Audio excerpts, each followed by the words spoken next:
proposal. Do you want to make more money? Hey, you should do this because these are consumers. That's absolutely. And we need to, and we have a responsibility in reaching out to these consumers. So how do you decide what you focus on? We present, no, we have a moderator, and we send presentations to them in terms of this is my title, this is what I intend to talk about, and they decide whether or not it gets accepted.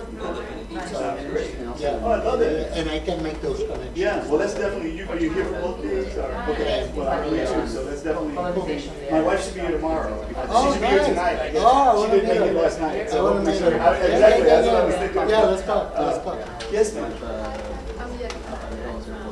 Yeah, for Myanmar. Oh, I spent a lot of time in Myanmar. Yeah, to not be there.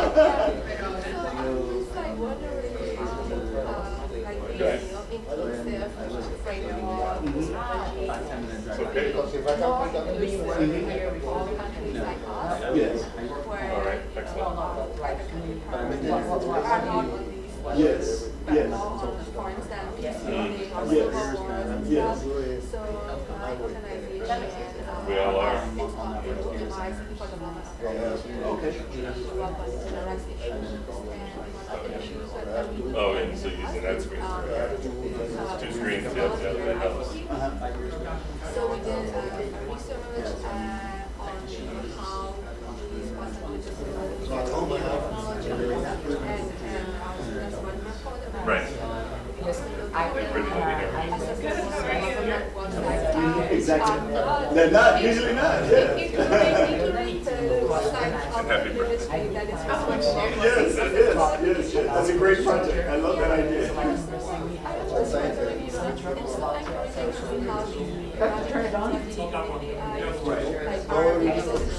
Right.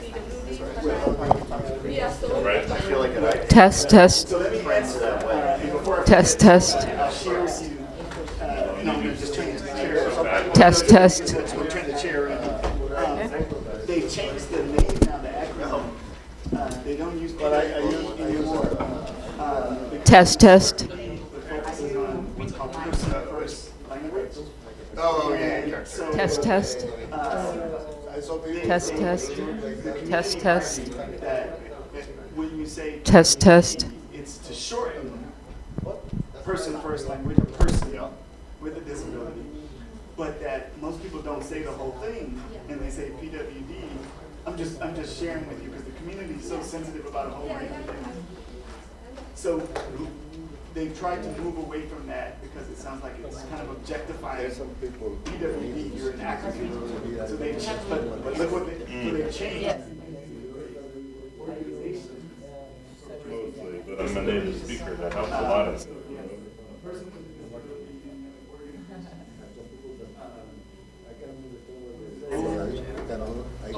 Organizations for persons with disabilities. Something like that. Anyway, so So many dialects, and then also, I there's just some think real you're not natural when you can't be a person to people. So not only in Asia Pacific, where that Make the Right Real campaign is, but in which the Asia Pacific is much bigger than ASEAN. But with ASEAN, there are ASEAN Disability Forum, which are very well organized, and a lot of people are advocating for within the countries of ASEAN. There's two stools between the chairs. And I'll share with you. You sent me a note or something.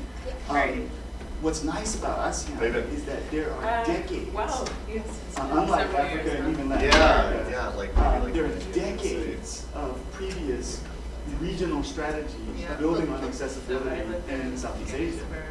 And so ASEAN has done it.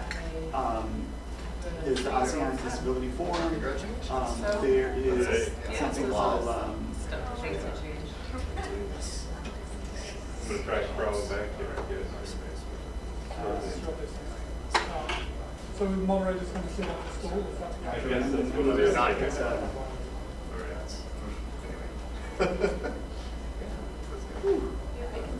yeah, my clutch is slipping here. I'm trying to remember. Yeah, those are They will start sleeping. Yeah, it will start slipping. But it's But anyway, it's a ASEAN Regional Committee on on human rights. ACHR, that's the name of it, ACHR. ASEAN Intergovernmental Commission on Human Rights. So it's called ACHR. So within ACHR, there is a disability component. One of my former students was, I don't know if he's helping to lead it, but he was advising them and trying to help all of the ASEAN countries align their policy infrastructure with the CRP and so forth. But I think what you're doing with the studies is really critical, because with the CRP, Thank you. what is like New York, each country is coming and reporting on their progress. And then every 2 years, the countries are required to submit a report, a written report, a state report on their progress. But what you can do, your organization can also submit what's called a shadow report or an alternative report, which if you submit it to the Office of the High Commissioner for Human Rights, it sits alongside the government report. You have your shadow report. So let's say the government has a report that's supposed to be comprehensive, but you have a study that's evaluating government websites. And you can show with that study that government websites are not accessible. Right. And so, yeah, we can talk about this a lot. So please do reach out to me and stay in touch, because I would love to keep doing that. And then we turned over all of our work in Southeast Asia to a network of universities that are part of AUN, the ASEAN University Network. But I don't know what they've done. I'm not staying in touch with them. But the other ones that I'm talking about, the commission that's within ACHR, I still am connected to them. So, thank you for coming. I try to too. It's tough for everyone. Me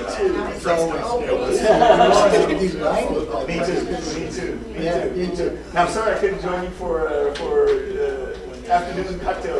Yeah. Actually, we end up walking right next door because pretty much everything is all reservations is already covered. Okay. Couldn't go too far. Good. Okay. Just went to Clyde's and. Oh yeah, Clyde's is good. Yeah. Did you see the train? Oh yeah, I saw You saw the train? My son loves the train. Yo, he loves it. He loves the train. Let's see, did I get my computer? Oh, hey. Sorry. That's all right. So I'll send you an email and, yeah. I'm looking forward to it. We already have emails. So my wife just got back. She spent 10 days in Florida, meeting with a group of Okay, students. I think And she came back about 2 weeks ago. And that's Let me tell you what. That's something else that we could help out, because we have the university, IDPP University, Wired up for a wire. if she needs a place Because I think you're where gonna she be on needs this. classrooms, Well, I guess you could- sports rooms, or whatever, we'll be Okay. happy to provide that. Does anyone have a partnership? Jolie, is it a lab or are you just doing the handheld wireless? No, because I know another maybe Professor Fulton Armstrong, who also leads workshops with students. Oh, yeah. Why don't you- For now, just put them out of the way. I got it. She came back from this initiative. Okay. She's so excited to go back and do some work she wants to do. We signed an agreement with Cornell. Check. And we, Okay, that link. no, I can show it. Great, awesome. And Joe will just tell you what you got. with campuses along. Let's figure out something, definitely. I'm excited about that. Okay, where's the robot? Okay, where do we do with it? Do I leave it now like that? Hello? Hello? I thought you meant this one. Hello? Want me to switch this one? Nice job. Do I leave it on like that now? Hello? This one?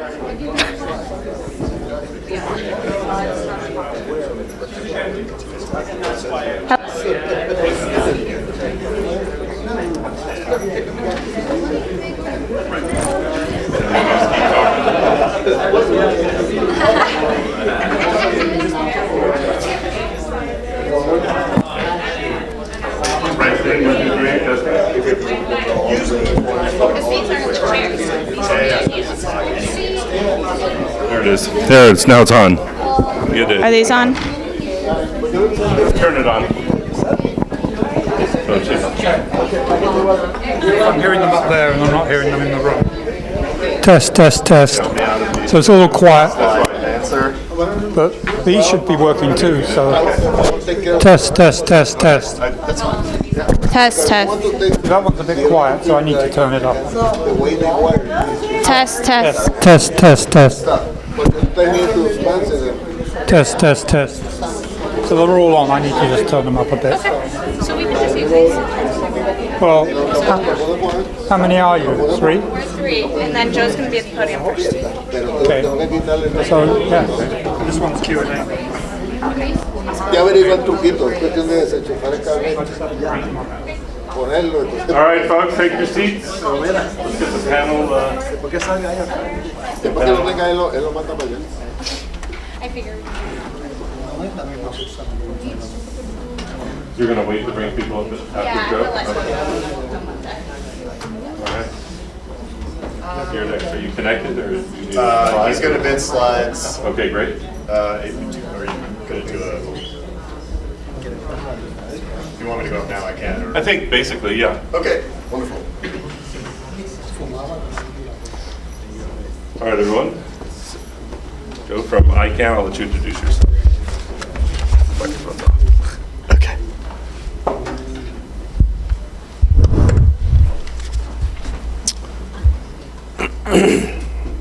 I think you have to put me again on host. Oh, Jolie, can you put Jose in host mode, I guess?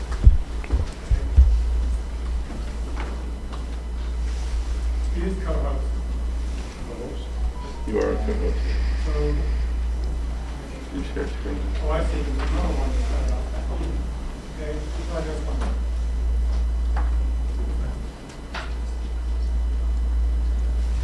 Well, I can't.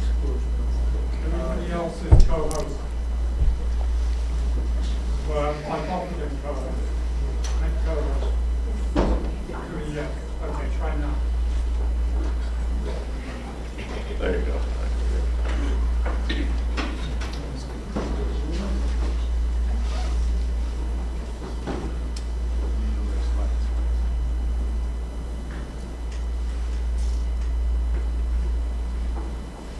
Just give him a minute to get the screen going. There we go.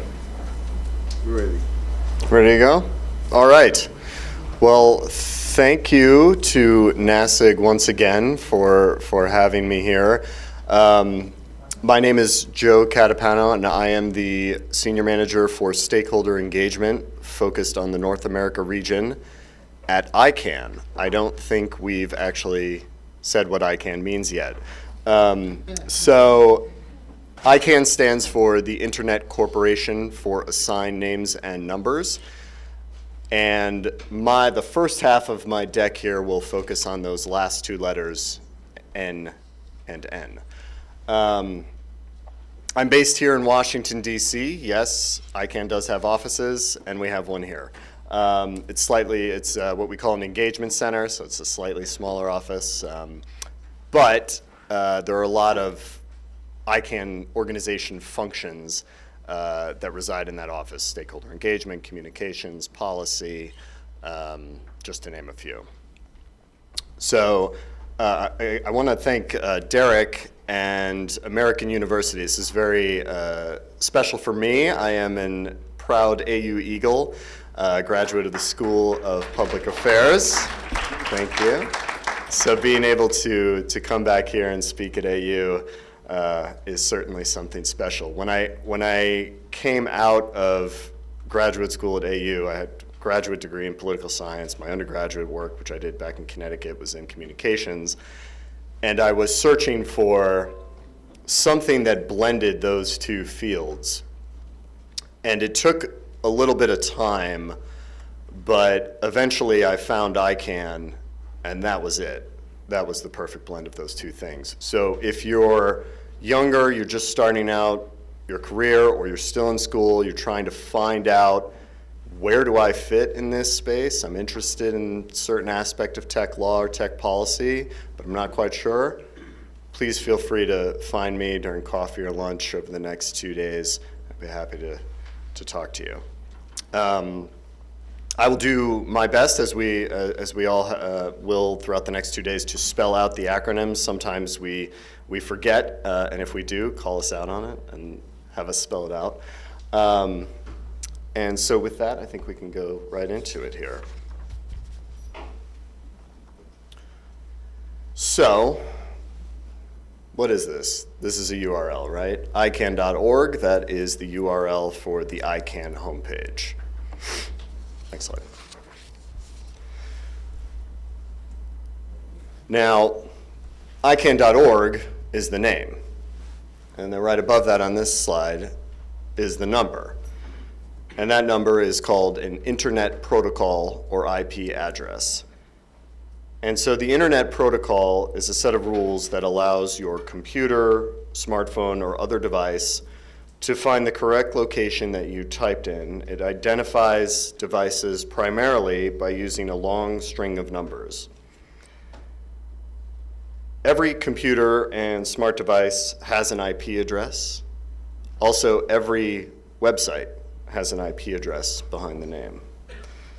The numbers are not easy to memorize. So in the early days of the internet, a list was set up to map the words or the names to the IP address. Because it's easier for us as humans to understand and remember names than it is numbers. Next slide. So, believe it or not, in the early days, when there were only a few hundred internet users, the names and numbers were kept on a actual physical paper list. It's hard to believe. When I first came to ICANN and someone told me that, I was like, what? However, that was the way it was. And this wonderful caricature here is of a gentleman named John Postel. He was a researcher at the University of Southern California, and he single-handedly kept track of the names and the numbers in a handwritten database, if you will. Sometimes you hear it referred to as hosts, and the host is any device that has an IP address and is connected and reachable over the internet. Next slide. So today, of course, the internet has billions of users. There's no way that a handwritten list maintained by one individual could exist. I suppose it could, but it would be incredibly unwieldy and you need a lot of physical space for it. So because of this, the manually maintained address book was replaced by an automated and distributed address book system, commonly referred to as the domain name system, or DNS. And at its most basic level, ICANN coordinates the top level of the domain name system. Again, the most basic level. There are many nuances to that statement, and those are things that you'll learn about over the course of the next 2 days. And if you're joining us at the ICANN meeting downtown over the next week, you'll learn a lot more about that as well. Next slide.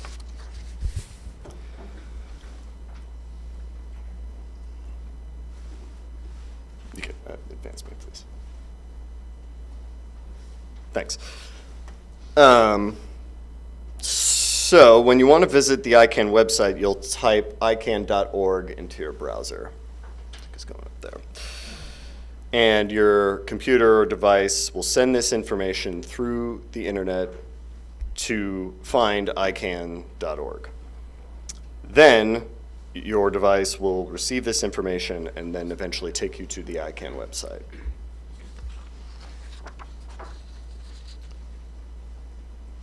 And you can move to the next slide. I know, I apologize, we've got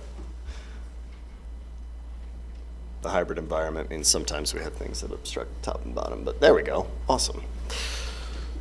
So that's the simplest explanation. So to take the understanding of this a bit further, let's talk about how domain names end. So the ICANN website ends in .org. And there are many popular websites that end in .com, right, which would be another one which has obviously a large number of registrations. And then there are more that are, and maybe there may be a couple of advancements there. There you go. There are also some that have 2 letters, and those are what we call country code top-level domains. The answer is yes, Pablo, that should have been .pr, and I will I'll make sure to make that edit next time. However, for the purposes of this slide, .au is the website for the Australian government, and that is what they use. So there are, in North America, obviously, we have .pr, .vi as well, and then, of course, .us and .ca. Next slide. Wonderful. So here is that kind of breakdown, right? So you'll hear the acronyms GTLD, which is Generic Top Level Domain, and there are examples of that. Probably the 3 most well-known examples of a GTLD are up there. And then, as I said, CCTLDs, and there's a few more examples here. So these are called top-level domains. And they are everything right to the right of kind of the furthest dot, or sometimes people shorten and just say to the right of the dot, but when you get kind of longer addresses, there'll be many dots. Everything to the extreme right. Go to the next slide, please. So domain name registries are organizations that manage top-level domains. They work with registrars to sell domain names to the public. If you think back to Mr. Postel's, Dr. Postel's paper list, registries work with registrars to keep an electronic version for everyone who registers a domain name within the top level. So to kind of put it another way, the company that controls .com keeps a list of everyone with a .com domain name. The organization controlling .au, in the example I used, keeps a list of everyone with a .au domain name, and so on and so forth. So ICANN works with each registry and registrar to ensure that the information is easily findable for everyone. Next slide. So now, these look a little different. And so you'll see 2 acronyms there at the top. Some blockage there. But so new GTLDs, or new generic top-level domains, and something called an IDN, or an internationalized domain name, which is going to be critically important to what the panel is going to discuss after I step aside here. So in 2012, there were new domain names, top-level domain names, introduced into the root zone of the internet. And those obviously differ from some of what you may hear called legacy top-level domains, which are the ones that were on a couple slides ago, .com, .org, and there are several others. So the goal of the new GTLD program is to foster competition, innovation, and choice in the domain name industry. It was an internet community-driven initiative that enabled the largest expansion of the domain name space. The new GTLD program was managed by ICANN, and it took shape through the policy-making process that is, as Derek mentioned in his keynote, multi-stakeholder in nature. And so now there are over 1,200 new top-level domains. So if you look at the example here, I'll take the GTLDs first, right? So there's .xyz. I apologize, there's an extra dot there. It's not supposed to be there. That's kind of a generic. There are what we call branded generics. So an example here is .bmw. It's not an endorsement of BMW, although I hear they're wonderful vehicles.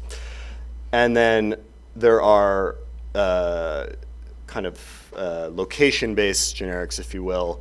An example here being .nyc. It's not an endorsement of New York City. However, my parents were born and raised in Brooklyn, so if there's an issue, please come see me at lunch. Now, more germane to what Susan and Sarmad are going to be talking about are the internationalized domain names.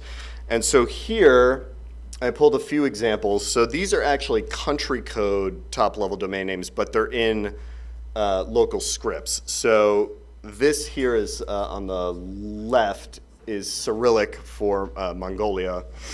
And then in the middle, we have Arabic for Pakistan. And then finally, a Chinese script for Singapore. If you could advance me to the next and final slide I have. Other way. Yeah. One more, please. Wonderful, thank you. So, enter universal acceptance, which is going to be the subject of the panel. So, the DNS has evolved, but the checks used by a lot of the software application used to validate domain names and email addresses remain outdated.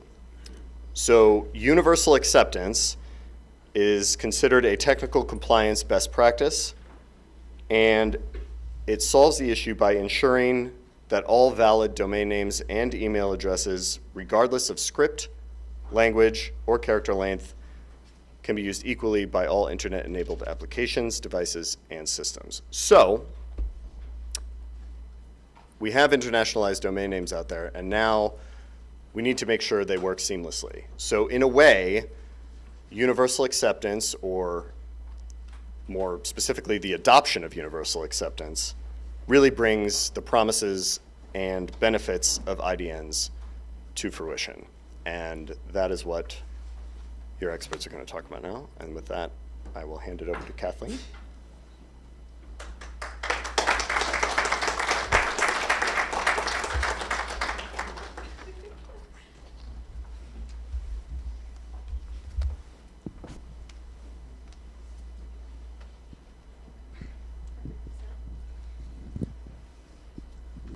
Test. Just making sure this works.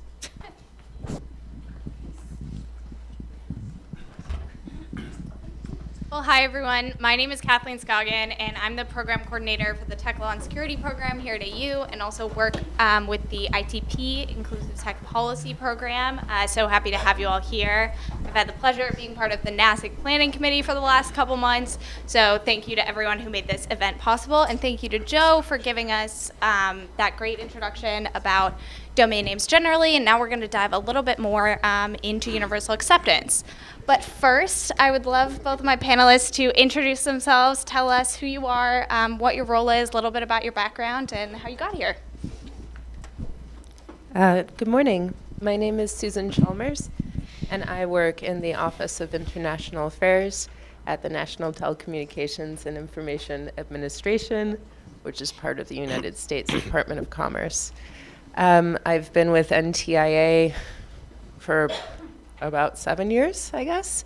I started my career in internet governance in New Zealand, actually, with the administrator of the .nz country code top-level domain, and moved to NTIA about 7 years ago. So it's a pleasure to be here.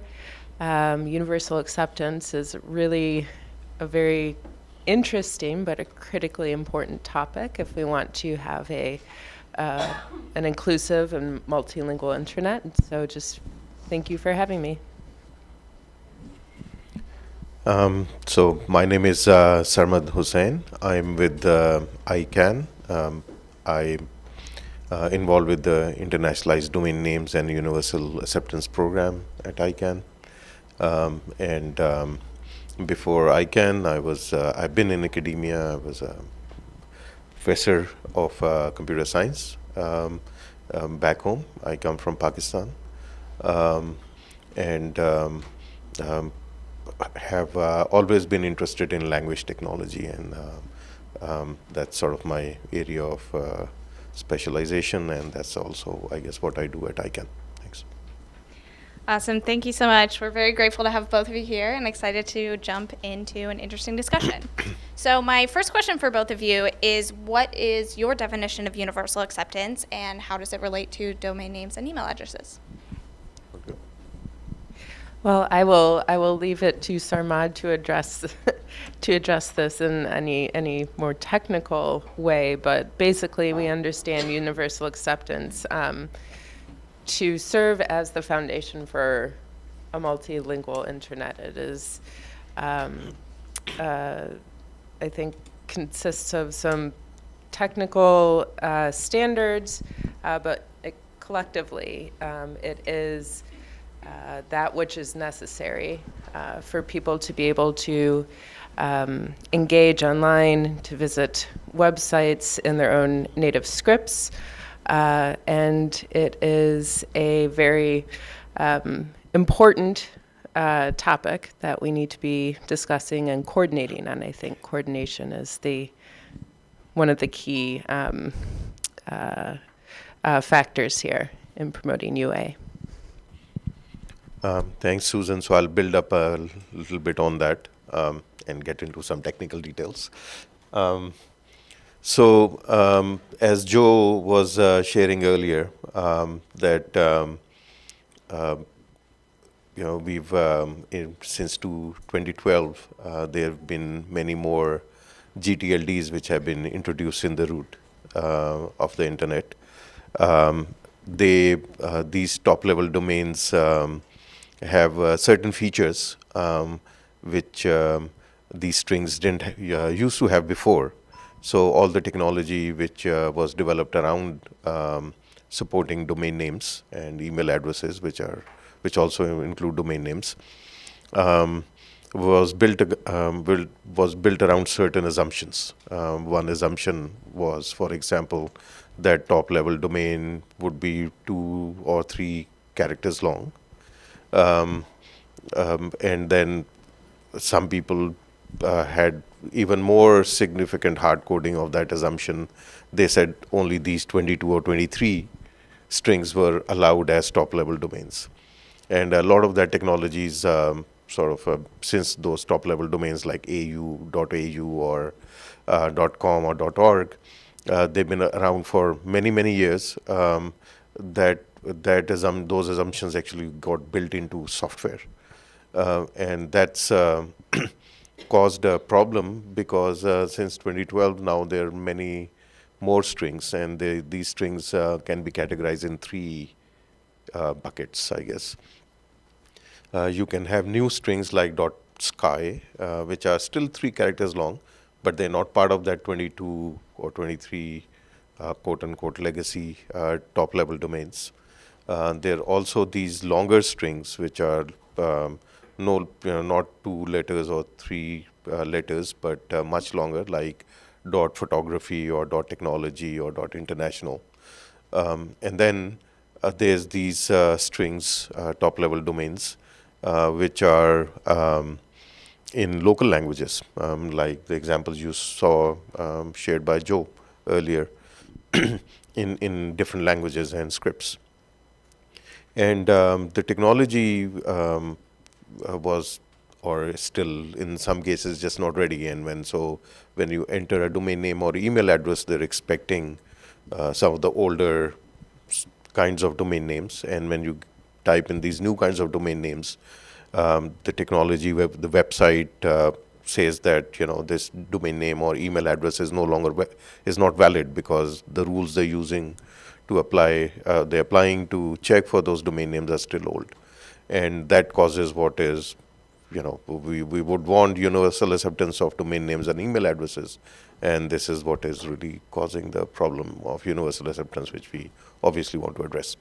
Yeah. Thank you so much for the technical background. I know that we have a good number of non-technical people in the room, so it's great to get some background on that. And you touched on this already a little bit, but what are some of the historical and cultural factors that contributed to the lack of UA in the initial development, and how have these factors overall impacted the development of the internet? Okay, so when computing was starting out, right, we had real challenges about memory and processing power of computers. And, in that era, I guess, so to speak, normally when they started processing information, letters, for example. They used about 7-bit or 8-bit codes. This is just because the number of, as I said, the memory or the processing power was very limited when we started out. And just to translate that into, what that means, if you have a 7-bit code, you can create about 128 possibilities out of that. And 128 possibilities when people were using these to create, for example, letters which people could use beyond just numbers for computers. It could only encode 128 characters, which meant, and then obviously this was being started out and done in the US. So the first thing was to, of course, encode letters and characters which are being used locally. So that's where we started, right? We started encoding letters, and since we had only 128 or 128 slots, we encoded A, B, C letters which are used in English, symbols and numbers which were used in English as a starting point. It was certainly not, I guess, probably intended to just only do it that way. But because of limitations of technology, that's where the starting point was. Of course, computing, internet went broader beyond, of course, the borders of US, I guess, and into Europe and into other parts of the world. The community very quickly realized that this is a limitation which needs to be addressed, and that obviously started, I guess, the next stage. But since your question was on more of historical context, since the work started from here initially, and there was limitations in computing and there was limitations in processing, storage and processing both. That was sort of the, I guess, best starting point in that context. So just to build a wee bit on Sarmad's excellent history there, I think, as you mentioned, well, the internet was born in the United States, and so it makes sense that the DNS primarily catered to English. But I think it's fair to say that progress towards internationalized domain names was relatively slow going for the rest of the world. We saw at the International Telecommunications Union in 2002 a resolution introduced to deal with multilingual domain names, and that was really, I think, reflecting frustration among countries whose native or official languages were essentially absent from the internet. And until late 2009, the internet's DNS was available only in Latin character languages, but it's important to note that progress has been made. Today, there are 91 generic TLDs and non-ASCII scripts, and there are 61 IDNs, IDN country code top-level domains, which Joe had showed earlier, representing global communities online in native scripts. So I think the more important question here is what steps can we take now, today, because of the evolution of computing and because we have the technical solutions. Where do we go from here? Yeah, I think that's a really great point to address the progress that has been made.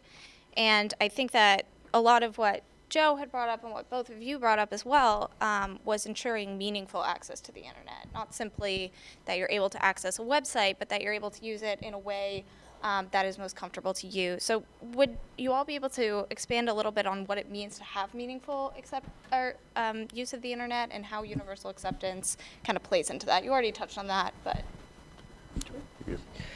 Sure. So I think meaningful expanded connectivity via a secure global digital ecosystem, which is built upon a multilingual internet, will drive economic prosperity, raise standards of living, create jobs. And so the foundation there is a multilingual internet. It's pretty straightforward. And the multilingual internet is built upon universal acceptance. When you're able to engage with the internet in your own script, in your own language, and there's so many opportunities that are yet unrealized now for folks to connect more meaningfully with government services, to promote the development of local content online. So those are just a few examples, I think. So I'll start with an example. I have a colleague back home who went for graduate school not very far from here to, I guess, a university in DC. He's now back home. He's in academia, teaches computer science. Every day he, opens up his laptop and goes online to read the news. And, even though he is fluent in English, he opens an Urdu newspaper and online and reads news in Urdu, even though he can understand everything in English. It's a cultural thing. It's a, I think when we're talking about internet, there's a great quote that internet connects people. It doesn't connect machines. And when people are connecting with each other, one of the main thing, or I guess mechanism to connect is to use language. Normally they're most comfortable in their own mother tongue. I guess that's the example I was giving. So when you are actually using internet as a vehicle or as a tool to connect people, for meaningful access, I guess what you really need to do is ensure that this I guess tool does support the method of communication people prefer, and which is their own local languages and in their own local scripts. Not only that, I guess even those who are speaking English, meaningful access goes, I think one of the reasons or one of the ways the internet expanded in 2012 with the top-level domains was that people wanted to use top-level domains to identify communities, for example, or identify. So we saw example of .nyc, .london, .berlin. There were many geo-TLDs. There were also many community TLDs. There are also some professional spaces or I guess other spaces like .technology or .photography, which defines people's interests and people want to associate with that. So top-level domains provide people, choice. They also provide people access broader in their own languages. Meaningful access means that people should have that ability to use those top-level domains to associate with the right top-level domain, I guess, and be able to navigate the internet in a language they're comfortable in. Yeah, I wanted to touch a little bit more on what you said about education and awareness. And I know that a lot of people who speak English as a first language and are doing a lot of innovation in the U.S. Might not think of universal acceptance when they're thinking a lot of these issues. So I want to ask about the role that ICANN plays in education and awareness around UA. So basically,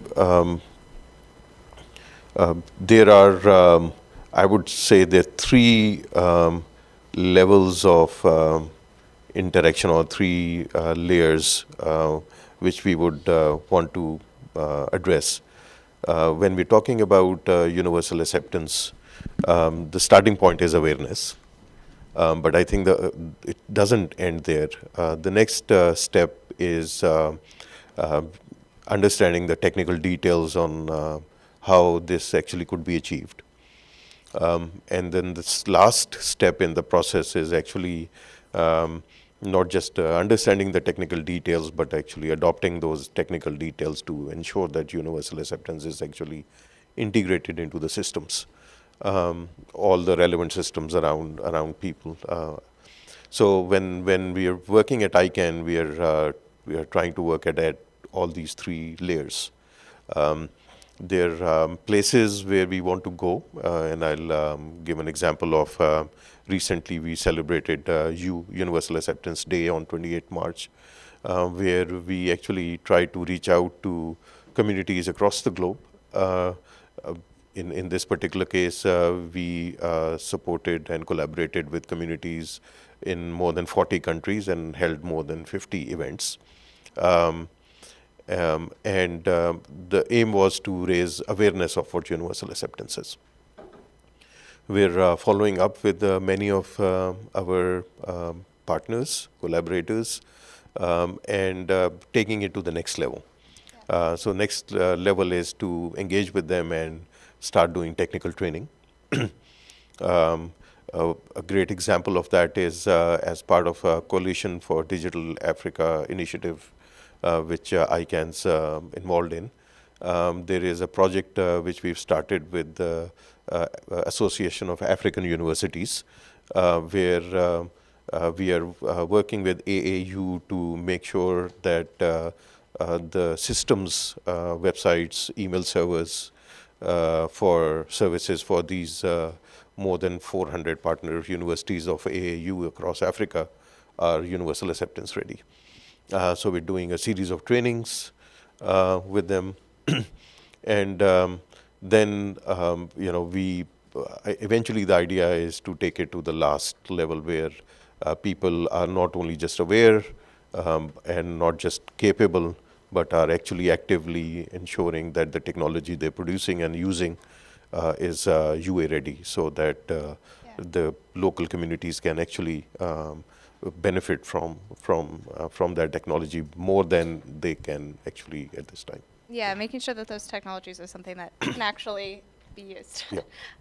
I wanted to ask you, Susan, with the different constraints of the government, different structure, what is NTIA's role in promoting UA? How do you see that? And how does it work together with other organizations to do so? Sure. Well, I think NTIA, it would be fair to say that we promote universal acceptance because NTIA broadly we support digital inclusion. There's an incredible amount of work being done by NTIA, not in my office, but to promote connectivity through very, very impressive broadband connectivity programs. But I think it's that policy piece where we're supporting a multilingual internet, not only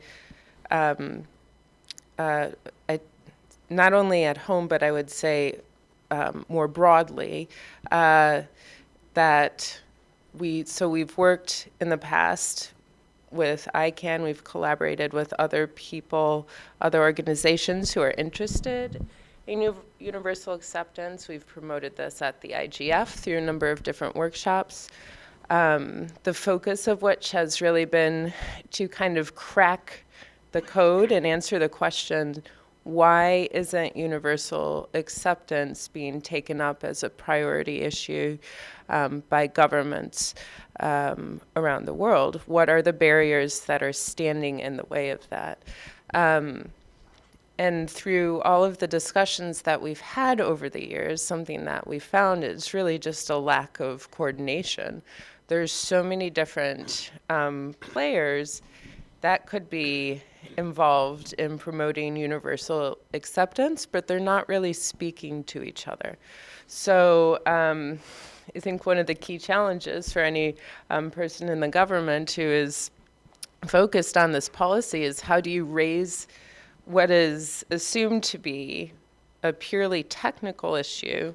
How do you translate that and elevate it into and communicate the importance of it to meaningful connectivity, to providing government services to your citizens in their native language? That is, I think, one of the key challenges. And just as an experiment, so NTIA, we have our own different listservs, and was just trying to consider what would be the most effective and efficient means to bringing this to any CTO's attention. And after some time, we discovered that submitting a bug report it would be the most direct way to get your colleagues to look into universal acceptance, because it can be very hard to explain this to CTOs or within government departments who don't necessarily have a lot of time.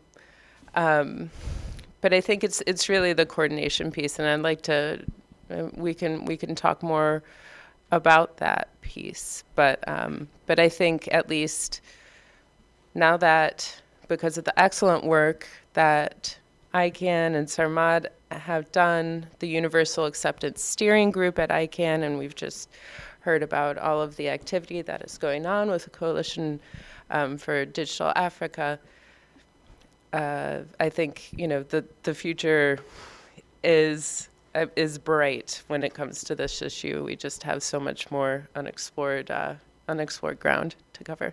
Yeah, I think that's a really important point as well, that even if you have all of the parts ready to make something fall within UI protocols, that each part is not always communicating. And so even that can be an additional barrier, an additional thing you have to overcome. So my next question is for both of you. How do you ensure that universal acceptance is implemented in a way that respects cultural and linguistic diversity, and what role do local communities play in this process? I think that that's an important question in the theme of digital inclusion and accessibility of this conference. Well, I actually haven't been on the ground where UA has been rolled out in a non-ASCII language country. Think of a more elegant way to say that. But I would imagine that first and foremost, you'd be looking at the scripts themselves, making sure that you understand how the scripts are used, and being sensitive to that. I don't know but to be honest, I don't know if cultural sensitivities. I'm trying hard to find kind of an issue set there, because I'm not familiar with one. But perhaps Sarmad and people who have experience on the ground can speak. Let me pass it to you, Sarmad. Sure.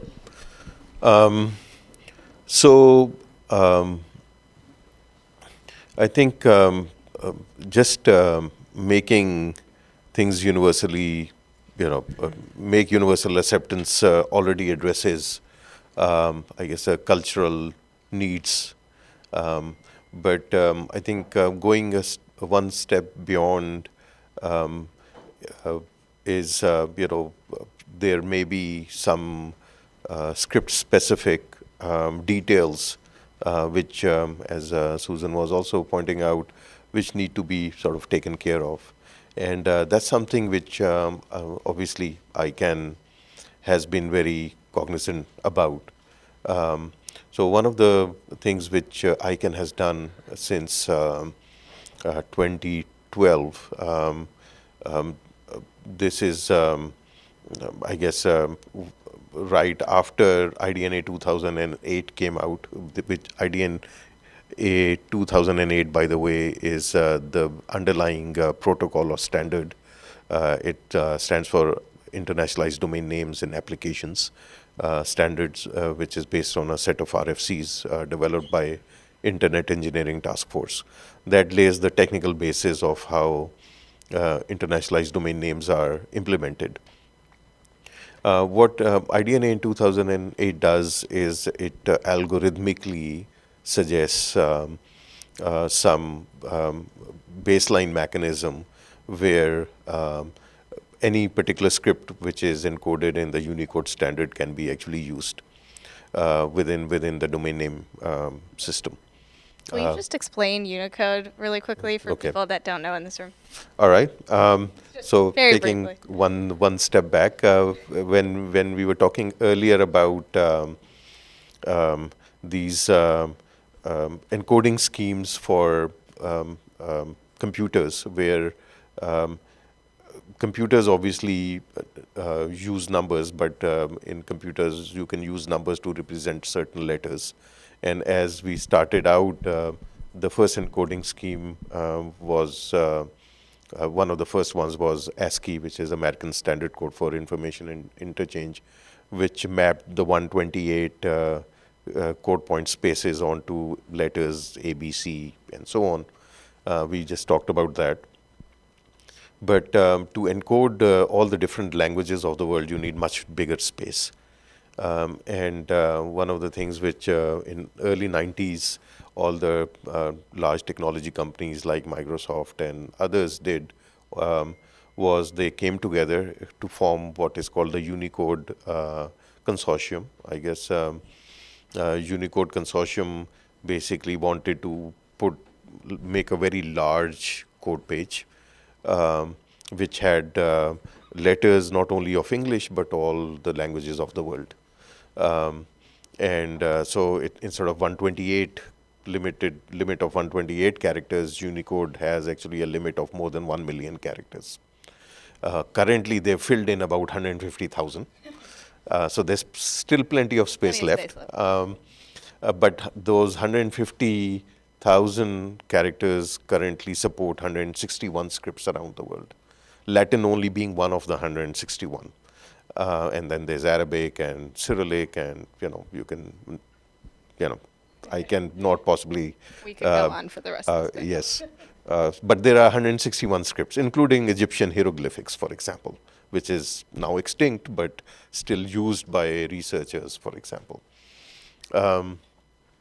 So in any case, when internationalized domain names were being developed, they couldn't base that onto ASCII, which is obviously limit. They had to base it on some level of a code which could support all the languages, and natural choice, of course, was Unicode. So IDNA 2008, the protocol actually is based on Unicode, and it sets a baseline. But ICANN and the standard itself says that it is a baseline, and registries and those who are using this IDNA 2008 standard need to do more to address user confusion, to address some of these things. Just to explain what could potentially cause user confusion, there are letters, even in English, which can sometimes be confusing. So, for example, sometimes capital I and L could be confusing, or letter digit 1. Similarly, when you extend those characters to 150,000 from about 128, the degree of confusion can increase potentially. IDNA 2008 already puts in some levels of safeguard by not allowing everything, for example, not allowing punctuation marks and symbols, for example, in domain names, but it stops there. So what I can realize was that it's only communities which can actually determine what's the right way of using their script in domain names.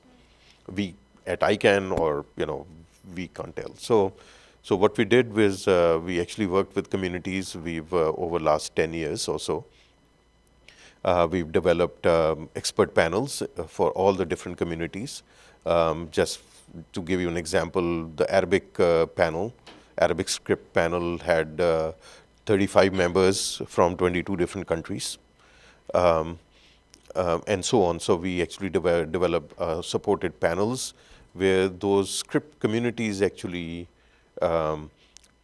sat down. They included linguists, community members, DNS experts, and they actually devised the standard and mechanism to identify how their script should be used in the domain names.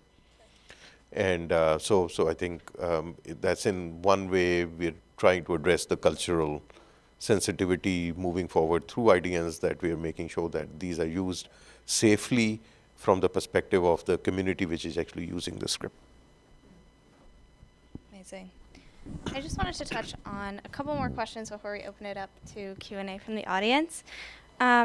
So one of the things that's often said about UA is that you need to balance it with innovation and new systems. So how do you balance the need for innovation and progress with the need to maintain compatibility with existing systems? Okay, I'll go. So I think UA, excuse me, UA is trying to, in some ways, address something which is already innovative. Basically, making internet multilingual is, it's a great innovation. It unfortunately doesn't work seamlessly because technology needs to, I guess, upgrade itself to become compatible with this new sort of requirements. But interestingly, from an interoperability angle, there's already some of this innovation built into the internationalized domain name standard itself. Because, going back, as I was sharing, that humans would like to see things in their native script and language, which is Unicode.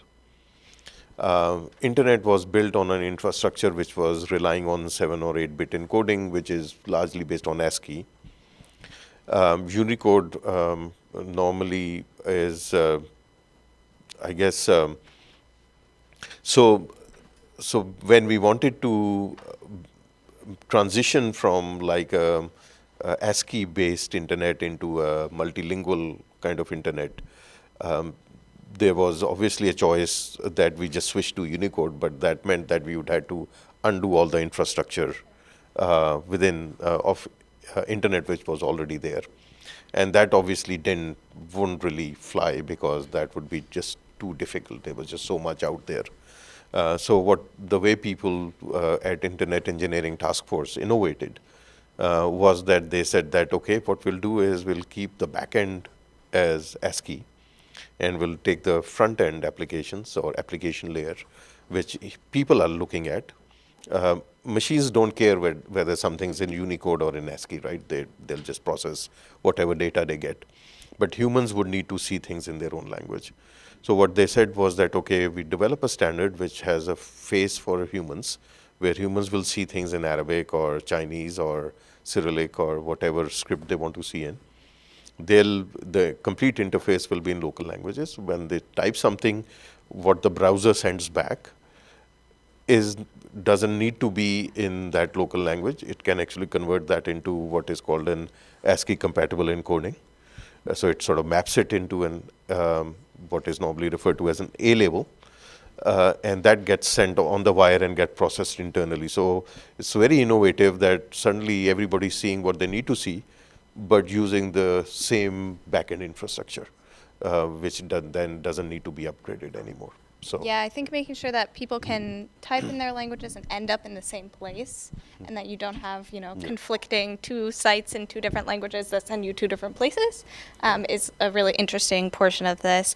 I wanted to ask you, Susan, in terms of government implementation, how do we ensure that UA is implemented in a way that's transparent and accountable, and what role does that play in achieving UA? Well, first, I'm not sure. So I'm not sure if the the immediate focus, at least for NTIA, is seeing UA implemented in the states because we're not the primary stakeholders Sure. there, right? Yeah. So, but I think when it comes to the work that will be done by governments when they're implementing UA, they're already following a trend and a standard that is just part of the multi-stakeholder development of policy, which is that, I mean, if you go to the UASG website, everything is available. All of the documentation is available. I don't see many challenges to transparency or accountability because I think that the approach that's already been taken, that's just part of the process of standards and open standards development. I think that it is very important that it's an important thing to note that the development of standards that support universal acceptance, it seems to me that that work has already been done. It's been done at the IETF. It's being looked at ICANN. All of the impressive panels. I hadn't any idea about the panels, Sarmad, that you were speaking about earlier. Such robust participation. I think as long as we follow those kind of principles in these venues, then that's the important thing. That's the best starting place. Thank you for that. I wanted to ask one more question before we bring in the audience. So what do you both view the future of universal acceptance to be? What are challenges, opportunities, and how can people in this room, online, otherwise, get involved? So actually, if we look at the DNS itself, I think that tells us the motivation of universal acceptance, right? Because internet started as a numbering system. You started with computers which had numbers. But early on, people felt need that numbering system is not natural for us. So they added this naming layer on top of the numbering layer, which then needs to get resolved. So even in English, or when it started, people realized that we really need to have some mnemonic system, not the numbering system, which will make this work better. I guess universal acceptance is just taking it one step further, right? We are saying that, sure, the naming system is great, but the naming system needs to go one step further and be in languages of people which are actually using the internet. And now everybody's using the internet, so it really needs to be, the naming system now needs to be in the language of the people, right? I think eventually it is what sure. So we have many different stakeholders from a UA adoption perspective. We work with Universal Acceptance Steering Group, which is a community steering group, community-driven steering group, focusing on universal acceptance, and they've identified government as a stakeholder, to technology and tool developers as stakeholders, academia as stakeholders. So they've obviously identified multiple set of stakeholders, and we obviously are working with all the different stakeholders to address universal acceptance. But I guess a message for us here is eventually it boils down to us.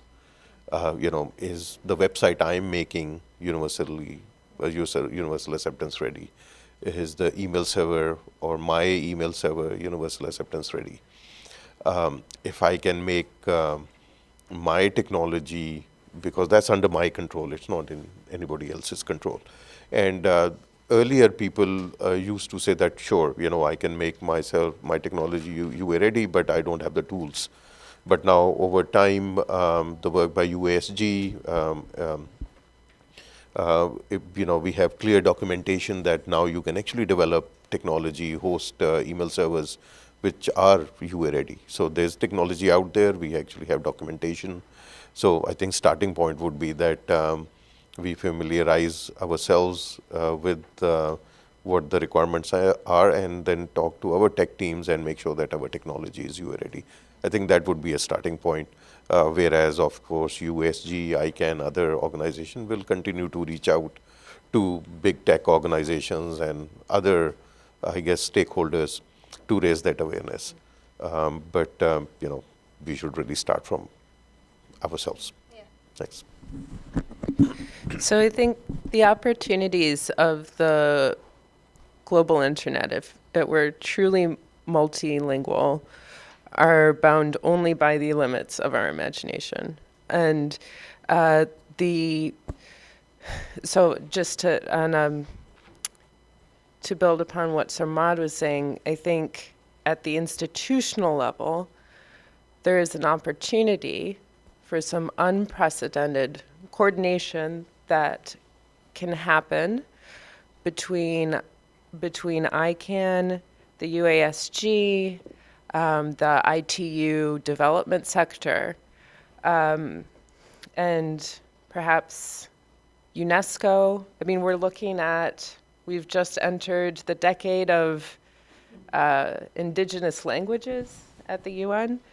In 2019, the United Nations General Assembly adopted a resolution proclaiming the period of 2022 to 2032, the International Decade of Indigenous Languages. How can we build upon these types of initiatives and foster collaboration and coordination across these institutions that are crucial to internet governance and to the promotion of a multilingual internet? And I think that's what we'll be focusing on. Yeah, thank you so much for that. I want to open up to the audience, both in person and online, if anyone has questions. We'll go over here first. Yeah, you. Oh, we can get you a mic too, as well. I probably don't need it. Okay, up to you. People are Zoom, very well. How's that? Is that good? All right. Thank you, panel. This is very good. I have a question for both of you. First, I'm kind of a techie myself. I've been doing technology for a long, long time.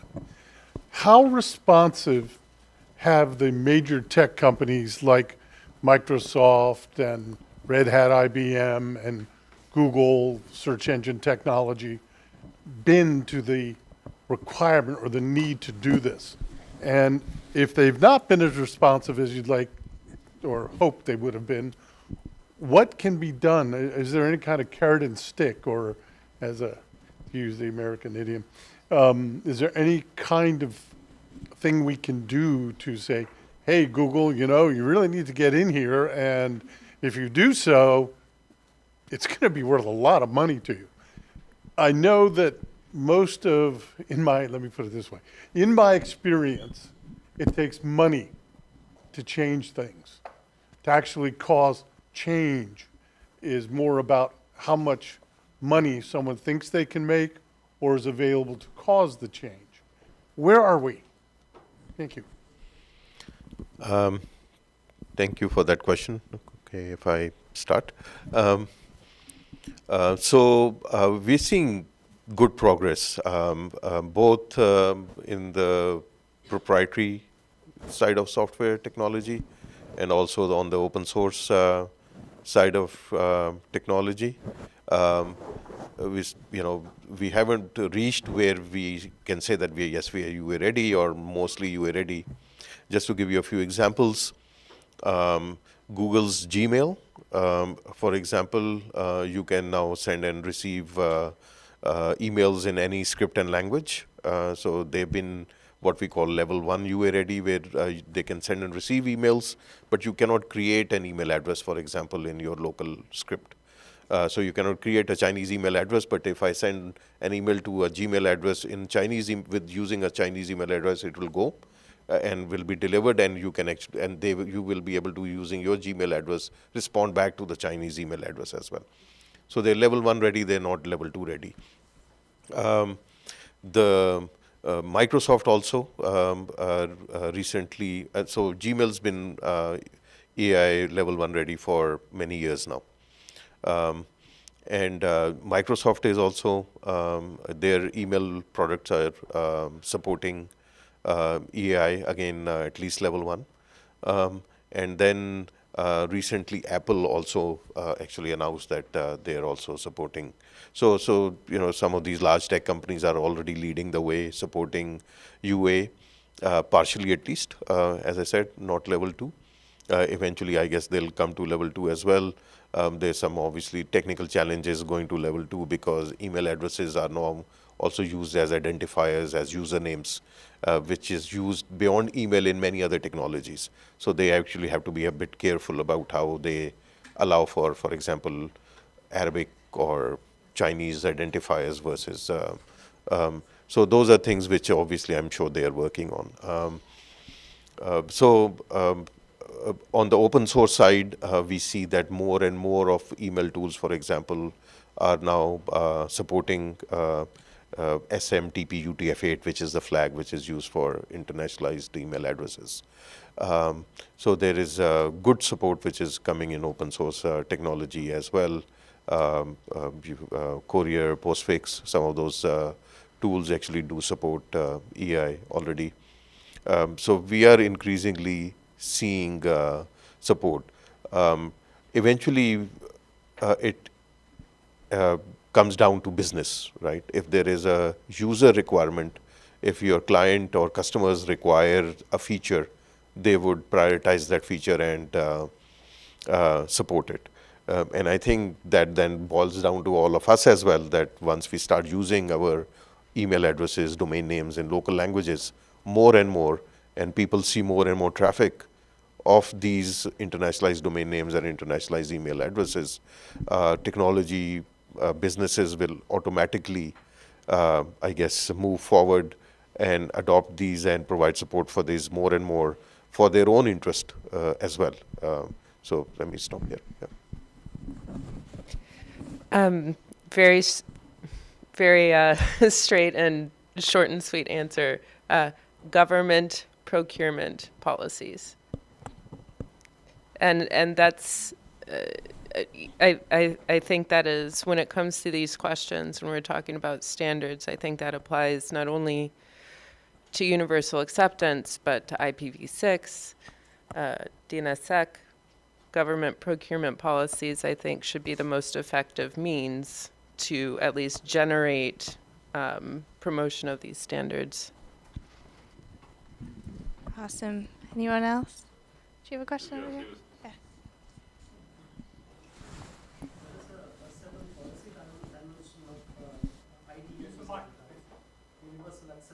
I think it's not on.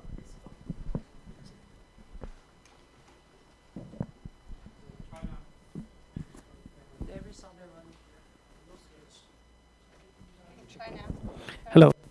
Yeah, I'm Siva Subramanian. There is a certain policy dimension of IDNs and universal acceptance that may require some more attention. One is that, for example, IDNs are good for Egypt, for Egyptian users, and it will bring more of Egyptian users to the internet, those users who do not speak English or write English. But at the same time, an Egyptian IDN would also lead to an Egyptian web space of users who are who speak Egyptian language, who are connected to one another, and who are connected, but we are not connected to them because their URL is in Egyptian, which we don't speak or we don't write, and the content is going to be in Egyptian, and so. One slight possibility is that while the objective is universal acceptance and universal connectivity, there is an element that could have a contra effect, that of not actually connecting users to the internet, but disconnecting users to the internet, disconnecting users from one another, disconnecting one community from another. Is enough being done to promote human level acceptance. A lot is being done for the technical acceptance of technical universal acceptance, but on the human layer, is enough done to promote trust of one script among users of another script? So I'll try to answer that in a couple of ways. First, at a more higher level, I think internet or this online space is sort of a virtual world. It's sort of a reflection of our physical world in a way, right? We want to project, so. For example, this concept of avatars, right? It's sort of a projection of us into a virtual space. So at the end of the day, we want the virtual space to be as realistically close to our physical space, right? When we talk about things on the ground, right? You would not expect people in Egypt, for example, to start speaking in English to each other, right? You would want them to continue to speak in Arabic. That's the reality of things. So the way we normally exist in the world, we are communities. When we are talking within a community, we communicate in a local language. When we are talking across communities, like we are doing here, we speak in a language which is perhaps commonly understood. You can, for example, go to some place which is more francophone and English would not be the right language. You would probably want to speak in French. You go to Latin America and you may want to speak in, for example, Spanish or some other languages. So there's no one universal language, right? Eventually you would want to, depending on the community you are articulating with, you would need to represent or articulate in their local language. And I think that should really be left to the people to decide. It's not for us to regulate that what people should communicate in. So as technical folks, we need to make sure that we provide people opportunity to represent them in themselves in any ways they would like, and let them choose what is the best for them, rather than us trying to stipulate anything. I sort of go back to, and then when we've got tons, significant technology. You've got Google Translate, you've got many other technologies which are allowing you to, for example, on the fly, access content across barriers, language barriers. So I think some of that is already getting addressed. But the idea would be to enable technology to make that seamless rather than to try to limit people. Thank you. Yeah, I think we'll just take a couple more questions. We're at the end there. You're I'm in the line and he's in the line as well. Maybe. That's right. You want to be the first? So go ahead. No, you're next. Okay.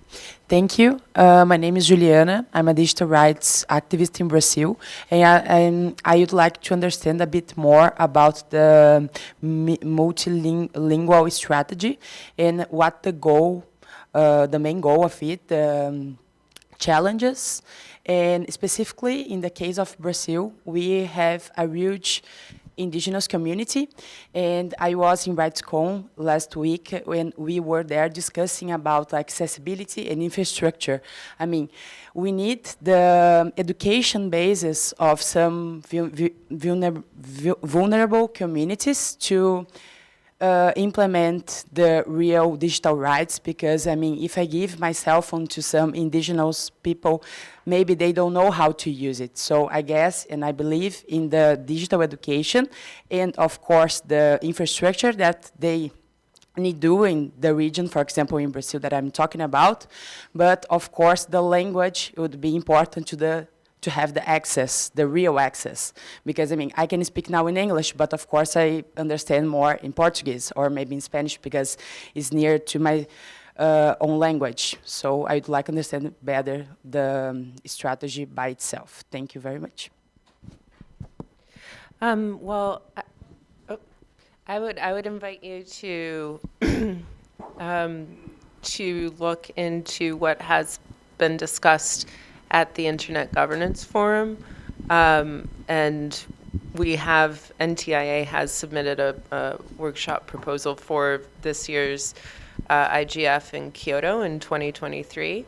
But I really think that the work there will give you kind of a bird's eye view of the folks who are involved in this promotion. There's no kind of centralized strategy, right? I think maybe part of that is the issue that we need greater coordination at the institutional level around this.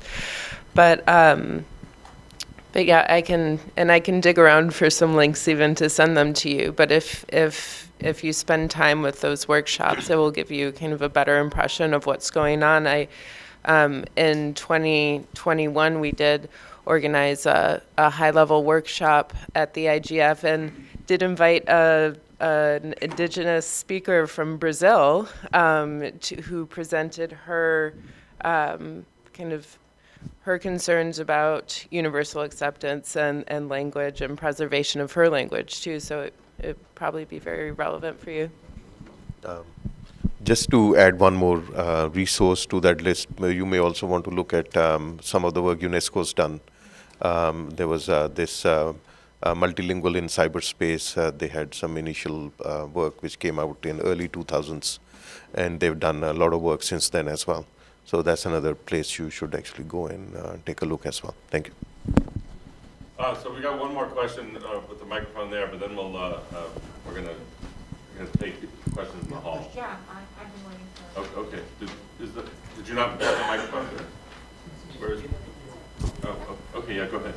Okay, so my question is from the perspective of a small business owner and startup founder. With these new domains that end in otherwise than like .org or .com, like my company's name is Technologist Computers, and so our website is www.technologist.computer. We've had a lot of issues with compatibility, just like trying to sign up for accounts with large companies, whether it's American Express or Chase Bank or, so I wanted to know like what guardrails and what resources are available to ensure compatibility of these newer domains that are coming on board, and what resources can organizations use to make sure that their systems are compatible, with these newer domains. Right. So I think this again leads to what we were discussing earlier, that universal acceptance is not just a multilingual issue. It is also an English issue, so to speak, or ASCII issue, to be technically correct. It's not just about having these domain names in local languages, but also these domain names like .photography or .technology, which just don't work because there's just old technology which is currently being used or reused to develop websites. So for example, if you go and sign on, the example you were saying, that you go to a website of a particular organization and sign on it, and they say that, even though you have a valid email address or domain name, they say that this doesn't look right. So that's exactly the universal acceptance problem which we're talking about. What could you do in that particular case? Of course, there are quite a lot of technical companies out there, and we obviously need to get this message to eventually everyone. We are obviously working with the community to get to as many of them as possible, but if you get stuck with any particular one, first of all, you should do is make sure that you file a bug report with them or raise a complaint with them so that they know that this is a problem with their technology and they fix it. You could also reach out to us. Email us at basically, info@usg.tech, or get in touch with us at UA program@ican.org, and we can also try to, help reach out to those organizations. But we, I guess, all need to keep at it because there are quite a few organizations out there. We are working with the community to raise awareness with as many as possible, but of course we haven't reached out to everyone yet. Thanks.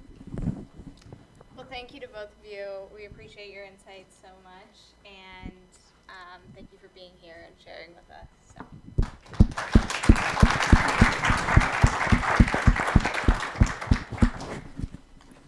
All right, everyone, that's an hour-long break for lunch. See everybody back here at 1 o'clock sharp.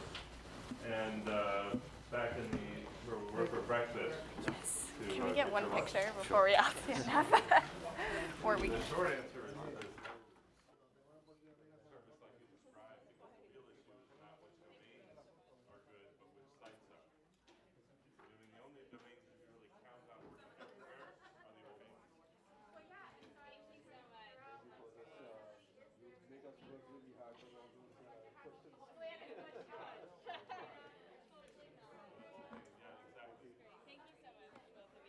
not just technology companies, it's American Airlines, it's Bank of America.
that thing about taking more than one picture, you know where it comes from?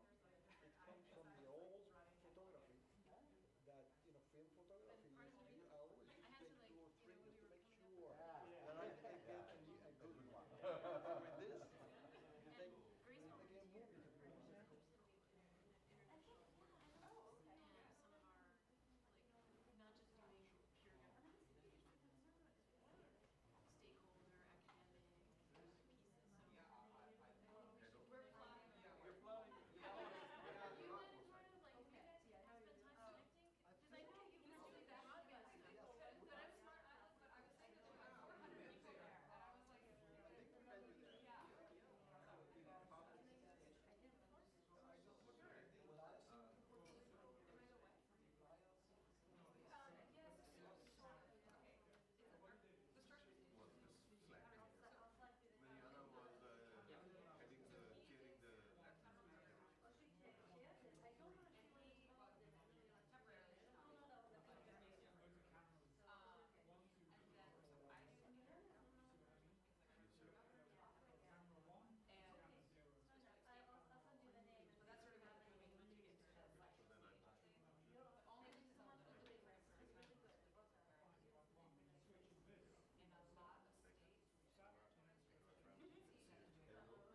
this thing on?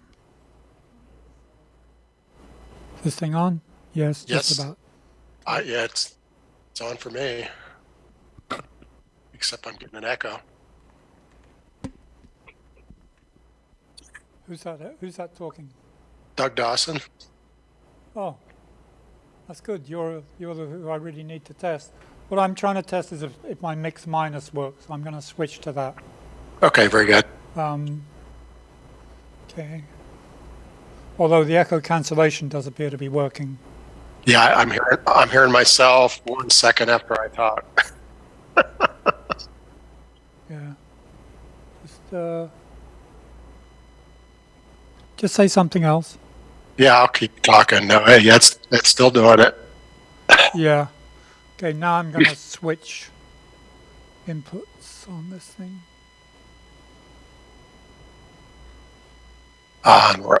Robert Gomez says he's getting feedback too.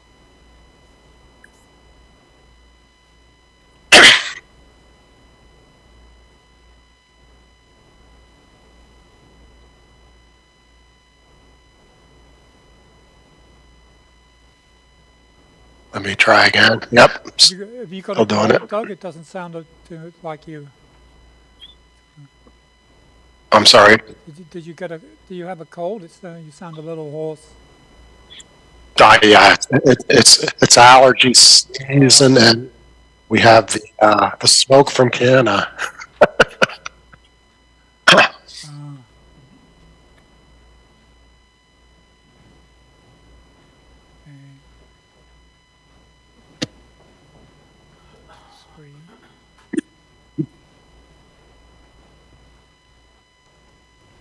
Okay, now I've switched to. Okay. Oh yeah, it's not doing it now. That did it. You can hear me now? Yes, sir. Very well. Okay, so that's the mix minus, which means that you are not feeding back into Zoom. Very good. Thank you. Yeah. Dino, who's one of the panelists, will be joining remotely too because he's sick today, so he should be joining here soon. So that's someone who needs to be allowed to. So that's Yeah. got a panelist invite, or? Yes, he got a panelist invite yesterday because he's ill. Okay. He was planning on being there, but And you're going to have a camera on as well? yes, let me turn it on just to show you. Yeah, there's my camera. Okay, so when you come to it, adjust it so your face is in the middle of the frame. Will do. Yeah, I can't see my frame right now. Yeah, well, you're doing Murphy was here. You know what I mean? Yeah. Yeah. Okay, that's better. That's better. Okay. Okay, very good. Okay. All right, so that's good. Thank you. So you can mute yourself and relax. Okay. Okay.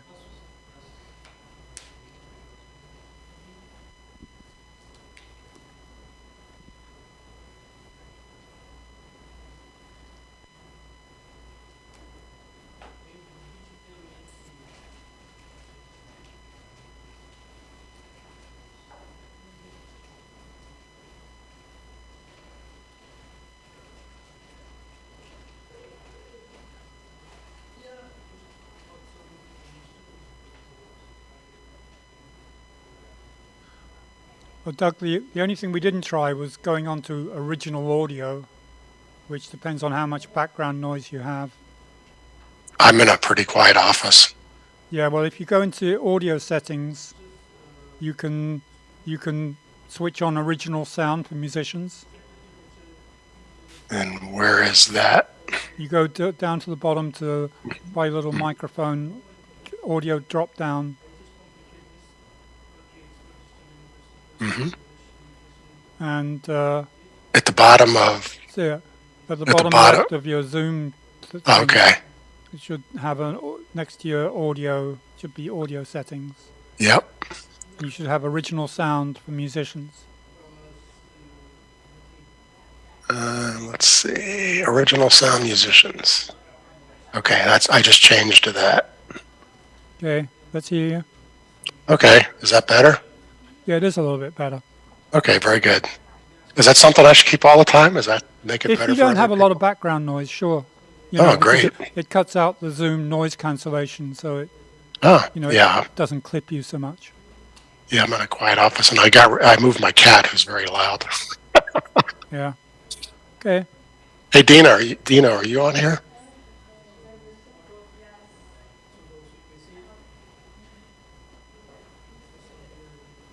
Dino Thompson, is that? Yeah, he should be on. He says Okay, online that he's here. I'm gonna promote to panelist. Okay.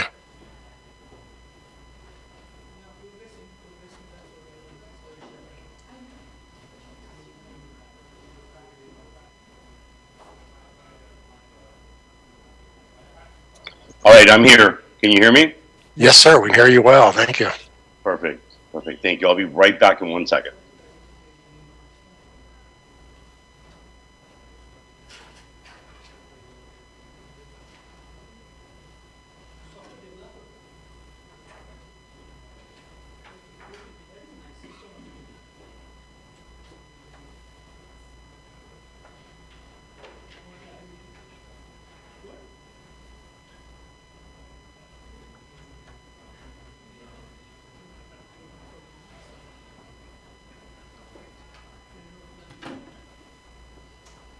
Joe, what was your last name? Calipano. Calipano. Is that Italian? What generation of Italian are you here? Fourth.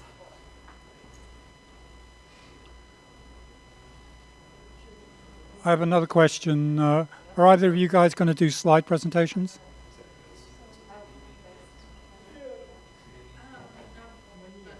I'm not, no.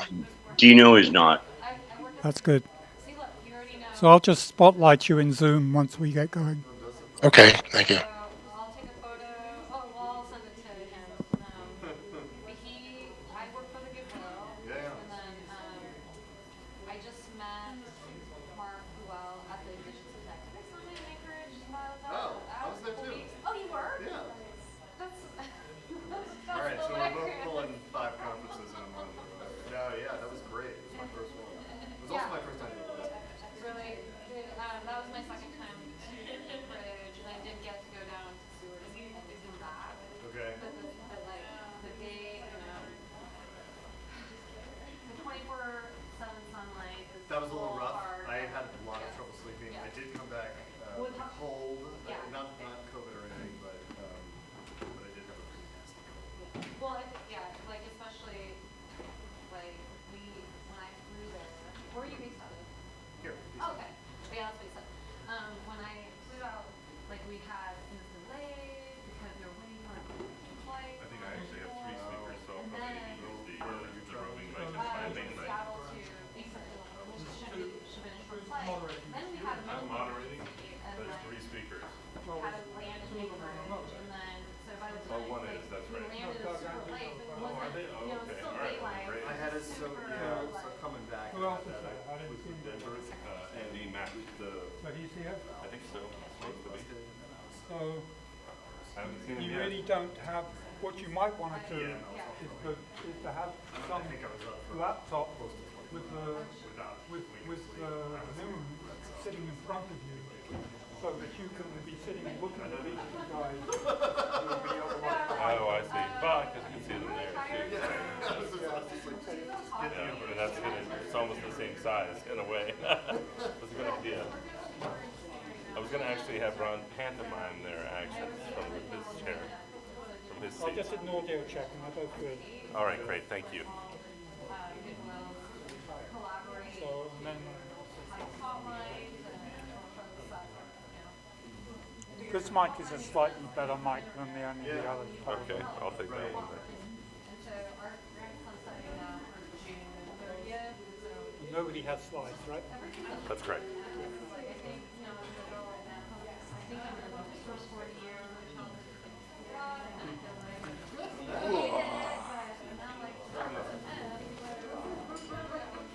You have a slide now? No slides. I don't think anybody does for this session.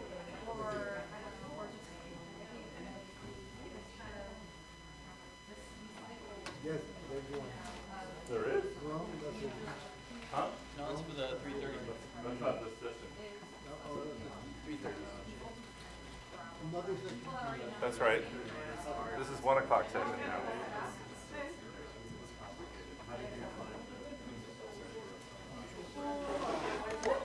Whoa.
Jolie, do we know if they've dialed in yet?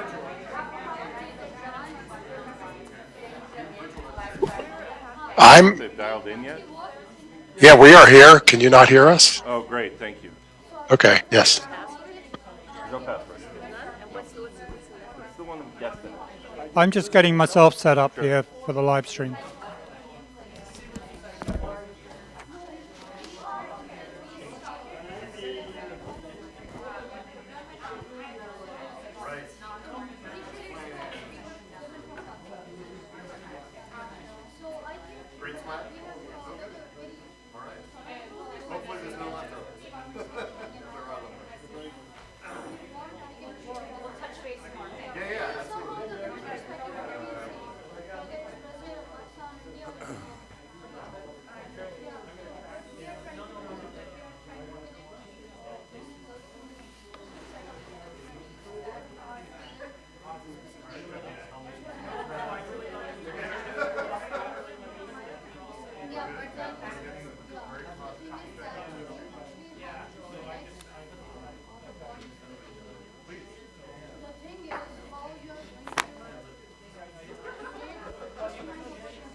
We have 2 remotes. Oh, okay, good. Well, I'll try to be interesting. Do your best. Yeah. I literally am. I leave here and I go straight to the airport. Oh, where? Cincinnati. My mom's 85th. Oh, okay. Yeah. Doug, you're still a bit low in your frame. If you could just lower your camera a bit. Now you're too low. There you go. Sweet spot. All right. Very good. And then I come back and I'll be around for the weekend. And after that, Dino, you going to show yourself?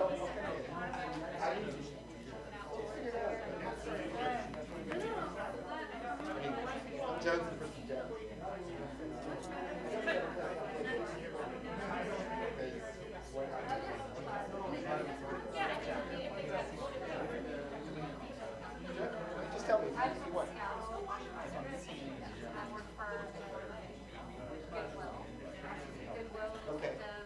I will bring it, so I got some screens.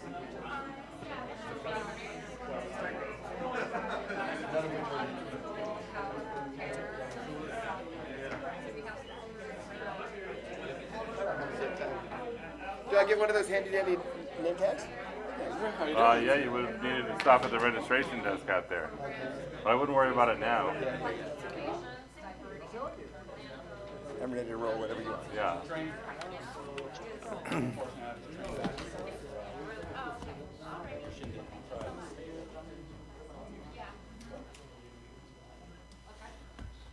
All right, welcome back.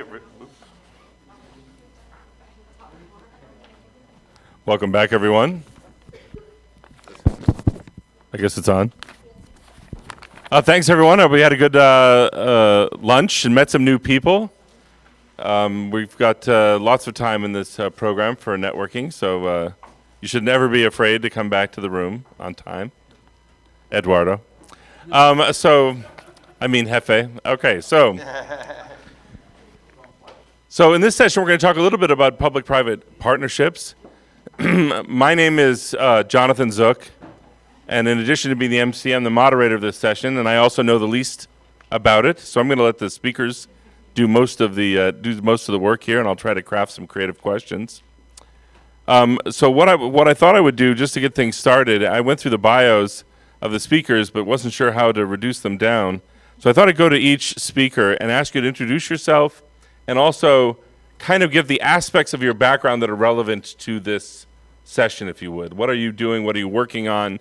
I know in some cases it's the telecom space, agriculture space, et cetera, and how it relates to this issue of public-private partnerships and accessibility and inclusion. So I think I'll just start with my own bias toward the room, even though it's beyond being there. So Andrew Mack, why don't you start us off? Tell us a little bit about yourself and the work you're doing that's relevant to the top. Sure. Yep. Okay, can everyone hear me? Great. It's nice to see some faces I haven't seen in a couple of years. It's good to see you all. My name is Andrew Mack. I am the CEO and founder of AgroMobile, which is it's a platform that connects small farmers with markets around the world, connects them to big buyers that want to see them. And so it's a data platform that relies on connectivity to reach between the edge and buyers in the center. I come out of a background of a combination of private sector and public sector. I worked at the World Bank for a number of years, where I was one of the World Bank's first public-private partnership experts. I then left the bank to start up a company called AM Global, which I ran for about 15 years, which is all about setting up partnerships between companies that wanted to get into emerging markets and emerging parts of developed markets, and the big donor agencies like the World Bank, like the Inter-American Development Bank, and bilaterals. And so public-private partnership has been basically a huge part of everything that I do. Great. Thanks, Andrew. Dino, why don't you go next? Sure, thank you. Well, I am actually in PR and marketing, and through that road, I focused on minority groups, and then I came upon some projects with technology, and it became a passion, and I've worked with Microsoft and various different organizations on discovering why we have the digital divide and what are the roads we need to take to try to close that. So I've done a lot of studies and a lot of talking with a lot of folks across the country, and worked with different chambers of commerce and different organizations, trying to get to these pockets of the community that don't have a voice, and finding out what is really happening in those communities that they don't have proper connectivity or the devices needed to succeed. And so it's been a long journey, but we're making some change, and we do have the ear of big tech right now, because we've been able to prove that aside that it's the right thing to do, there's money to be made, so people are listening. That's great. Go ahead, Doug. Yeah, I'm Doug Dawson. I'm the president of CCG Consulting. I'm an infrastructure guy, and so I have been an ISP in the past and had 100,000 customers. My consulting firm has 1,200 clients. That's about 500 ISPs and about 700 municipalities and counties and cities. And so I spend a whole lot of my time putting together public-private partnerships. I just started a list this morning I came up with a dozen different kinds of partnerships I've seen in the last 5 years. So the broadband world, 10 years ago, I could have named all the partnerships on two hands, and now there's that many being formed every month. So it's a really exploding part of the broadband environment these days. So it's a really good time to talk about it. So. All right. Well, thanks a lot. What I might do is go back to you first, Andrew, and just actually the crowd here, since you were one of the World Bank's first experts on public-private partnerships, give us a kind of working definition of that. What does that mean? Sure, it's an interesting term of art, and it certainly has changed over the years. I mean, in its broadest sense, a public-private partnership is any time that you get governments or quasi-governmental organizations working with the private sector to try to solve a problem where both have an interest and neither necessarily has all of the answers or all of the finance necessary. One of the first big partnerships I worked on was in a place called Cabinda in Angola. And the idea behind the partnership was to create a mechanism whereby both government and private sector could invest to rebuild that part of Angola after the civil war that took place.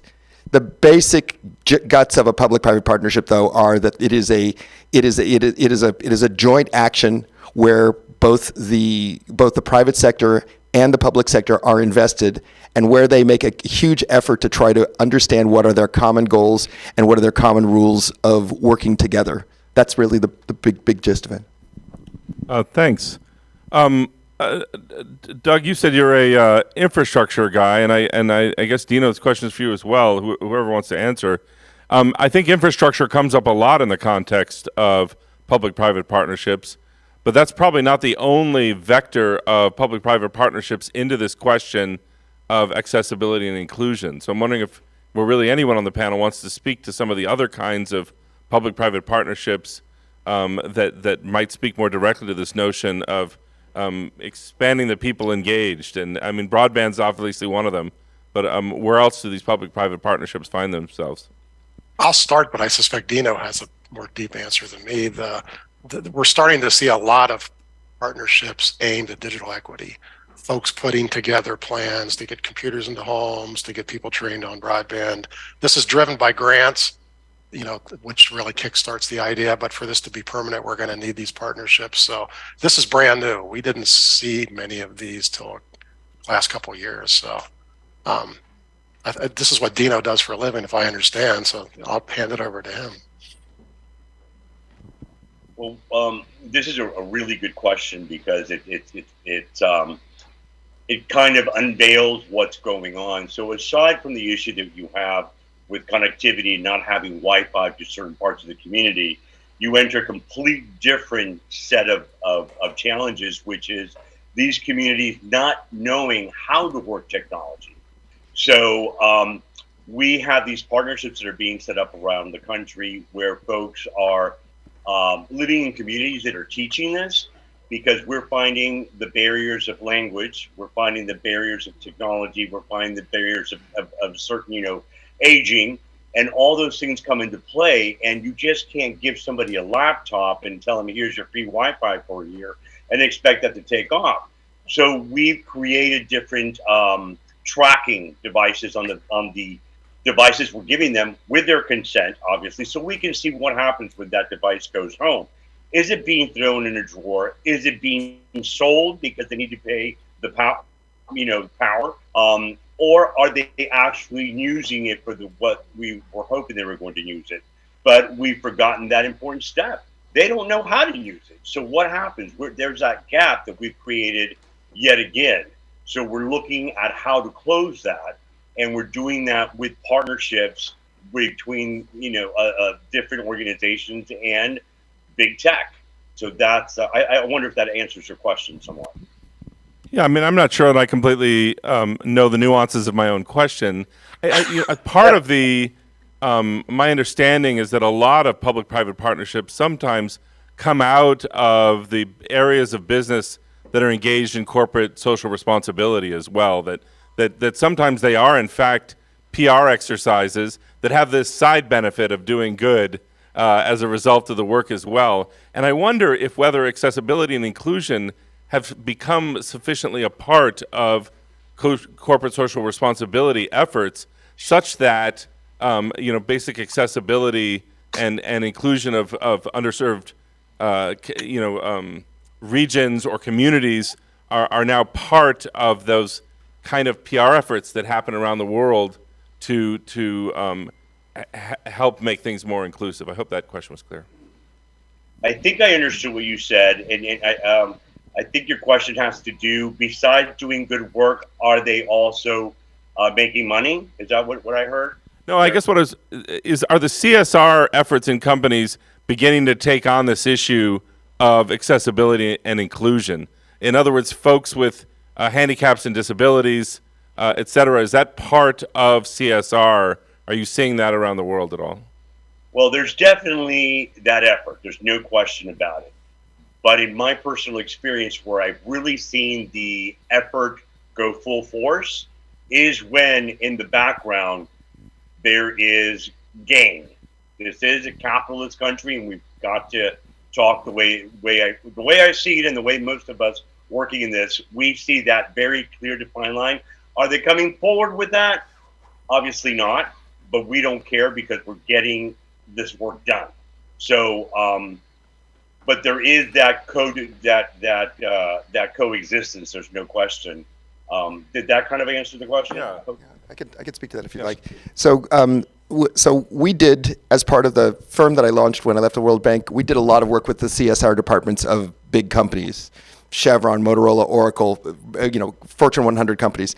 The CSR budget that you're talking about is incredibly small in most instances, and whether they talk a good game or not, most corporates still are not very well oriented toward trying to capture social good. So one of the big things that we focused on was trying to help them take the thing that they had said they committed to and turn it into a part of their business, such that it would have the sustainability, it would keep going. If one person who was in charge of it got promoted, you wouldn't lose the initiative. Or where it's often the case, you mentioned a PR exercise. Oftentimes what there is the launch of a paper or a big PR exercise where there's a very big press conference and everybody shows up, and then there's really nothing else. There's no staying power within the company. So I definitely agree with, I think it was Dino who said that it has to have a grounding in the basic business principle of the company. If it's not connected to how you make money, it likely will not last. So that's one thing. But by the same token, it's very possible to do. That's where a lot of the time you bring in government. If you're on the corporate side, is you say, okay, this is something that's a positive outcome that 10 years down the road, I know I want this externality to happen. We did a big project in road safety with Chevron and 2 parts of the World Bank and 3 parts of the Nigerian government and 10 other corporates when I was just starting out my firm in 2006. And that was all about Chevron knew down the road it was very meaningful for them to have better road safety. They have products, they have people. That was a big issue for them to try to tackle. But it was too big an issue for them to tackle alone. And it wasn't front and center enough for them to tackle it without leveraging other people's resources. And so we worked very, very hard for all of the private sector companies that were involved to try to pull out of that what were the economic interests that they were going to address by investing in this program, how they were going to be able to keep it going, how they could leverage other people's resources, how it fit with the business, in this case a big project that the roads project that the government and the World Bank were doing. And as a result of that, you have a very strong sustainability. That group that we put together is still 16, 17 years later still working, and none of the people who are originally involved in it are still part of it. So that gives you, once you reach to the core of what the corporate is all about, you connect it to their business process, then you've got a really successful partnership. Let me give you a different perspective on the same question. We have a big expectation in this country that the ISPs, the internet service providers, will go out of their way to make sure that people are connected to their networks. And so there's federal funding programs. The ACP is one that gives low income discounts. But what I have found in real life is the ISPs only give it lip service. Only 1 or 2 ISPs that I know are signing anybody up for real. Most of them are participating in these programs, and if you call in and ask to get on it, they will work with you. If it's not too hard, they will give up on you fairly easily. And most of them are participating in name only, and they barely sign anybody up. And that's because it goes back to what Dino said. It doesn't make them any money. They put a lot of effort into signing up a low-income household. The government pays a $30 piece of the bill, but the ISP doesn't make a penny more than they would have made if they had that customer without the discount. And so we're just seeing them not stepping up and participating in this. But the program was designed with them to take charge and make this work, and they're not making it work. They're not signing people up. And so we have, the estimates are, 30, 40 million homes that could qualify for this discount, and we have only a small fraction of folks actually getting cheaper internet. So. Yeah, Doug, you mentioned a lot of this was grant-based work that you were working on. So the kind of obvious role for government in a public-private partnership is money. But I'm wondering if you or Andy or Dino can share some of the other roles the government might play to help facilitate a project. I can imagine a traffic project needing a lot of regulatory help and things like that, and a broadband project, and is accountability, for example, one of the roles that government ought to play in these public-private partnerships? So I could speak to that if you'd like. The government really does play a lot of roles. One of the most important roles that government plays is a convening role. Oftentimes it is more difficult for a corporate to say no when government asks, and it's also safer for them to say yes, and for them to bring themselves together with the community. A corporate may be able to have a conversation with a community that's underserved with government in the room that they couldn't have otherwise. That maybe makes it safer. It maybe lowers the risk from. And we don't think about it, but corporates are larger, are typically large organizations. They tend to be very conservative and risk averse, right? So one of the best things that government can do is to help de-risk a project, right? The other thing that government can do is government has a long-term time frame. When you look at the corporates oftentimes have to report out quarterly earnings. They have to report out quarterly progress. They have to report out if they receive grants or loans. They have to report out on a regular basis. Government has the ability to think in 2, 3, 5, in the case of Singapore, in generational terms, right? And what that does is that gives you more balance.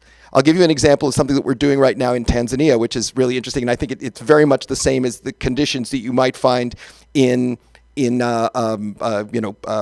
northeastern Mississippi or the Central Valley in California in some places, where we have rural communities that are mostly agriculturally based, and they struggle because there isn't quite the level of connectivity they need, and yet we know that within 5 years, everybody will have a smartphone because there will be no more dumb phones sold in the developing world. And so government, which has the ability to look at these 5-year plans, says, okay, I'm going to seed some of that money to help the private sector to get into these areas. We forget how much a lot of the models that undergird our society are actually density-based models. Think about the banking system with bank branches and ATMs. Think about the old telephony systems where you're close to where all of the big cell towers are and things like that. So if you work together with government, you have that ability to leverage research, to leverage resources, and to leverage their convening power. And in the case of Tanzania, their government, similar in Colombia, where we're also working in Colombia, they're being very aggressive in trying to help the private sector get out into those rural areas because they know that down the road, if they can convert those rural people into rural data customers, they've actually got a potentially viable business model. Let me give you a real example. There are cities in the U.S. who are stepping up big time. West Des Moines, Iowa, just decided they were going to build a conduit network to every home and business in the city. And in having that discussion, they said there's a very reasonable chance that they never get all their money back.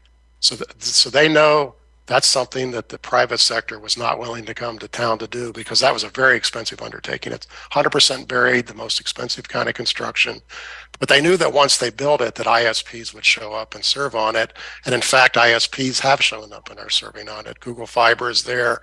CenturyLink decided to get on it. There's probably going to be 3 or 4 ISPs on this network. But they spent the money to get it done because they said the long-term benefits that come to the city from having everybody connected far outweigh any costs that they would lose on bond financing over the years.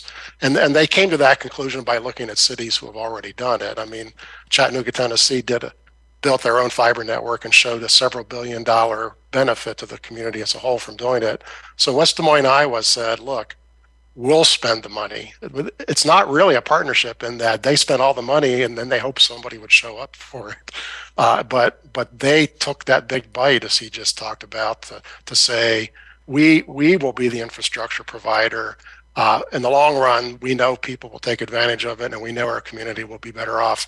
And that's becoming a more interesting and widespread model, but it's very hard for local politicians to jump over that cliff. I mean, it's a very brave thing to spend money on something that you know loses money, except we do it on stadiums every year. And along with both those things you just stated, I want to reiterate the factor that one of the newer issues is, what are these new communities doing with these devices and the connectivity? Are they using it? Do they know how to use it? And that's an issue that we're identifying that's pretty prevalent in all these different communities we're going into. So we have an active movement right now to not only teach them the basics, teach them how to figure things out themselves. And that's the movement we have going on. Again, I guess we talk a lot about connectivity and broadband, and that's sort of that infrastructure rollout, that infrastructure investment is sort of foundational to this notion. But I'm also wondering the extent to which, once that infrastructure is in place, how we might think creatively about this notion of inclusion. So I have the most familiarity with Andrew's business because if you think of farmers that don't have access to transport, for example, that prevents them from being engaged in a central marketplace. And so I'm interested, have public-private partnerships played a role in non sort of broadband-based projects, but that are in fact then exploiting broadband to work on a different type of inclusion, if that makes sense. Sure. I mean, I could certainly speak to that. If you think about the basket of services, so about 1.5 billion people around the world are in small farming. Okay, most of the people in most of the countries, it's a larger population than China or India if you take all of the world's small farmers together and those communities. And it's true. I mean, they have to get to markets, but there are a whole basket full of other services that they're missing out on because they're off the data map, right? They're missing out on access to finance. They're missing out on access to healthcare. They're missing out on access to education. And one of the things that we've seen is that there are companies, for example, credit unions and banks that want to deal with those people. But if the cost of client acquisition is too high, the cost of servicing someone is too high because you have to ride on a motorbike all the way out to the edge of the road 2 hours and all the way back, that's a long time to make a $2,000 loan. So if you're interested, for example, in microcredit.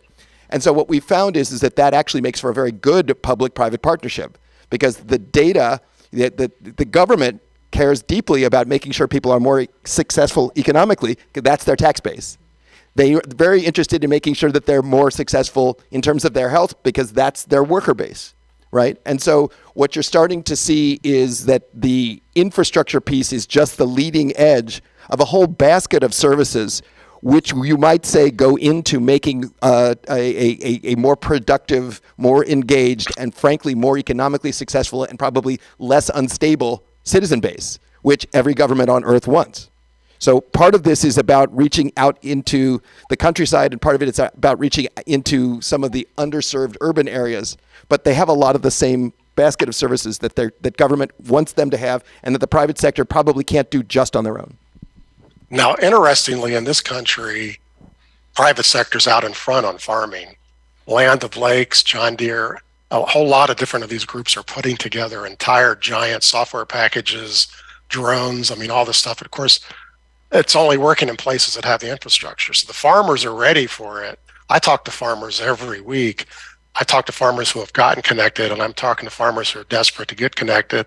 In fact, a farmer just told me this week he's not a farmer anymore. He's now an IT specialist. So, but a huge amount of farms don't have the connectivity, and so the second they get it, those training packages are there for them to use it. So the private sector has leaped out ahead of that. Of course, their incentive is they make money selling all these various pieces of equipment and software that go along with that connectivity.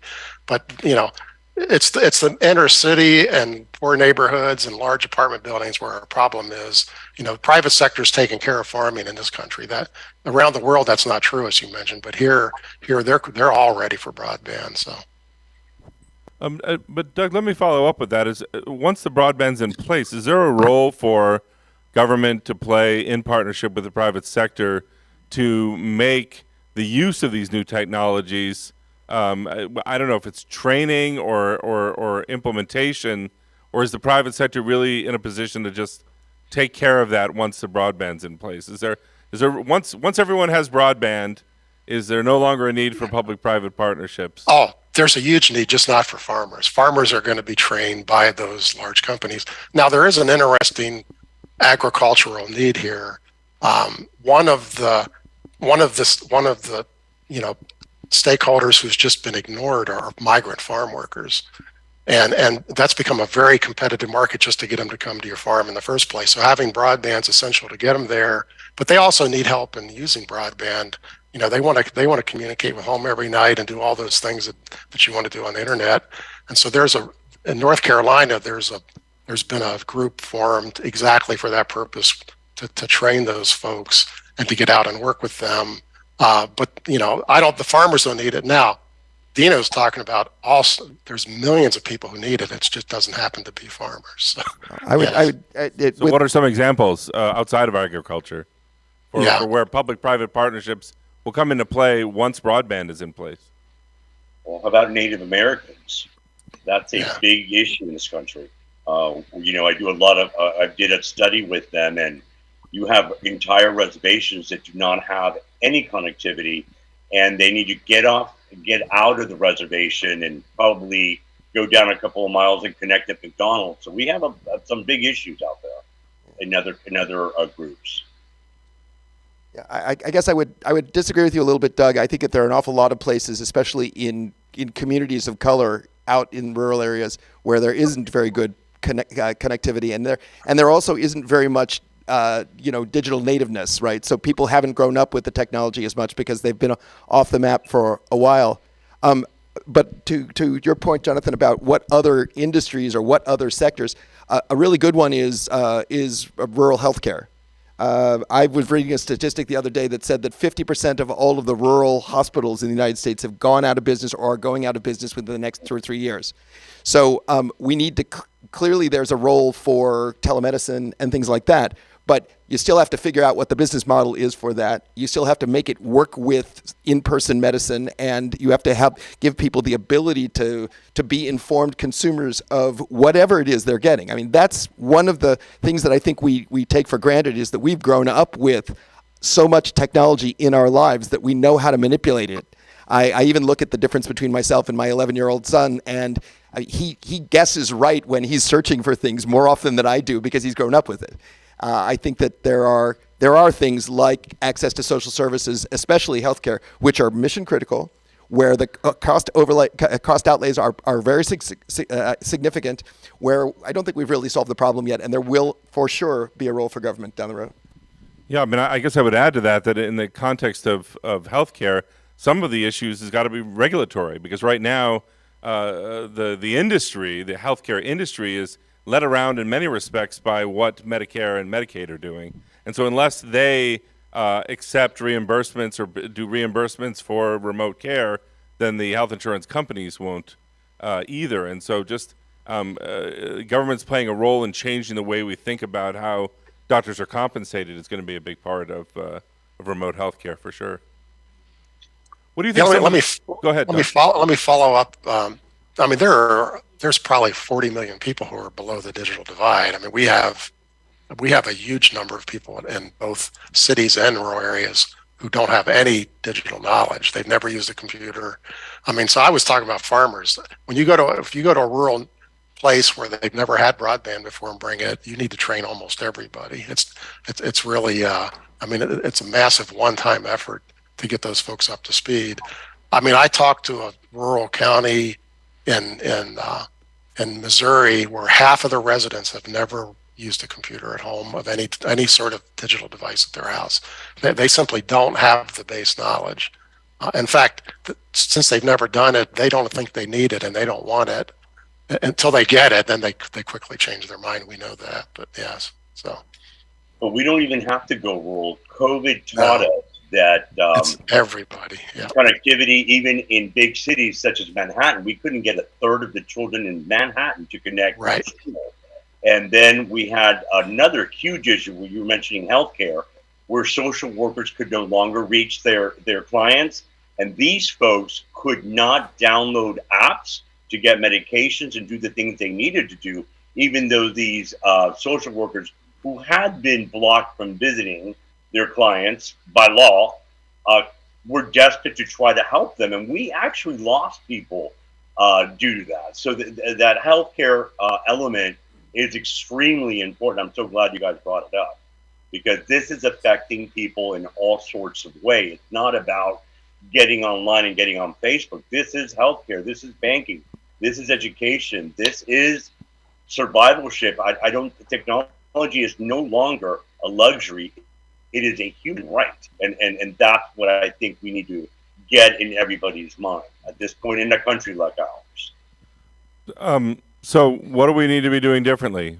How do these programs need to be structured differently to be more effective? Is it just about promises being kept? Is it about accountability? Do we need to approach these public-private partnerships differently than we have been historically to make them more effective? What's the next step? What should we be pressing our representatives and frankly corporations to do differently than they're doing now? Well, right now there's almost a $3 billion grant program to give communities money to establish digital equity programs. Those are only going to be effective if they keep on going after the 1 year of funding runs out. So what we have to do is everyone involved in those has to, if you just get those programs and you put 10 trainers out to go to people's houses and teach them to use broadband, but a year later you go to 0 trainers, that's not really going to make any long-term change in the community. But if those programs are set up in such a way that 10 years from now, there's still people going out and training people, that's the long-term solution. We're not going to run out of people who don't know how to use the internet. New generations come along all the time. And so we have to find a sustainable model.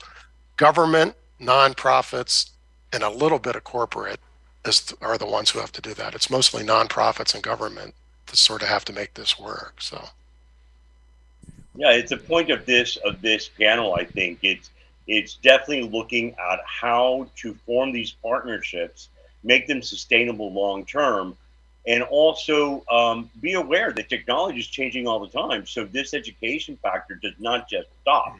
It is a long-term thing. People start aging out, and their technology skills are also aging out.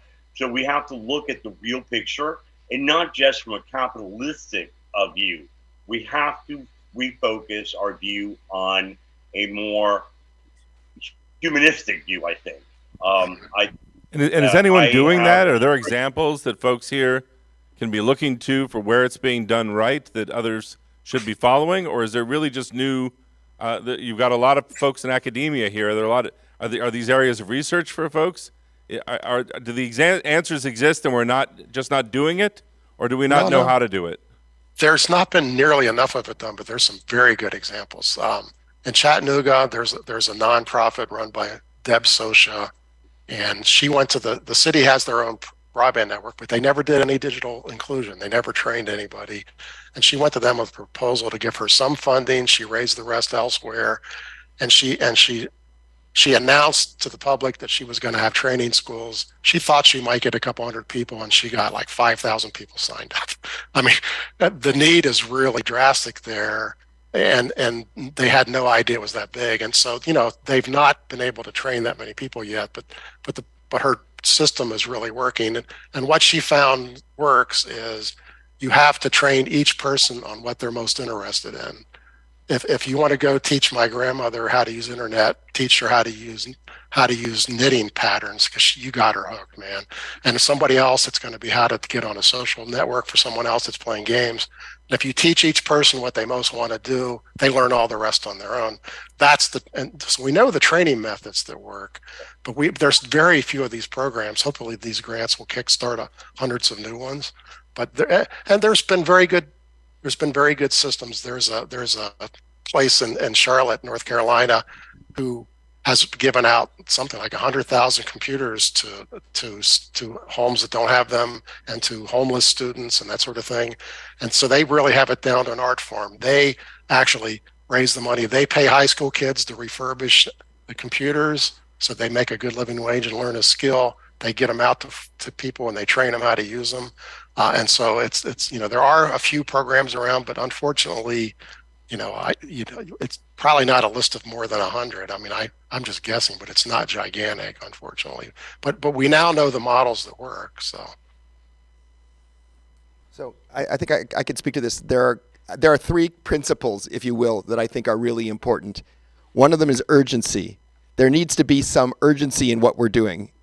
There needs to be, in the case of the work we're doing with farmers in Tanzania, Ghana, and Colombia, their urgency is they have crops that they need to get to market. And if they don't get them to market, they lose that money.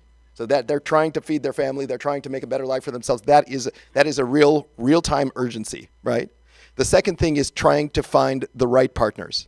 It's not just necessarily the people who want to be up on the stage with you. It has to be someone for whom there's an economic benefit. If the private sector is not going to make any money doing this, then that's going to be a miss over the medium term for sure.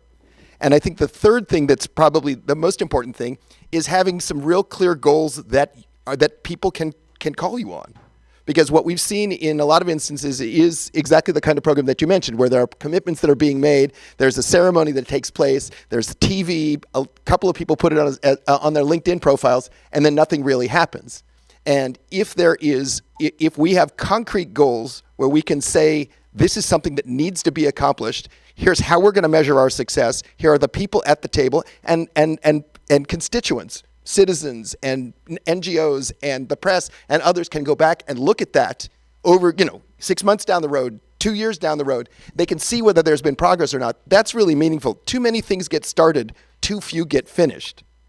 The urgency argument, there's one thing that's also an Africa example in this case, but it's very, very, I think it's related, is during COVID. As you may remember, there was a mad scramble when COVID first started to figure out who got access to the vaccines.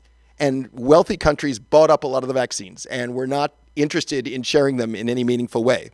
And some of the most important business and commercial leaders in Africa started talking to the Africa Exim Bank and the AU, the African Union, and others.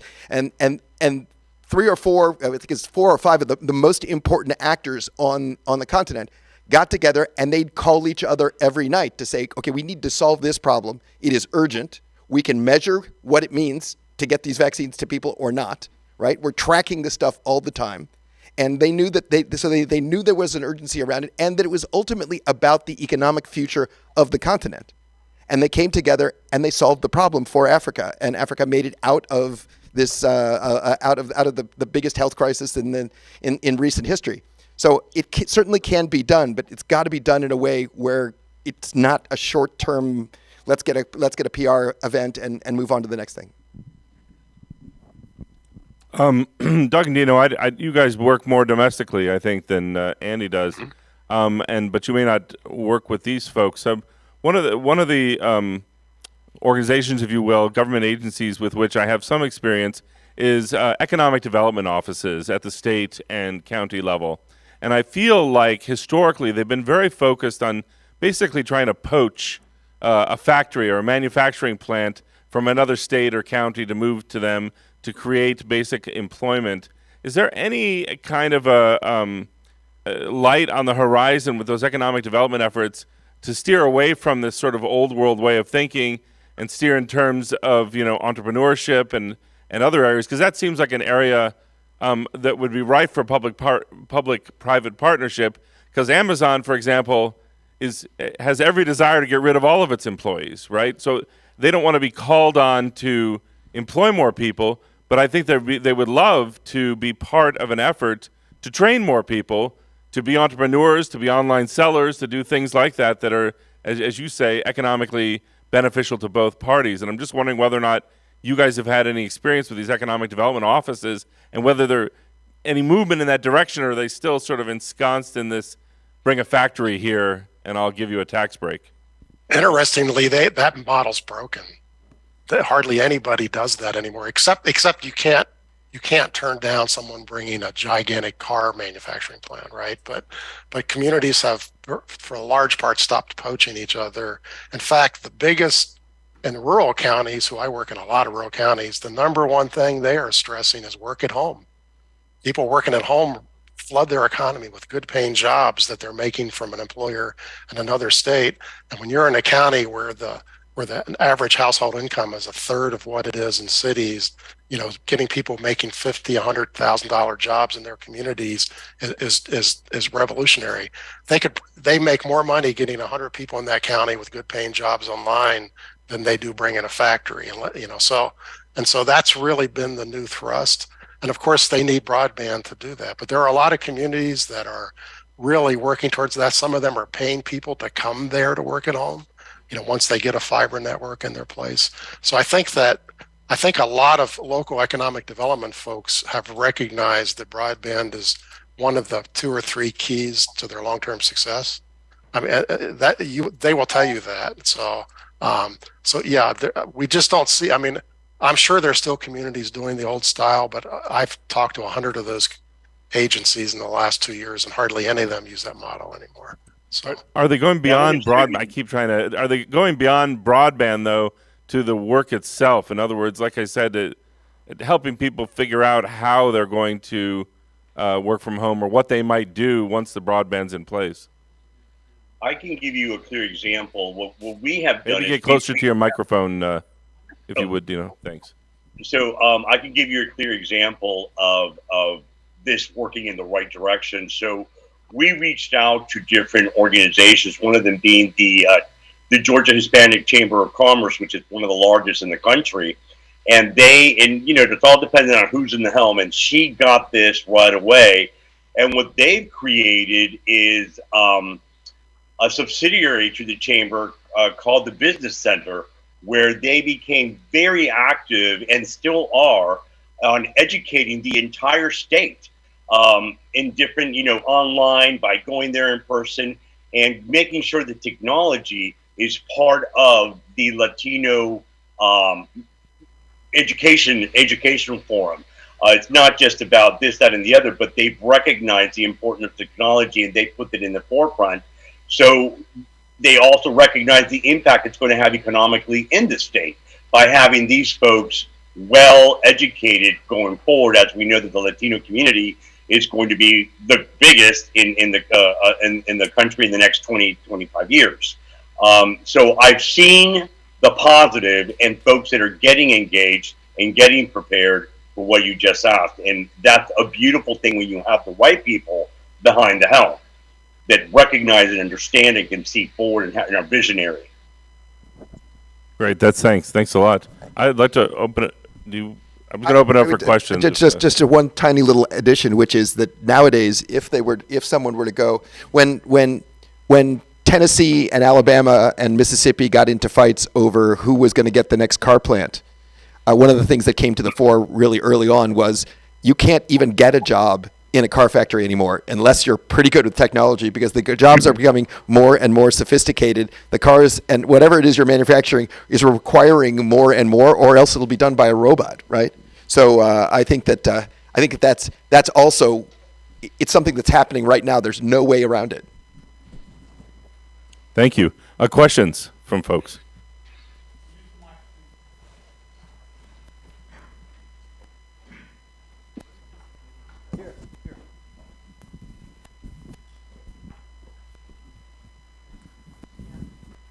Well, can you hear me? Yes. Yes. Okay. So I heard you guys talk about, using work from home as, a better, perhaps safer option for people. But we have CEOs like Elon Musk talking about how working from home is morally wrong. We know that the vast majority of people of color have jobs that they are forced to do in person, which we saw, which is why our communities were decimated by COVID.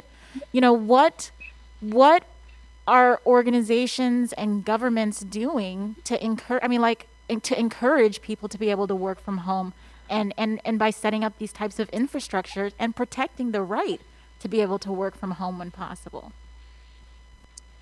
And this is my personal opinion. This is Doug. I don't think the government's doing anything for the Elon Musks of the world, but a lot of governments are letting their employees work at home. In fact, a lot of governments have completely embraced that idea, and so they, that's a really good start. So, but it would take an act of Congress to mandate, that a corporation has to let people work at home. That's probably not even constitutional. So I don't know that we can stop the very largest corporations, but an awful lot of corporations have completely fallen in love with the idea, and they're not going backwards. So I think this is one of those, over 10 years, you're just going to see it spread out to more and more of the economy. It moves downhill, and I think that, the very fact that it's a permanent movement probably gets it to a lot of more people over the next decade. That's my own guess. So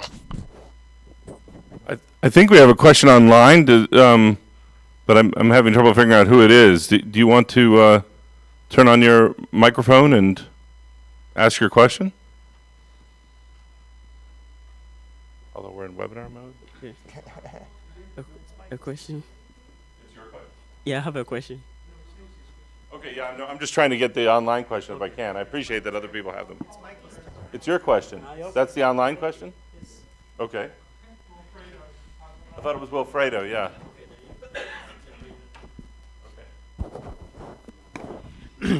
No, there are many positives about public-private partnership, but at the same time there is a flip side as well. We feel that multi-stakeholder model is much better, and in public-private partnership there is a danger of the business actor progressing his influence to the point of writing government policy with his ink, with his paper, with his pen. It has happened in many sectors in many countries, and so why do we still persist with this public-private partnership terminology? Even if you have improved it, it could mean the same thing for many people in many countries. So certainly, public-private partnership is a tool, and it can be used well or it can be used badly. I think it depends a lot on the public side, the private sector partners, and on the strength of the government. What we find is a lot of the times where governments are weak and the private sector is strong, especially in resource-focused economies, it's harder to create that right mix. I will agree with you completely. Isn't that what multi-stakeholder model balances? So there is a public, there is government, there is private sector, and then with civil society, it balances the whole thing. I can see that working in some instances, but definitely not in all. I can tell you from some of the experiences that we have had, what we end up seeing is that government and private sector actors come together to form an NGO which actually does the work. And in some instances, that's a nice way to go. But I really think it depends on the individual case. All right, I'll read the online question. And in broadband, we're seeing that. There's a whole lot of communities I'm working with right now who are using some government funding, some commercial funding, and they're creating cooperatives. It's a business that's going to be the ISP for the community. They're going to make sure everybody gets connected, every household. They're going to make sure everybody gets trained. And so that's the middle ground between the two pieces. Unfortunately, that's a rare model. You're exactly right about that, but it's a great model. So that's a good segue into Wilfredo's question. What is the key difference between a public-private partnership and a private finance initiative? Can both coexist in a project? And in terms of public-private partnerships, after a project is completed, who owns it? Well, for the financing and the operation are just two different things. You're absolutely right about that. And the answer is I've seen examples of those two things working well together and those two things conflicting. It just depends on the circumstances. The private finance initiative it can really be a wonderful thing when it works right. So, yep. A question. But it goes back to the earlier question, who's in charge of it? I mean, that's what it really boils down to. So. Well, and I think it goes back even further. If you set up the partnership in a way that is largely transparent and is goal-based, where everybody knows what their role is and where external parties are read in at the very beginning, then your risk of elite capture is really much lower. But if you don't have clear goals and there's a lot of fuzzy talk at the beginning, you may never have any action at all, or if you do, there may be the kind of action that you don't want. And you just described the number one problem with PPPs in this country. People don't talk out the pros and the cons on day one before they start. Nobody likes to talk about the downside. They only want to talk about the good goals. So. Go ahead. Okay, so my name is Shadrach Ankra from Ghana, and I'm coming from a country where we face a lot of these connectivity issues. So when it comes to the rural communities in Ghana, especially the northern parts of Ghana, we have issues where farmers do not have the devices to get connected, and network infrastructure sometimes in some of the communities it does exist, and if it does, you have a limited connectivity. So here is the case, the private sector. So when it comes to the telcos, they are not interested in communities where the population is. Yeah, you're cutting off. They are not interested in communities where connectivity is. Sorry, the population is very low. In that case, they will not be able to get. I can't hear anything. Investment. So they are not willing to provide connectivity to those communities. And in instances where the government is not able to come in to assist communities, so, who are then going to We're not provide hearing connectivity? the question. Yeah. You understand the question? Yeah, let me paraphrase the question. He's talking about, he's from Ghana. He's talking about the fact that there are low density communities, especially in rural areas, where the business model that we have in the city may not work as well, and as a result, that there's no real economic logic around connecting those people. I work in Ghana. I have a team in Ghana, so I can tell you from personal experience, I understand the problem. I can also tell you that when there's enough value at the end of the line, people have a way, especially Africans who are immensely entrepreneurial, right? Find a way to make it work. So what do we see? When I first started working in West Africa, there were about 20,000 cell phones in Nigeria. Now there's a cell phone for every man, woman, and child in the country of over 100 million, right? So what it means is that we have to connect up the economic logic. Sometimes government can help do things that need being done. In the case of Uganda, government said with our 3 cell phone licenses, national ones, we're going to say that we mandate that you have 4G coverage in 90% of the country. So everybody bidding for a license made that commitment. But then government needs to stick with that, and they need to think in advance. Okay, is there an economic logic for making a cell tower work? What I think oftentimes happens is that the barriers to entry of a public-private partnership on the private sector side are too low. They haven't thought it through. They want the access to the license. They make a promise, and if they know that no one's going to be holding them to it, then it doesn't matter. It's got to work in the end for all of the partners, or else it doesn't work as a partnership. So in the case of Ghana, you have to figure out why are we trying to connect these people? What are they going to do with the internet? To the earlier point where you were talking about what's going to be if it's not knitting for his grandmother, right? Then what is it? It's agriculture in the case of Ghana. If you're a sorghum farmer, you need to get your stuff to market, right? Full stop. So that's your entry point. But we haven't done enough thinking about the business model, and that's really the next frontier, I think. All right, last question here.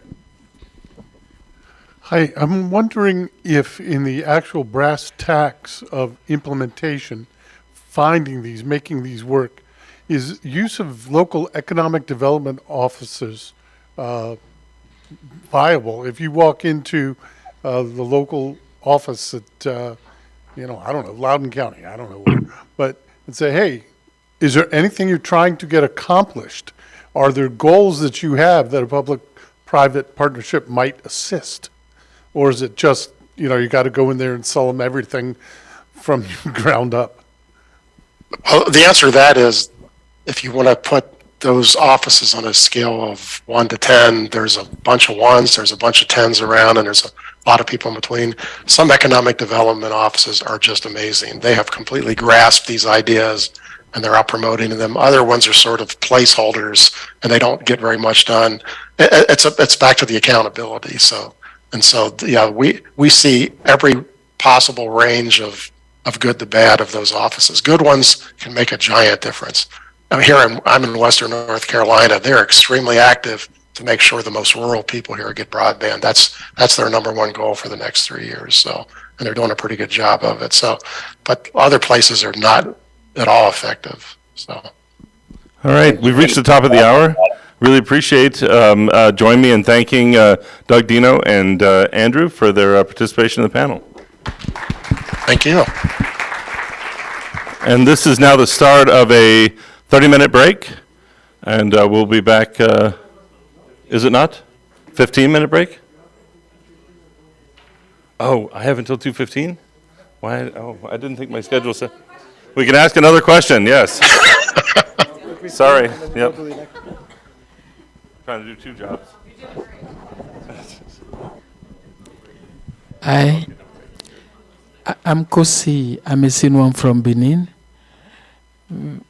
My suggestion is to move from the data internet we have now with our operator to free internet available.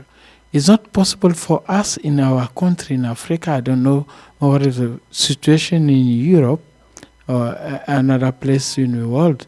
But when you buy data for 1 gig to just upload something, it's not economically usable for something we need to make research, for example. But is it possible to have another model of business on this area? Is it possible? When we discuss with the people who provide internet in our region, every time we say global internet connectivity is very much. The cost is very much for them.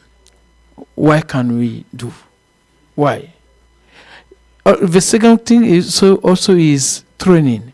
If you don't know what to do with internet, you just put your money in the town. Internet, we use it for necessity. And need internet, for example, to make research and so on. There's some people in my area need only internet to make WhatsApp. That is not normal. We need to educate our people. Training also is something. Can we have fun to train people to let them know what is important for them in internet area? Somebody want to take that? Well, I can answer the first question. I actually do quite a bit in Africa myself, and I think I work in Nigeria a lot in the last couple of years, and Nigeria has probably the most creative wireless economy in the world. You can buy internet for a minute. You can buy it for 1 use to upload a file. You can buy it for an hour, 6 hours a day, 3 days a week. Every single possible way to buy connectivities there, and for the little uses, they're really cheap. I mean, they're literally pennies. And so the cellular carriers have really determined how to monetize it so that everyone is affordable. And so and now we're seeing they're starting to build fiber networks in Lagos, and those folks are adopting the same model. So students are buying 3 days of high-speed connectivity for their exams and then dropping it again. I mean, it's a really interesting model to match the needs to the way that the providers are selling it. I don't see that model in a whole lot of other places. So I think we all been talking the whole time about your second question. We all think the world needs a ton more training. So I think you'll get us all to agree to that. So. Yeah, Microphone? Sorry. I would compare Benin to Rwanda, okay, which are roughly speaking both small markets, both not very big economies, and yet Rwanda has taken a very, very aggressive posture to try to become an IT hub. They've got a lot of leadership. They've marketed themselves very, very aggressively so that people know Rwanda now. They have made a huge point of integrating with their neighbors because they recognize themselves as being a small market. And as a result, Rwanda does a lot of IT for their neighbors, right? When you start to drive more usage, you start to drive down the cost of anything, right? The more frequency there is. So a combination of vision and integration with other larger players is likely what's going to get the costs to go down, along with regulation that supports that. I don't think that there's anything that can keep Benin from being the next Rwanda. There's no difference between the Rwandans and the Beninois that I know. I think the difference was simply that 10 years ago, Rwanda said they were going to make that their number one economic priority, and then they did it. So, yeah, that's what I mean about having the vision and sticking with it. You said it. 10 years, they stuck with that vision. And now it is easy for me to invest in Rwanda and hard still for me to invest in Benin also. Andrew, I had a question, believe it or not. It's how you that are so involved in other countries. I happen to be Colombian. How do you deal with corruption or the red tape in these countries to get things done? You don't have to go overseas to get that. I was going to say, I think that is a misperception that only exists in other countries. But what we tend to do is we tend to focus on the individual, right? And the drivers of the individual. The closer you are to the edge, the closer you are to the citizen, the harder it is to pull off corruption. And what we've seen is at scale and at the personal level, people have the tools to get around corruption. All right, last question. Actual last question here. Hello, Ali from Pakistan, and my question is about the. When we are talking about the public and private partnership to bridge the gap of connectivity in the rural areas. Actually, the rural areas in every country mostly is the most difficult operation to operate, as well as there is a less revenue generation from that particular community segment. So clearly, it looks like a loss from public sector they're going to bear, and how much they are going to sacrifice there is a regulation cost, operational cost, licensing, etc. And then private sector, what are the gap which government can sacrifice and the private sector can make, so that there is a service which there is a clear that the demand is there in every country. The rural community is growing, and the demand side is there, but the supply side, what could be the key benchmark? Well, we have that exact issue here. The vast majority of the surface area of the U.S. has terrible broadband, and so this country is throwing a $42 billion grant program. We threw another $100 billion of what's called ARPA local funding to help get this fixed. The government has to subsidize getting infrastructure in rural places. Commercial companies are not going to go out and build networks where nobody lives.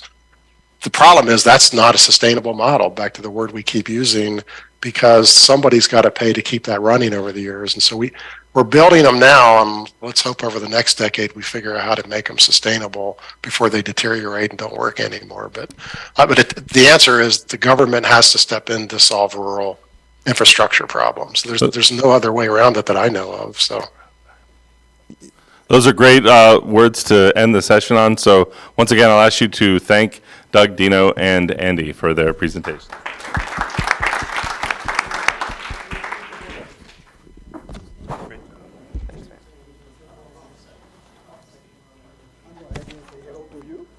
Can we actually leave this time, or are you going to ask us another question? All right, I think we're done. Hey, good to meet you, Dino. I'd like to talk to you sometime. Yes, sir.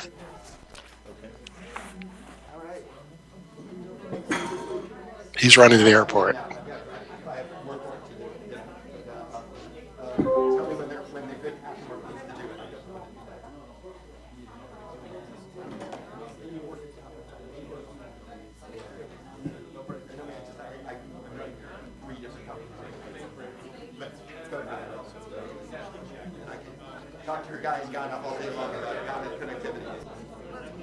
joke around too much. It's not actually a break. Let's go right into the next thing.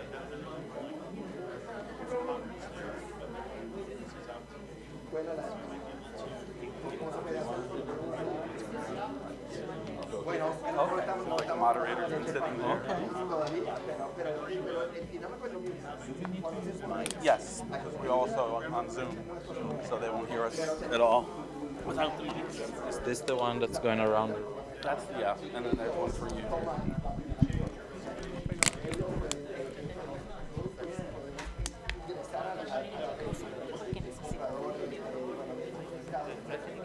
He's going to need the mic. What do you...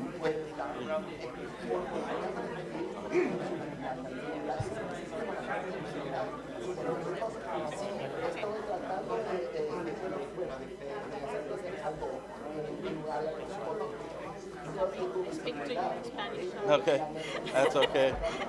I'm going to start learning Spanish tomorrow, I promise. Hello, hello, hello. I just want to make sure that Folks, Folks, don't leave. This is not a break. Stay seated. We're going to go right into the next panel.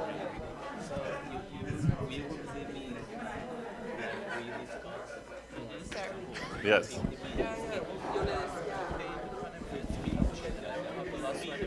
There will be detention for those that are not present for the session. Any preference? Okay, Manolo. Thank you very much. I mean, yes, I don't, want to leave space for after a ton to say. Yes. Yes, and I think we should have, discussion, All right, do you want to... And there's a microphone here. Right here. Oh, Jolie. This is the one that we have to share? No, we each got our own microphone. This is a high rent operation. Which one do you want me to use? Yeah. So here or we have to use it all the time because of This one will be used for Q&A. Okay, use that one there. Use that one. Use that one. Yeah. And I'm gonna. I just want to check the channel on this one. You were able to... Yeah. No, this one was cutting out, so maybe it's a problem with the channel on the thing. Let's go ahead and get started. Yeah. And there's a, I think so. a small table here, kind of. They put anything on if you want. Okay. Okay, well, good afternoon, everybody, to those in the room and to those who are following from wherever you are online. We'll move right into the next session, which is titled The State of the Nation for People with Disabilities. My name is Filippo Trevisan. I'm the Associate Dean in the School of Communication here at American University. I'm also the Deputy Director of the Institute on Disability and Public Policy, which is one of the co-sponsors of today's and tomorrow's event. A lot of my work has to do with technology, people with disabilities, and in particular political participation at all levels, from the local level to the global level, and in various countries as well. So I'm very excited here today to be helping facilitate this discussion and conversation. And our two speakers today are going to be Greg Shadden and Manolo Alvarez. And I'm going to tell you a little bit more about them in just a second. But we had a really good conversation as we connected a few days ago to talk about today's panel. And I think I see our conversation around the state of internet access and accessibility for people with disabilities around the world today really revolve around three main themes that I think are going to drive this conversation today. One of them is, of course, regulation and legislation. Another one is culture, and another one is technology. And there are various stakeholders, of course, involved in each one of those, but I think everything we're going to hear from them, and I'm looking forward to your questions as well, really are going to sort of overlap with those three themes. I'll give a brief introduction, but let me just say that I think their perspectives, I think, are very complementary, and they'll provide, a legal perspective as well as a user perspective, a teacher's perspective. We'll hear a lot of that. And, we only have an hour, so I don't want to take up too much time. We'll get right into our first speaker is going to be Manolo, and let me tell you a little bit about him. before I hand it over to him. So Jose Manuel Alvarez Caban, better known as Manolo, is a blind person, and he truly believes in social inclusion and has dedicated his life to promoting equal access to technology for all. He is an innovator, developer of apps, educational software, and video games for blind students, podcaster, researcher, and professor at the Faculty of Education at the University of Puerto Rico in Rio Piedras. He teaches assistive technology courses and has offered courses in accessible technology at the graduate level as a visiting professor at the University of Massachusetts, Boston. He has also conducted digital accessibility workshops at universities in Panama, Mexico, the Dominican Republic, and Spain. The NASA Johnson Space Center, he joined a team there developing software for blind students to learn science. He was a member of the U.S. Federal Communications Commission Office of Engineering Technology Advisory Group. He was also a promoter of the creation of Law 229, which guarantees the accessibility of web pages of the government agencies of Puerto Rico, and offered assistance to Puerto Rico State Elections Commission, as well as participated in the work team that developed the first talking ATM in Puerto Rico by Banco Popular. He's a graduate of State University of New York, the University of South Maine, and California State University at Northridge. So please join me in welcoming Manolo, and we look forward to what you have to tell us today. Thank you. Good afternoon. Thank you very much for your presentation. And I would like to start with a question. We are talking about accessibility, inclusion, and the internet. And my question is, if right now the internet accessible for persons with disabilities? That's a very good question. And I will give you my answer and my perspective, and I will divide that answer in two parts. First, this morning, the panelists has already talked a little bit about it, and is that they are standards.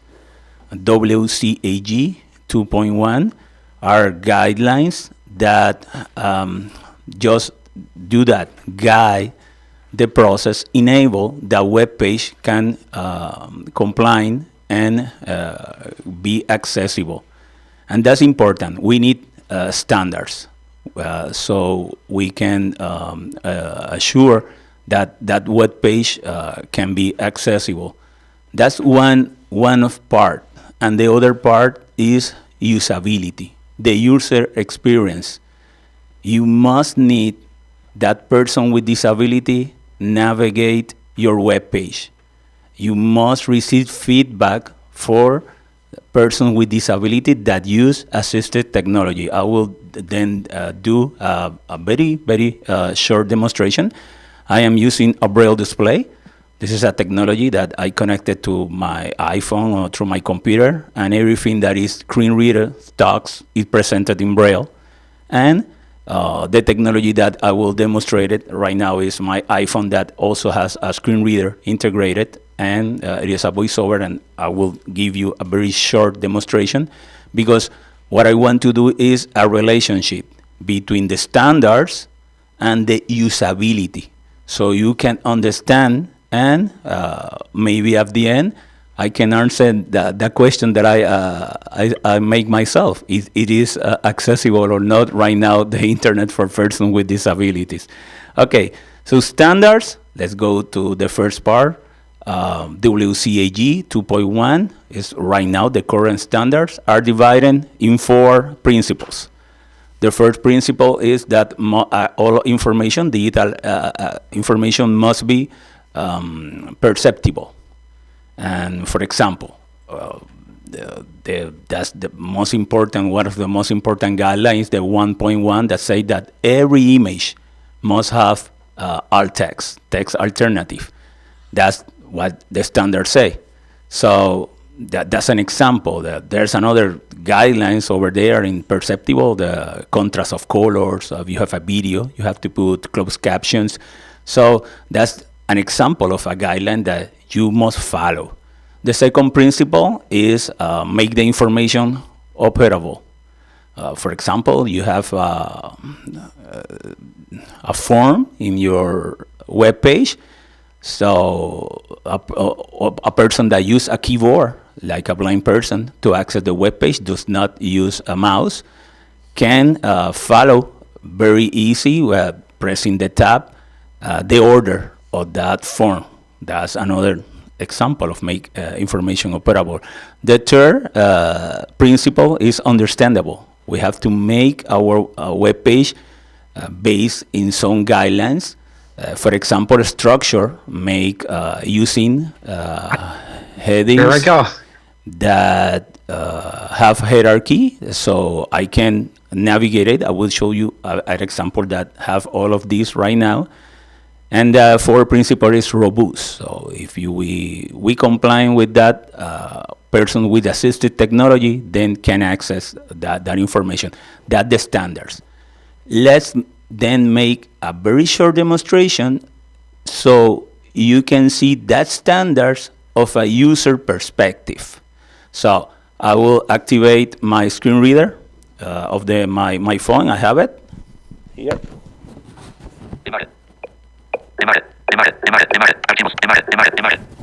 Oh, let me put slower, please. Give me just a second.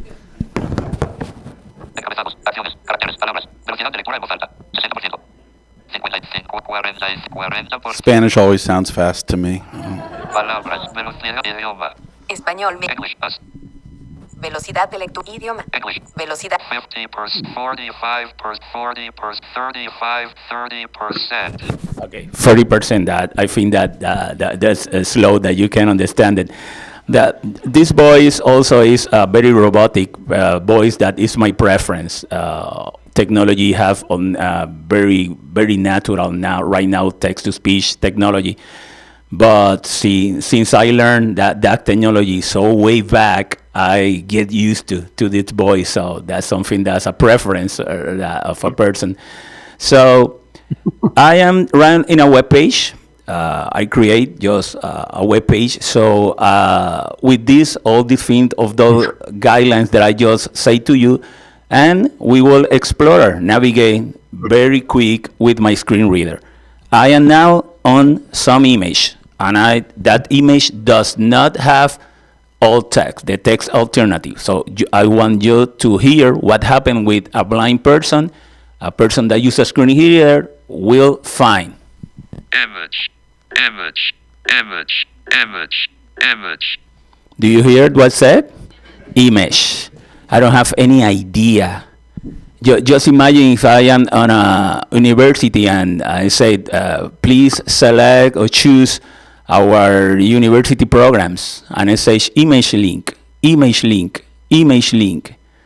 And I have to start to guess, to trying to find the information, but that's not accessible. And that's what the guideline, the WCAG said, you must describe with text or image, because if not, what will happen? This is the user experience. And it is not fair that a person cannot access information, a blind person, a person that uses assistive technology, because the web page then it is not accessible. That will be a barrier created by the technology and the person that does not do that. So technology always promote inclusion, not segregation. So that's a very short example. I told you that with the forms, it's very important. Every time you create a form, that's principle one. Principle two, operable, is quite important in a form to follow a reading order. Have so many times visit a form, and I say, I hit tab, and my screen reader read first name, and I write my first name, Jose, and I press tab and say address to, and I press tab and say email, and I press tab and say last name.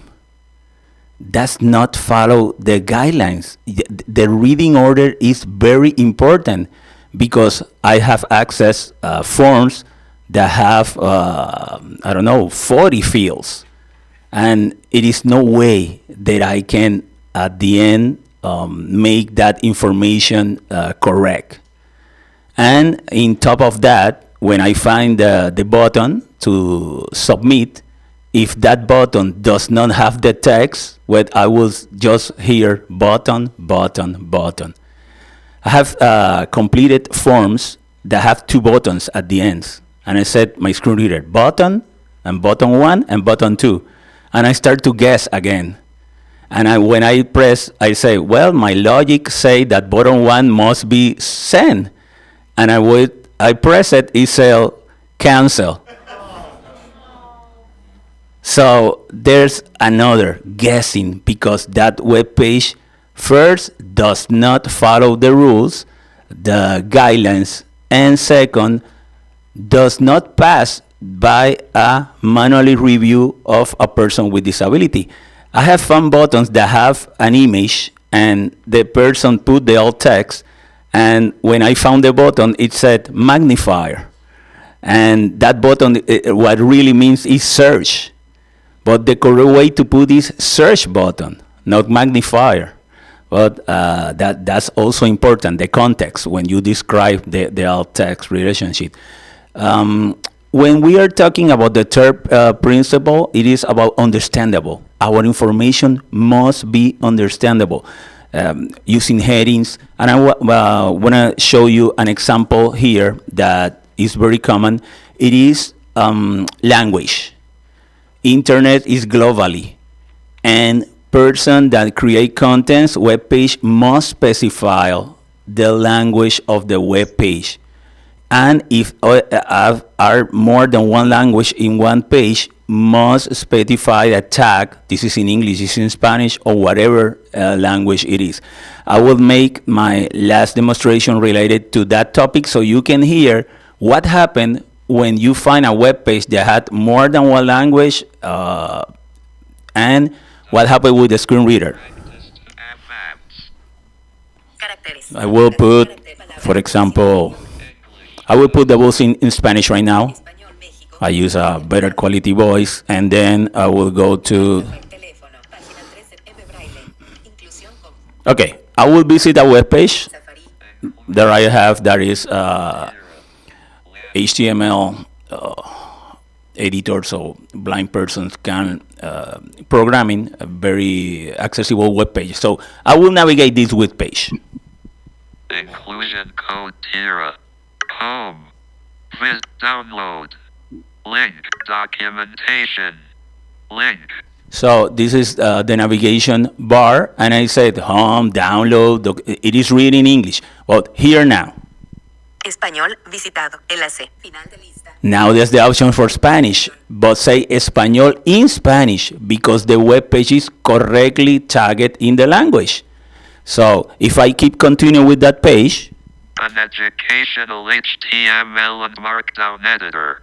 It keep reading me the information in English. Let's go to the Spanish version.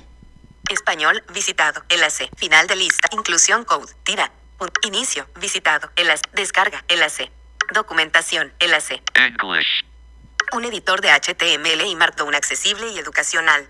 So the technology can then put automatically the language and correctly. If I use a Braille display, that I use a Braille display all the time, what would happen if the tag language is not correct presented, then the Braille, it will be presented the text in English and the text in Spanish with the signs in English.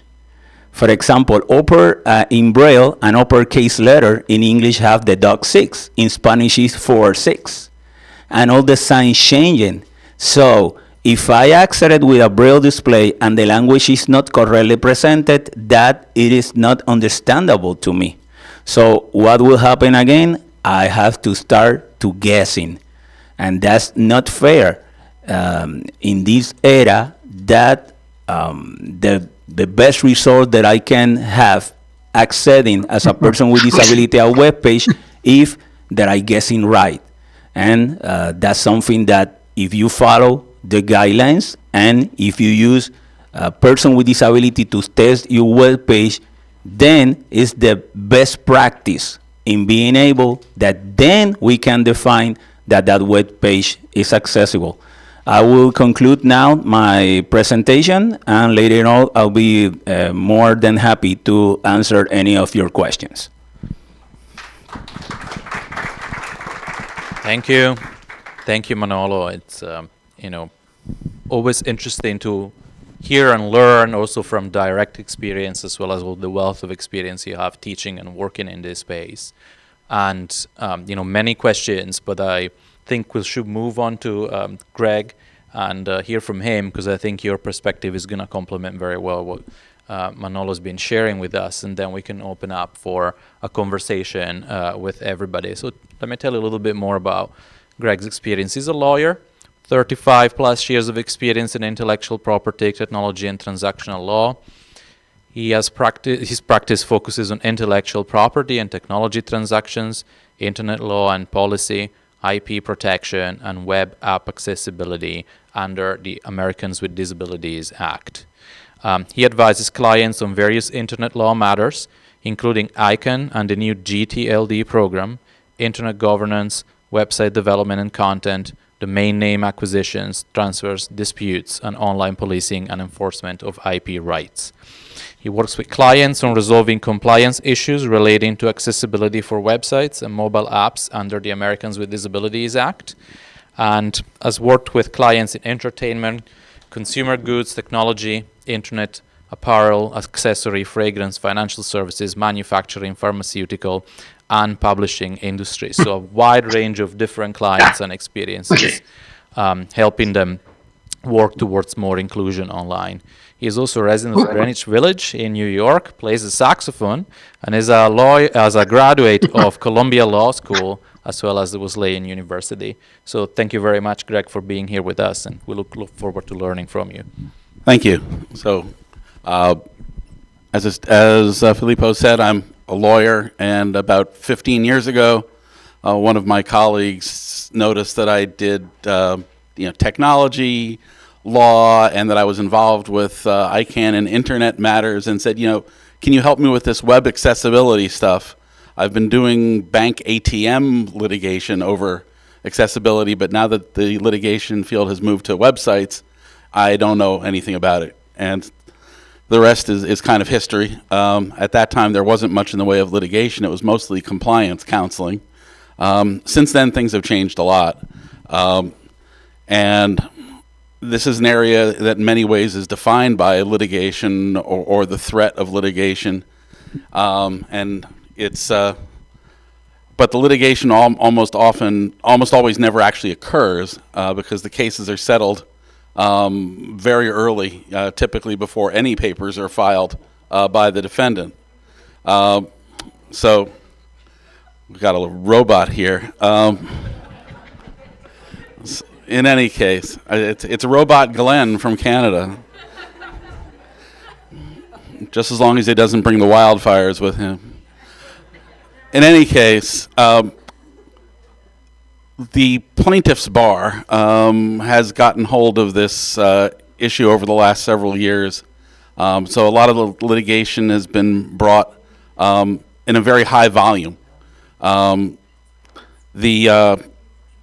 In the last year alone, in 2022, there were over 3,200 lawsuits filed involving web accessibility issues. And of those, over 2,500 were filed in New York. Fortunately, I practice in New York. Number two is Florida. California has been number 3 for federal litigation, but it's dropped down to 4th. And Pennsylvania is currently 4th. And when I say 4th, it's 4th with like 20. So the difference between New York and almost any other place is astronomical. In part that's because the courts in New York have been more friendly to keeping plaintiffs' lawsuits alive. But typically these cases get settled very early for a fairly modest sum of money, very little of which is seen by the plaintiff. In most cases, the plaintiff is essentially an employee of the lawyer rather than the other way around. And they might get, say, $1,000 out of, say, $10,000 or $15,000. The rest goes to the lawyer. There are still, of course, litigation by disability advocates and disability advocacy rights organizations. And the plaintiffs, in many cases are disability advocates themselves. They're not merely plaintiffs for hire. One of the most prolific litigants is actually a woman who has filed or had filed for her over 600 lawsuits, almost all of which involve accessibility and the web, but not web accessibility as we've been discussing it. Her cases are almost all against hotels and against what's called the reservation rule. What she looks for is whether the website has information about accessibility features of the hotel. And if it doesn't, she brings a lawsuit. Now, she may claim that she is interested in going to 600 different hotels. That might be stretching things a little bit. And indeed, for the first time in 18 years, the Supreme Court will be hearing a case involving accessibility, and it is involving a case involving Deborah Lawfer, who is a resident of Florida, but will sue wherever she needs to. So she sued a hotel in Maine, actually a little kind of bed and breakfast with 3 or 4 cottages called the Coast Valley Inn, which actually it's not accessible, which is a different problem, but also did not have any information about whether or not it was accessible on its rather simplistic website. And the district court in Maine ruled that Lawfer did not have standing to sue because she didn't have a realistic desire to go to the hotel. So she was essentially classified as what gets called a tester. And she actually amended her complaint. Initially, the complaint, that the answer that was filed, or there was a motion to dismiss filed, saying, well, look, she wasn't going to go to the hotel, so she doesn't have standing, because it doesn't even say anything in her about wanting to go to the hotel. So she filed an amended complaint which said, I want to go to the hotel. And the district court in Maine said, you don't have standing, go away. She appealed. The Court of Appeals, or rather the circuit court, said, no, we think you do have standing. The injury is in not having the information. And it doesn't, in essence, it doesn't matter. That's obviously, this is simplifying long, complex cases.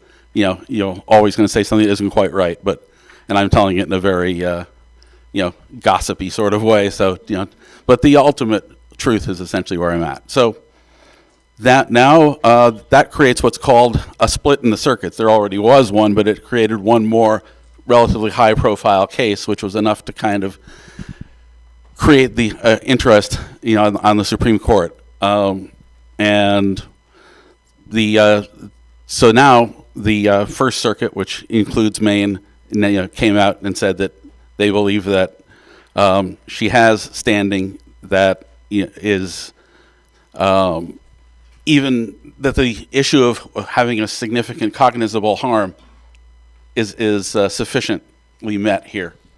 So the Supreme Court's taken the case, and the initial briefs are being filed, amicus briefs are being filed. It'll be interesting to see.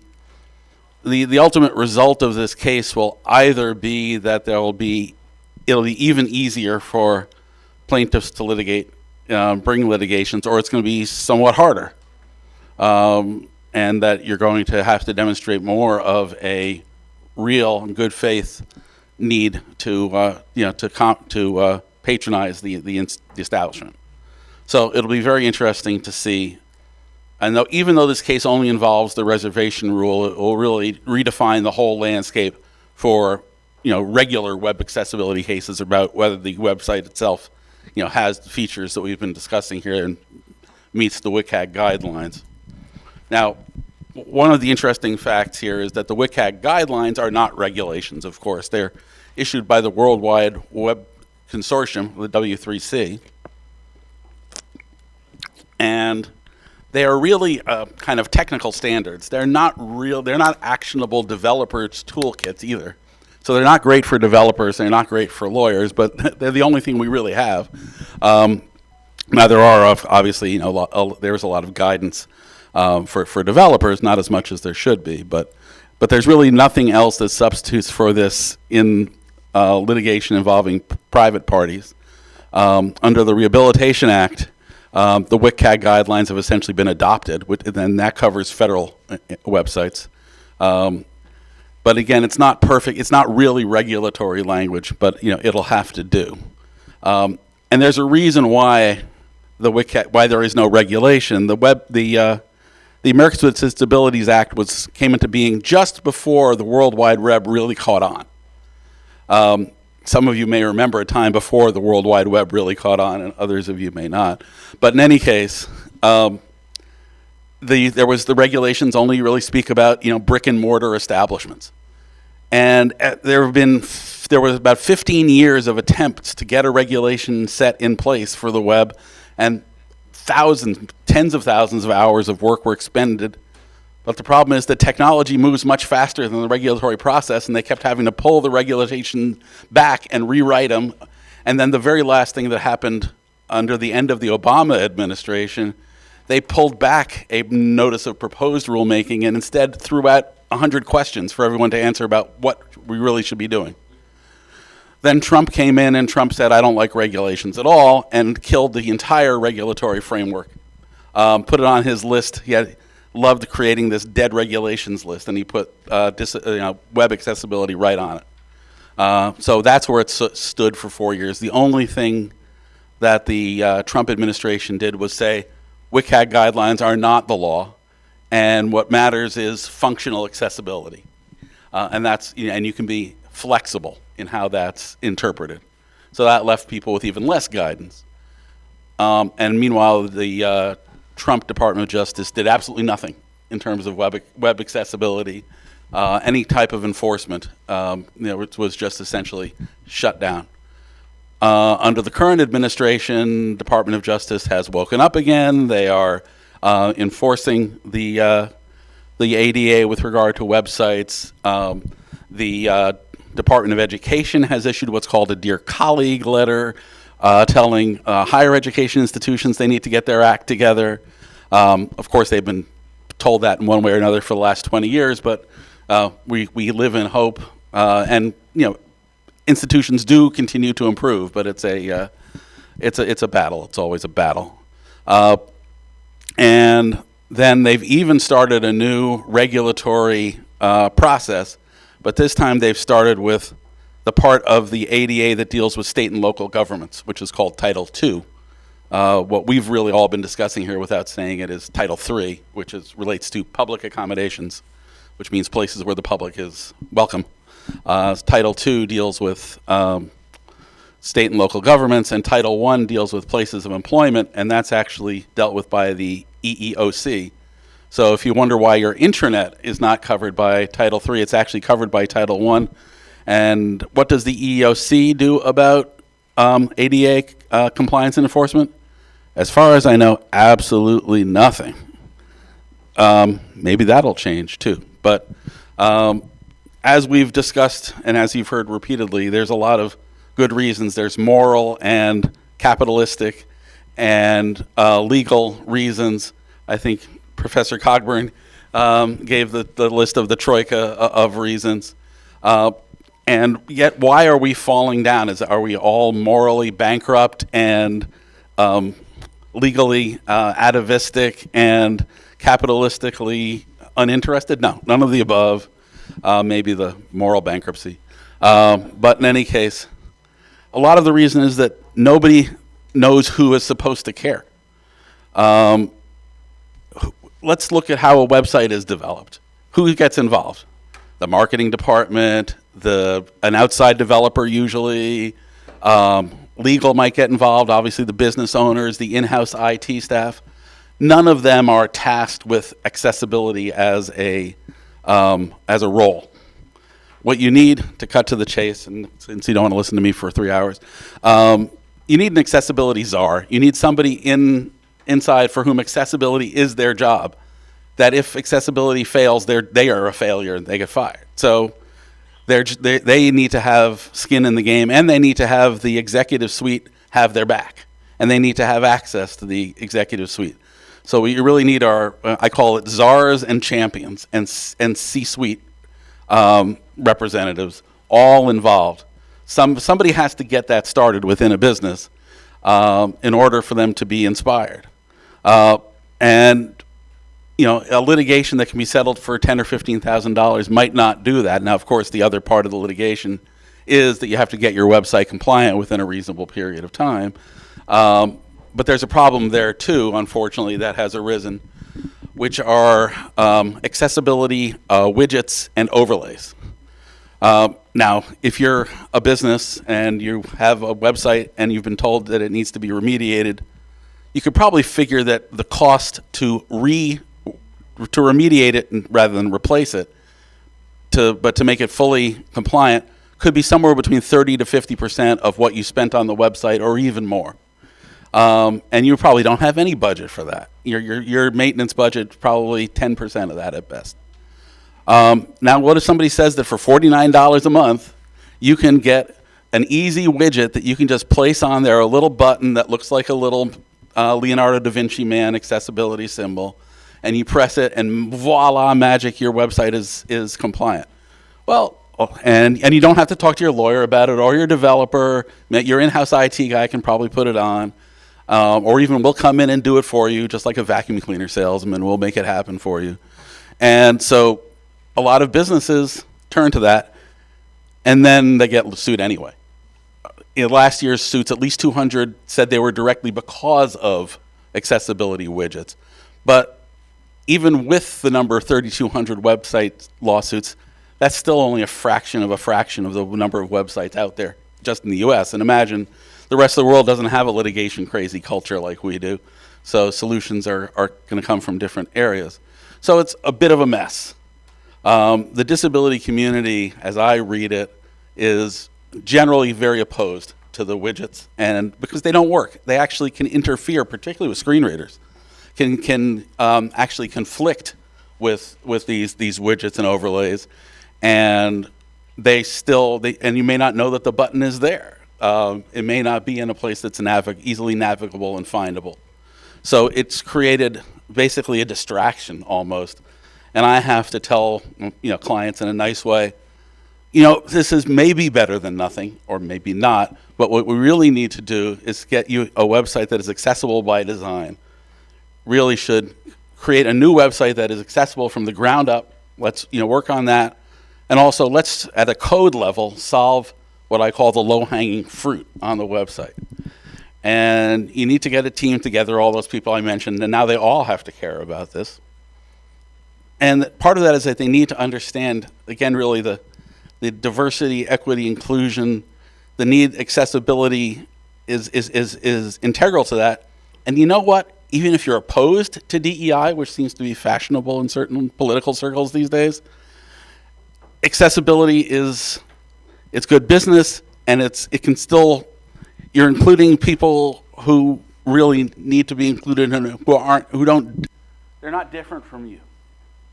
And if your problem is that you don't want Democrats to be involved, well, that's not the problem here. So don't make this about DEI. If you don't like DEI, just think about it as accessibility. If you do like DEI, think about accessibility as a leg of DEI. But whatever it may be, it really is an imperative. What? Thank you. Yes. Anyway, technology, friend or enemy? Frenemy, indeed. Well, and that's really a problem in this whole area. The web is one of the great inventions of the last few decades, and yet it's created all of these issues. We're here talking about issues which are opportunities, but they're mostly challenges.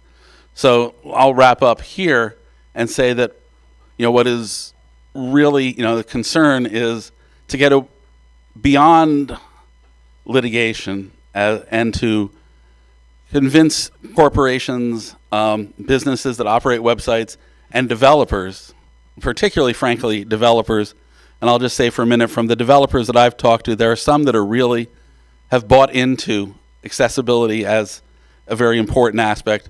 But a lot of developers traditionally have not wanted to design accessible websites. They've avoided it on purpose because it cramps their style. If you like green and gold as a combination, there's no good combination of green and gold that will pass a contrast checker, that will have the proper ratio. I've tried it. It looked awful. You end up with very pale wan yellow and a green that's almost black. So if you like green and gold, or if your school colors are green and gold, you're going to have to do something different with the green and gold. Make it some stripes. Make it some decorative elements. Similarly, a lot of what Manolo is referring to when he's saying image, image, image, well, two things. One thing, that could be an image. It could be a photograph, a picture, or drawing, but it could also be an image of text. That's a huge problem. If you like fancy-looking fonts and stuff like that, a lot of times it's basically a picture of text. It's not ASCII, it's not any key, it's unreadable by a screen reader because it's just a picture of text. It could be a flower pot, as far as the screen reader is concerned. And yet you have this, cool heading, and all your cool headings that say all these cool things in these wonderful fonts with, gremlins coming out of the middle of the O and whatever it might be. That's just image, image, image. So, and the same thing with navigation. So that's why web designers, the aesthetic ones particularly, don't like it. But you know what? They got to grow up. And they need to be told, they need to be brought on board. They should be advocating for this, but they also should feel that they will lose their job if they don't advocate for it. So we need to create a greater culture of accessibility as a sine qua non, as a given. And part of that is just acknowledging, first off, that some of us are becoming, to an extent disabled as we age. I've now got 2 different sets of glasses in my bag. I didn't even wear glasses, or I didn't admit that I wore glasses until a few years ago. So that's not going to get any better. But at the same time, too, it's just, if this is a world that we want to go in one direction or another, I think we want to go in the direction of being a better world. And if we don't, this is so essential.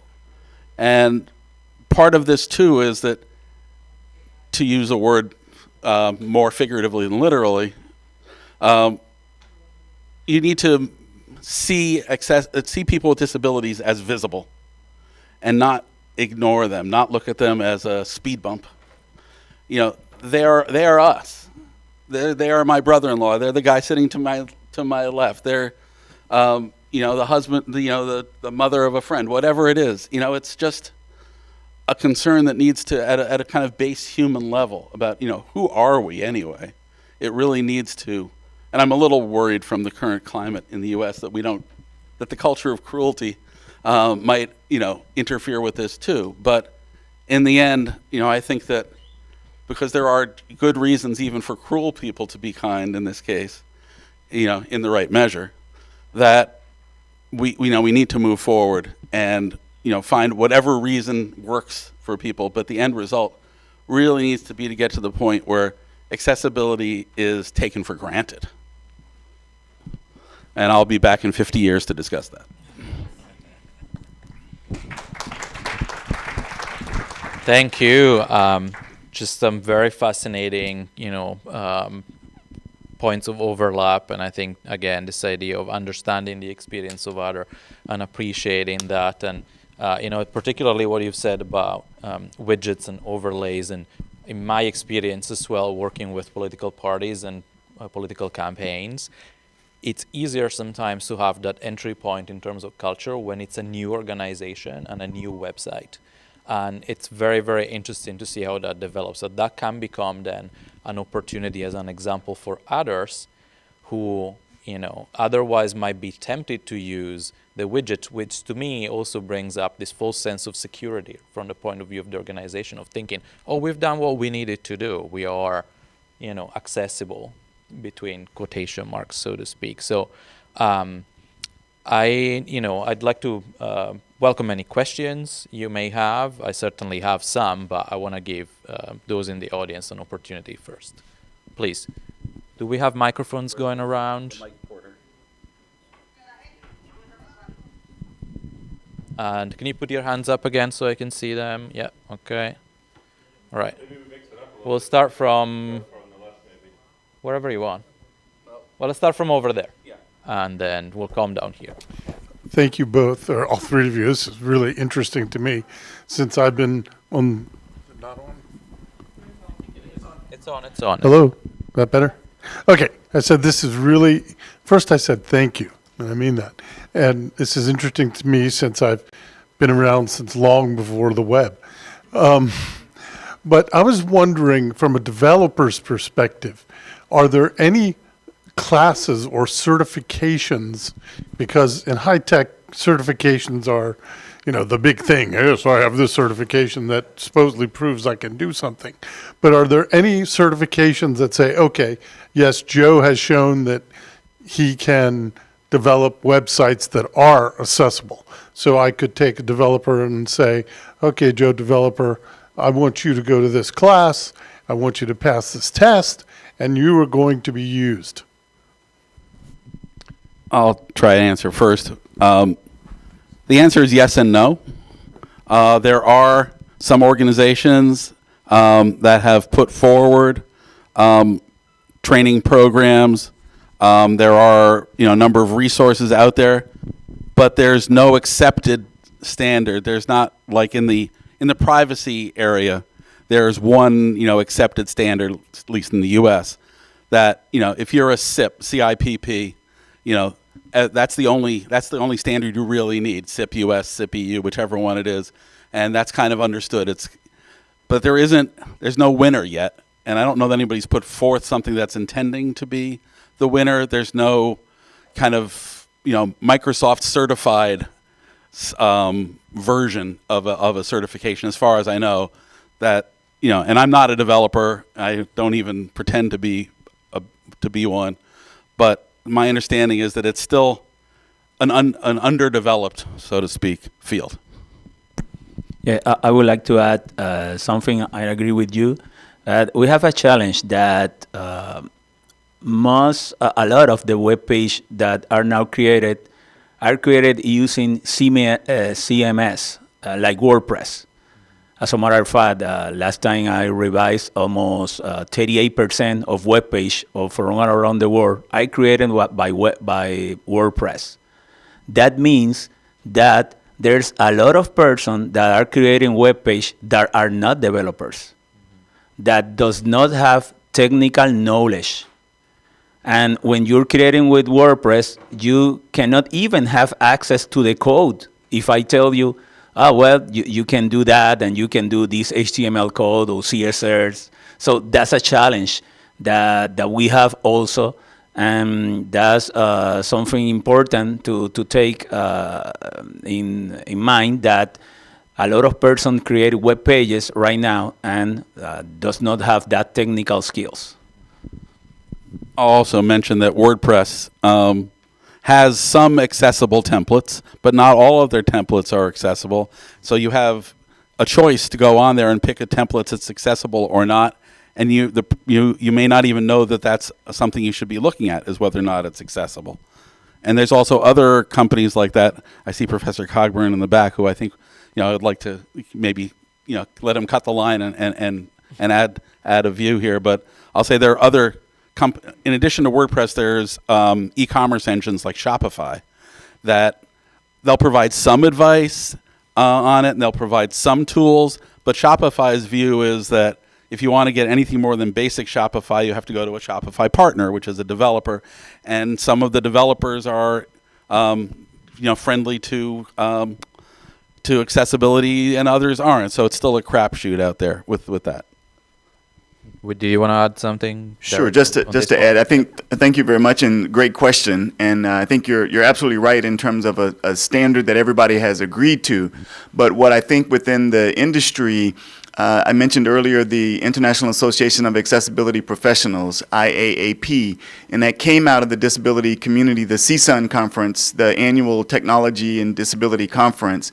And it has become a very strong certification with about 4 or 5 different paths to go through, from web accessibility to document accessibility, the built environment, and a couple of others. So if there's one place that I would recommend, if you were thinking about where do you send this particular developer to prepare for and take a certification, that would be one potential path that's very well accepted now nationally and around the world.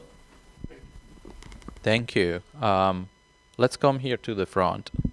And that goes back to the point you were making, Greg, about having an accessibility czar and somebody who may be responsible. And well,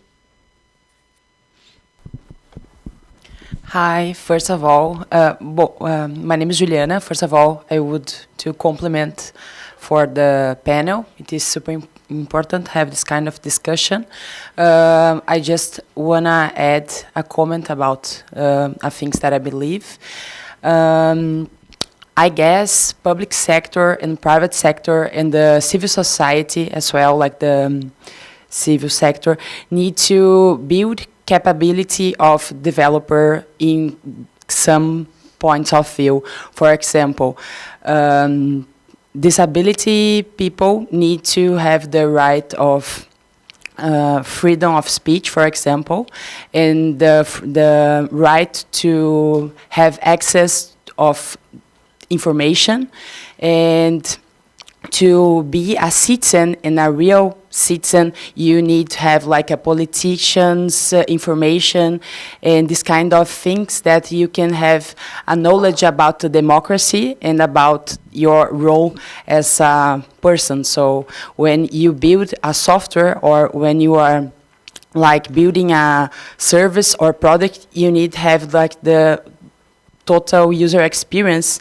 and have all kinds of people in your point of view.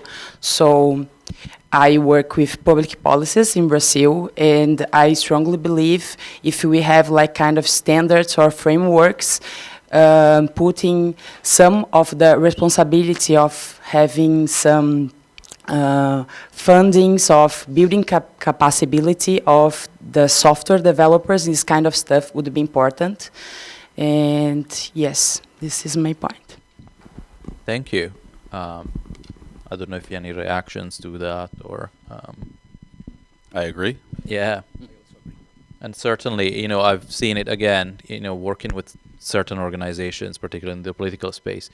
Leadership buy-in is really fundamental, as you were saying earlier on, Greg, right? And that's really the way to make change happen. There is another recommendation I'm going to make, but I want to keep that for the end. Any other questions? I saw more hands up. Okay, up there, then Hi, down here, and then over there. So my name is Samik Karel. I'm from Nepal. You talked about going beyond the litigation and convincing corporations, businesses to design accessible websites. And who will do that convincing? What does it take? Has it started? That is my first question. And about creating accessible websites, like what's stopping these designers? Is it the cost factor? Aren't there expert designers to do it? Or don't they have the acumen to do it? And how do you balance aesthetics and accessibility? I think both are very important. So, yeah. Well, first, I think you can achieve both aesthetics and accessibility. You just need to be a little more thoughtful about it. Cost factor is part of it. These are usually very tightly budgeted projects, and even the, say, 10% that it might cost to make a site accessible versus not, can appear to weigh on a company. At the same time, I'm looking forward to the day when that trade-off it sounds unthinkable. That it would be as unthinkable as, excluding women from the vote in the United States. So it really, shouldn't be a trade-off, but it often is. And I think, I went into earlier the reasons why I think developers don't want to do it. I think there needs to be more organizations that are looking to work into corporations and find the right people, whether it's a DEI person or it's a tech person or whoever it might be, to try to bring them into the accessibility world. I'm not sure. There probably are. I'm sure there are other organizations that do it. I just don't see them having necessarily a lot of budget or profile to do it. But I think that, as long as we bring it together, hopefully there'll be something in the future that will do that. Thank you. Question here in the front. We have many questions. Hands up there, hands up over there. Hello, this is Bibik Silwal from Nepal. So thank you to Jose, Greg, and the moderator for amazing session. So my question is related to the accessible devices. So that was a really amazing display, but is the devices really accessible in terms of cost to all the corners around the globe? And since the technology is not very abundant, is it open source software or devices, or has any attempt to be made? Because this is not a device that being marketed in a large scale. So can a startup in Nepal actually build from open source that's provided? Yeah, that's my question. Thank you. Thank you. Manolo. Yeah, I would like to ask that question, and that's a challenge. My question can be, let's see, have some controversy. So first, the cost of creating this technology is high. So without any doubt, the cost of the technology is a barrier. Here in the United States, there are some agencies, Department of Education, Rehabilitation, Vocational, Accommodation in the world that has assigned some money to buy that technology that is really expensive. But in the other hand, as a developer, I can tell you that creating this technology is cost. And when sometimes I have participated in a lot of projects in Latin America that we want to create technology that is low cost, but that open source, then you need the compromise. And when open source, a lot of people do it voluntary, and they gave up after a certain of time. And there's no way that you can have free technology with the latest integrated and doing it in a voluntary way, because that's not fair either for the user that maybe need an update, but that since the person that created only have good intentions, open source, if there's a community, a strong community that then can do it. I will tell you an example. NVDA is a free screen reader. But free, you have to put in quotation marks. It is not that story that two blind programmers do it voluntary. They receive a lot of money for Adobe gave money, Microsoft gave money annually, Amazon gave money annually. So they have that can receive money to make this just great technology that, as I tell you, technology, and be able to create this technology, you need a knowledge to have to implement it. I think also say that Apple has actually been adding more accessibility features as they move on through the iterations. And I just read about iOS 17, which is coming later this year, which I think is going to have some significant accessibility advances in it.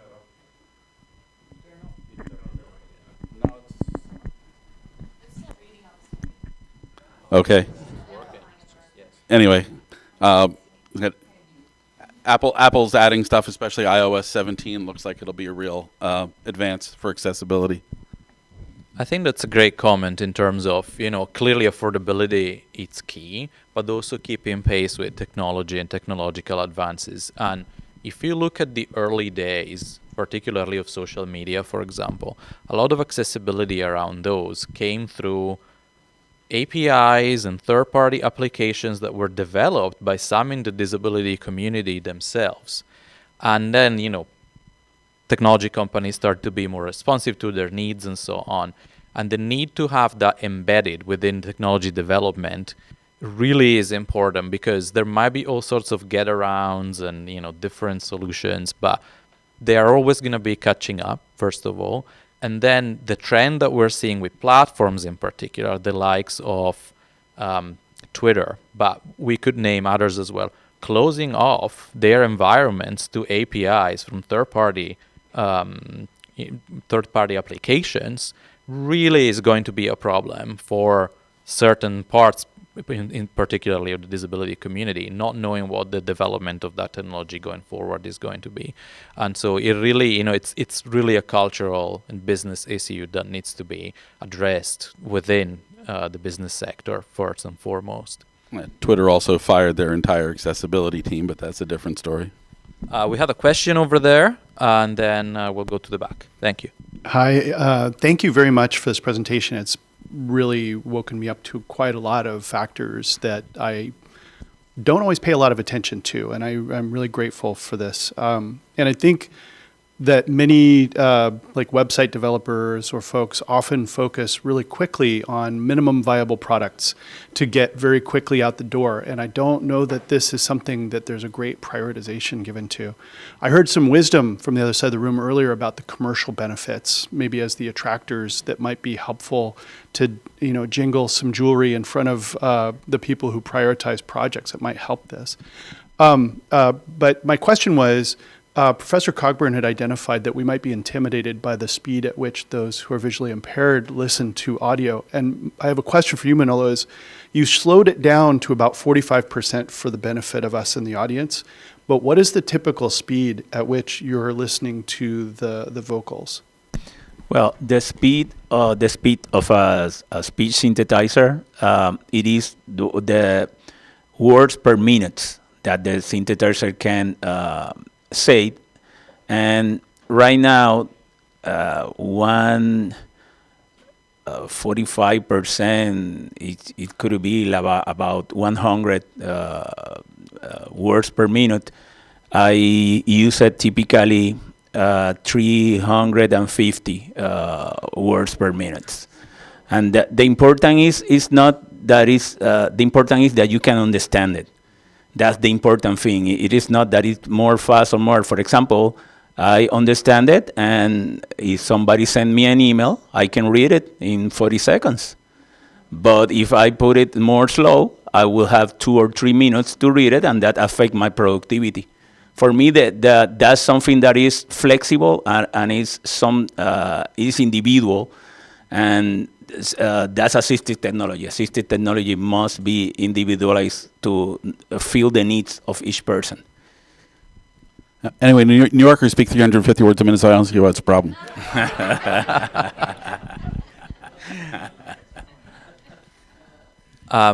Maybe we need one of those customized dials, The question there in the back for New Yorkers too.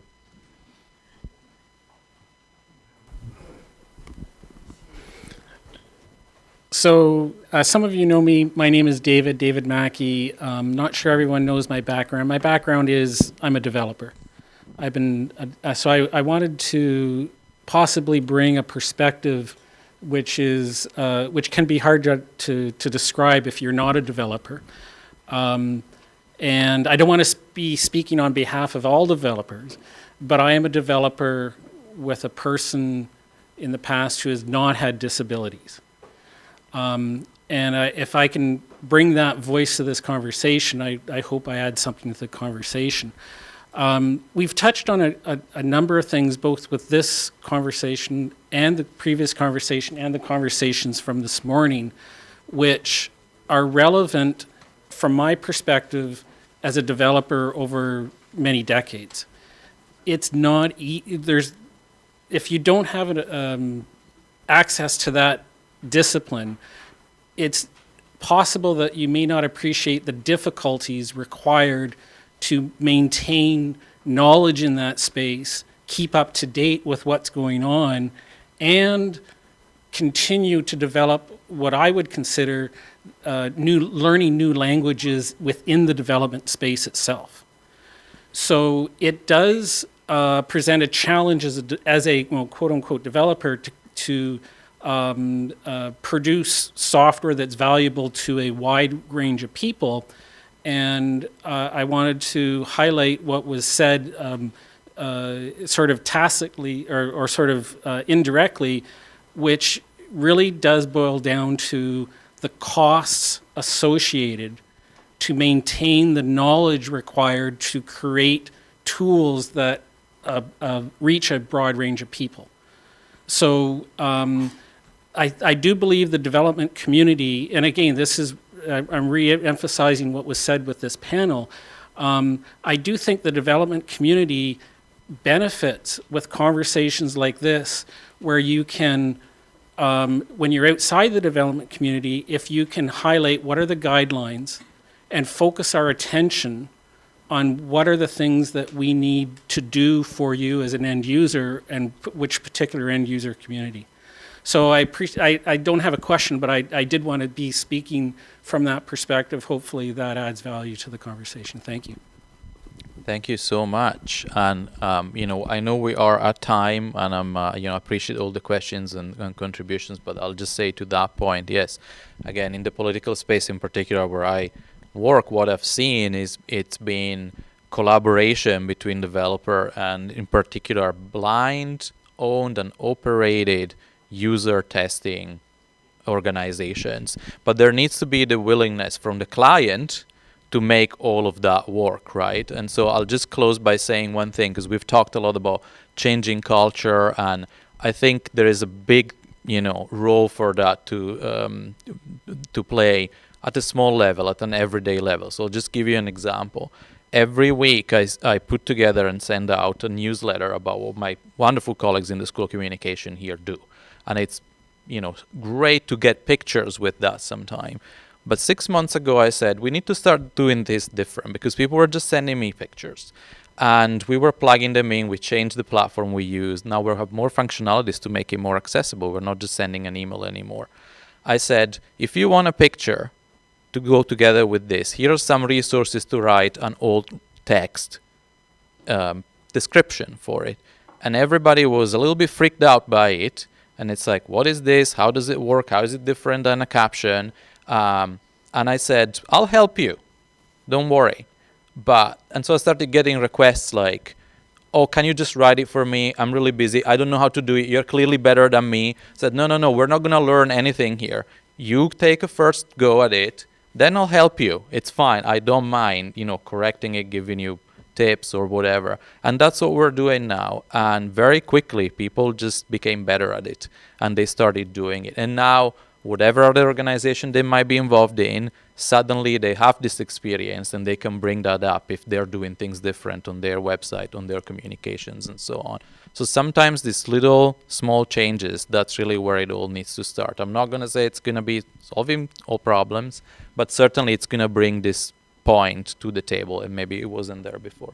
Greg and Manolo, I don't know if you have any final. I'll just say that I think that's a perfect lesson, that the culture is you and the change is you. Each and every one of you can do what Filippo did and take a little step with what they do to make a change, to promote, awareness and accessibility. I just want to thank to all of you, and you have a new friend. If you need that, I can check it out your webpage, and I will make recommendation. More happy, I'll be very glad to do that. Thank you so much. Let's give them a final round of applause.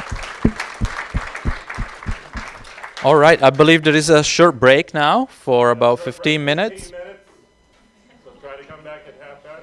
Thank you. Also, we have a pair of glasses that were found in the lunchroom. If you're missing your glasses, please come check. Thank you.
Test, test. Test, test, test. Test, test, test.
Hello? He may not have the volume up. Hi, Jane. Nice to meet you. Likewise. Again.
And I worked quite a few of them recently in my new job.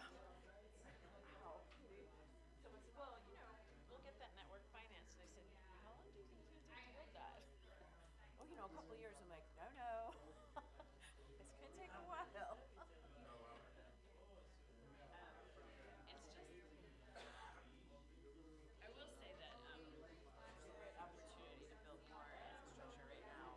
If you can get past sort of the telcos, working with the telcos well, it's just a combo. Yeah, I've learned a lot more about financing of the networks in the last couple of years, which is good. Yeah.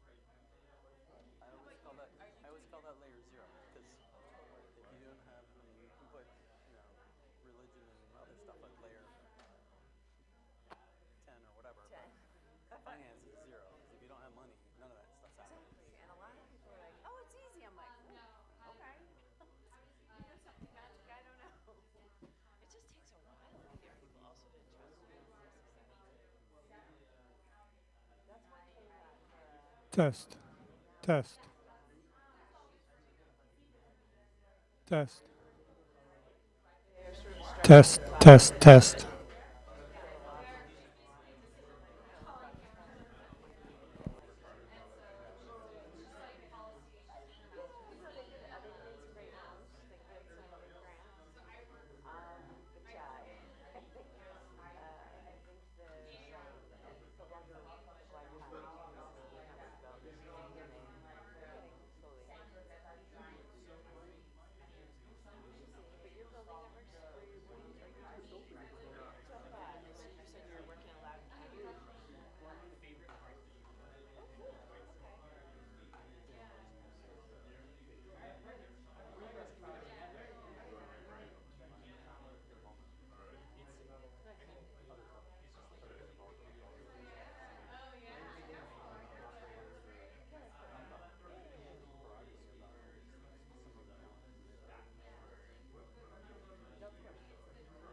On your question about speed, this girl in New York, the stenographer, a stenographer, she produces open source, open steno, and it's open steno.org, but so that anybody can learn to be a captioner. And but what she was saying is that actually blind people make the best captioners because they've learned to absorb words at a much faster rate.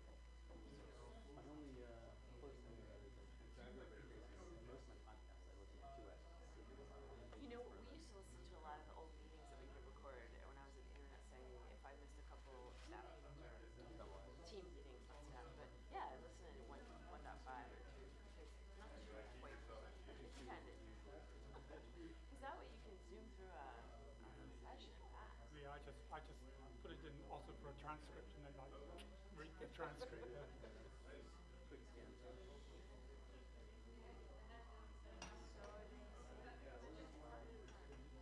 Apparently not.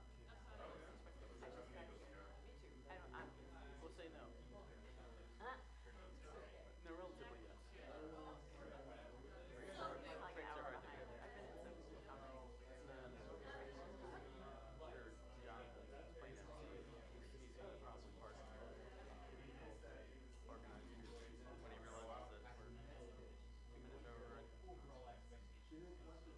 Let's just have a seat. Encourage people to.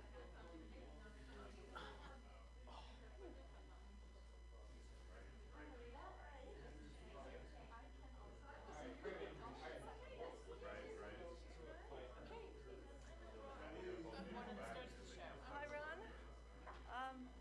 Yeah. Who's up first? Okay, so I'll put this up here.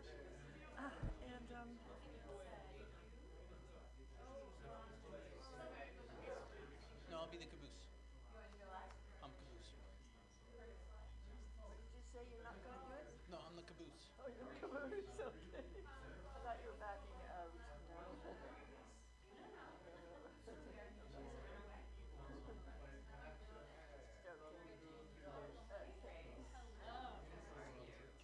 How are you? Good to see you too. I'm the only person without slides. I feel like so lame now. Got it. Marita Grace Ron. I actually have printouts. Okay. It's kind of hard.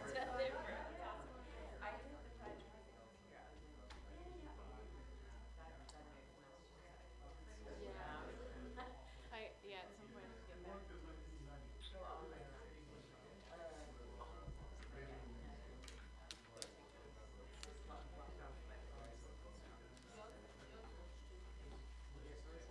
If I have to go through like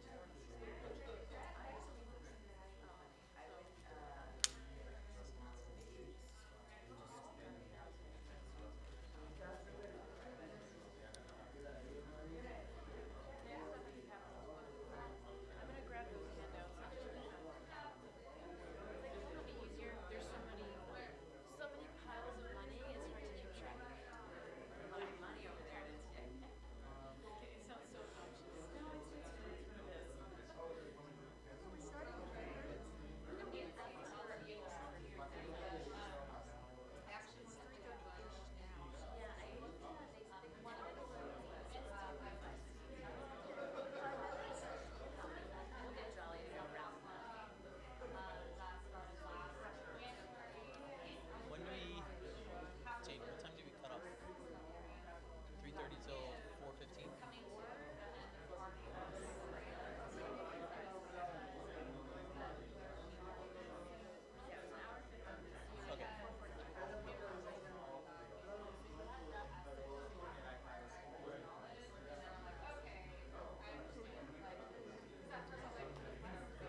Test.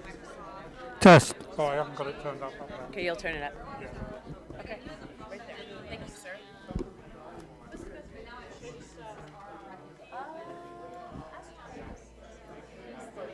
Oh, that's right. He's been controlling the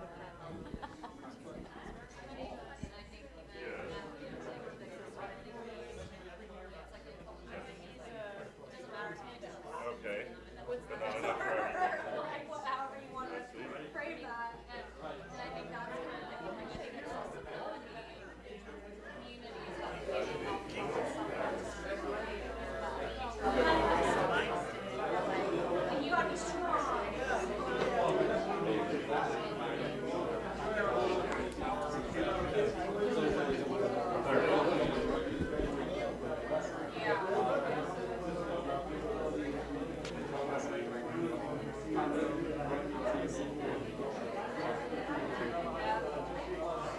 we have a panel right behind us, so yeah,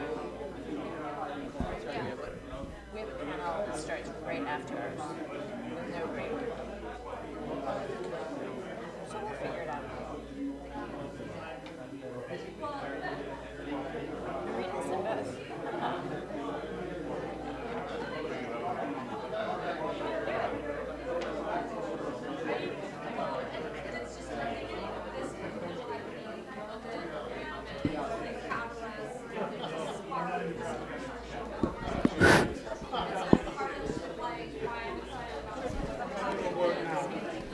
Hello? Yes. Yes, yes. Excellent. And Jonathan, you're the man that can help round them all up if they That's right. They're getting more and more unruly. as the day goes on.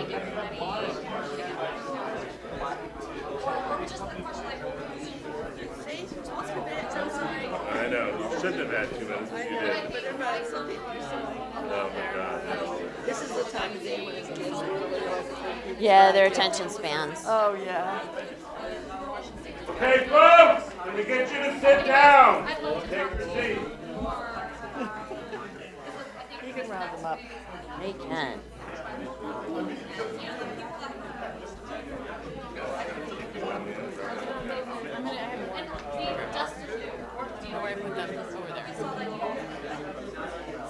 Hello, everyone. If you could take your seats, we would love to get started. Yeah, we're going to start the panel now. You have a 1-minute warning.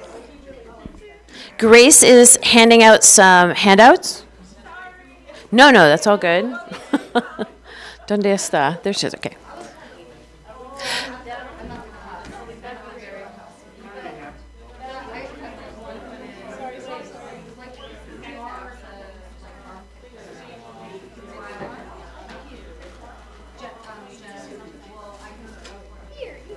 Oh, thank you. I want mine.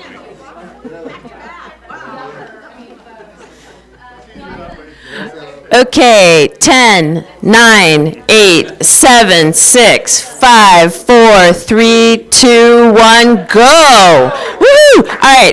Hello, everyone. My name is Jane Coffin. I'm the moderator for this fabulous panel of broadband strategies in the United States and Canada. Thank you to the organizers of the event for having us all here. Thank you to Jolly. We must acknowledge that because he's helping us live stream. Thank you, Jolly. Round of applause. I'm going to do 2-second intros because we have the bios of these wonderful panelists on the website. Grace Abu Hamad is the Chief of Staff at NTIA. She has a long career at both NTIA and ICANN. Marita Mall is President of Telecommunities Canada. She's a member of the North American Regional At-Large Organization, otherwise known as NARALO. And if you're going to ICANN next week, you're going to find out more about the RALOs. Ron Da Silva. Ron is an executive leader, international board member, advisor, and internet technology expert, 30 plus years of proven business, and also someone that's well known at the ICANN space. I'm not well known at the ICANN space, but I have been in the internet space for over 25 something years, was at the Internet Society for 10 years and work for a startup right now. So I'm going to try and speak slower for those of us who've come in from other places and points beyond. Here's how the panel's going to run. We have up until about 4:45, and we recognize there's a panel directly after this one. So we're going to give a little grace to the other panel, give ourselves probably around till 4:40. Marita is going to speak first. She has some slides. Grace is second. Grace has handed out a doc to you, and it's going to be useful to her presentation. And Ron will speak after Marita. So Marita has some slides, and I trust that the slide master will help us get the slides up. Is that Eduardo? Are you doing the slides? And Okay. All right, while we wait for the slide coordinator. Hi, everybody. It's getting towards the end of the day. Maybe turn that mic Yeah. toward you, yeah. Okay, let's move it up. This one here. I'll just do this. Getting towards the end of the day, and everybody is probably suffering from a bit of information overload. I usually am by the time I've seen a few panels all day long. So I hope that you can stick with us. This is a panel about Canadian broadband and and U.S. broadband strategy, but I'm very conscious of the fact that this is not going to relate that well to many of you who are here. You have your own broadband issues at home and strategies that you're trying to build or have been built.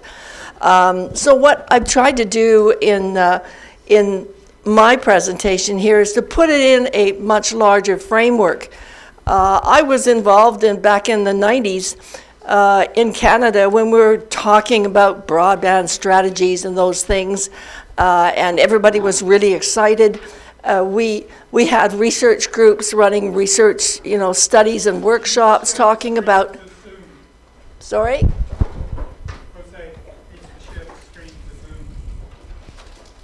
someone needs to share the screen to Zoom. And then switch. Okay, gracias. Okay, we haven't started that yet anyways. So we were developing various ways of rolling out internet access at that time when government was just as confused and befuddled by what was going on as the rest of us. How were we going to deliver this stuff to people? So we were actually getting some airtime. People were listening to us at that time. Researchers and public policy advocates were really playing a role in how people thought about these things. Didn't actually work out that things were rolled out that way, but at that time it was pretty exciting. So what I want to do here is show you this particular slide.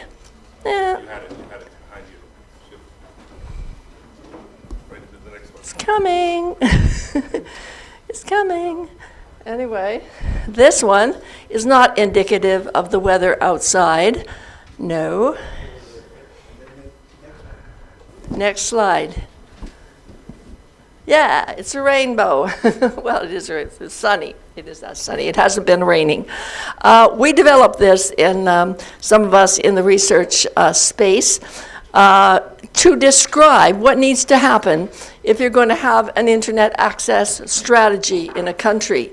And we put it together as 7 different layers of things that need to be developed, and many of them at very much the same time, or all of them, or quickly after another. You'll see that the very first one is carriage facilities, and that's all about, getting the broadband to where you are. And that's a biggie. It's a huge one, and that's the one we're still mostly talking about 20 years later. But the second one then is, the fact that you actually have to have the devices. You have to have the laptop computers. You have to have the mobiles. You have to have all those things to use what you're going to get in the number one, carriage facilities.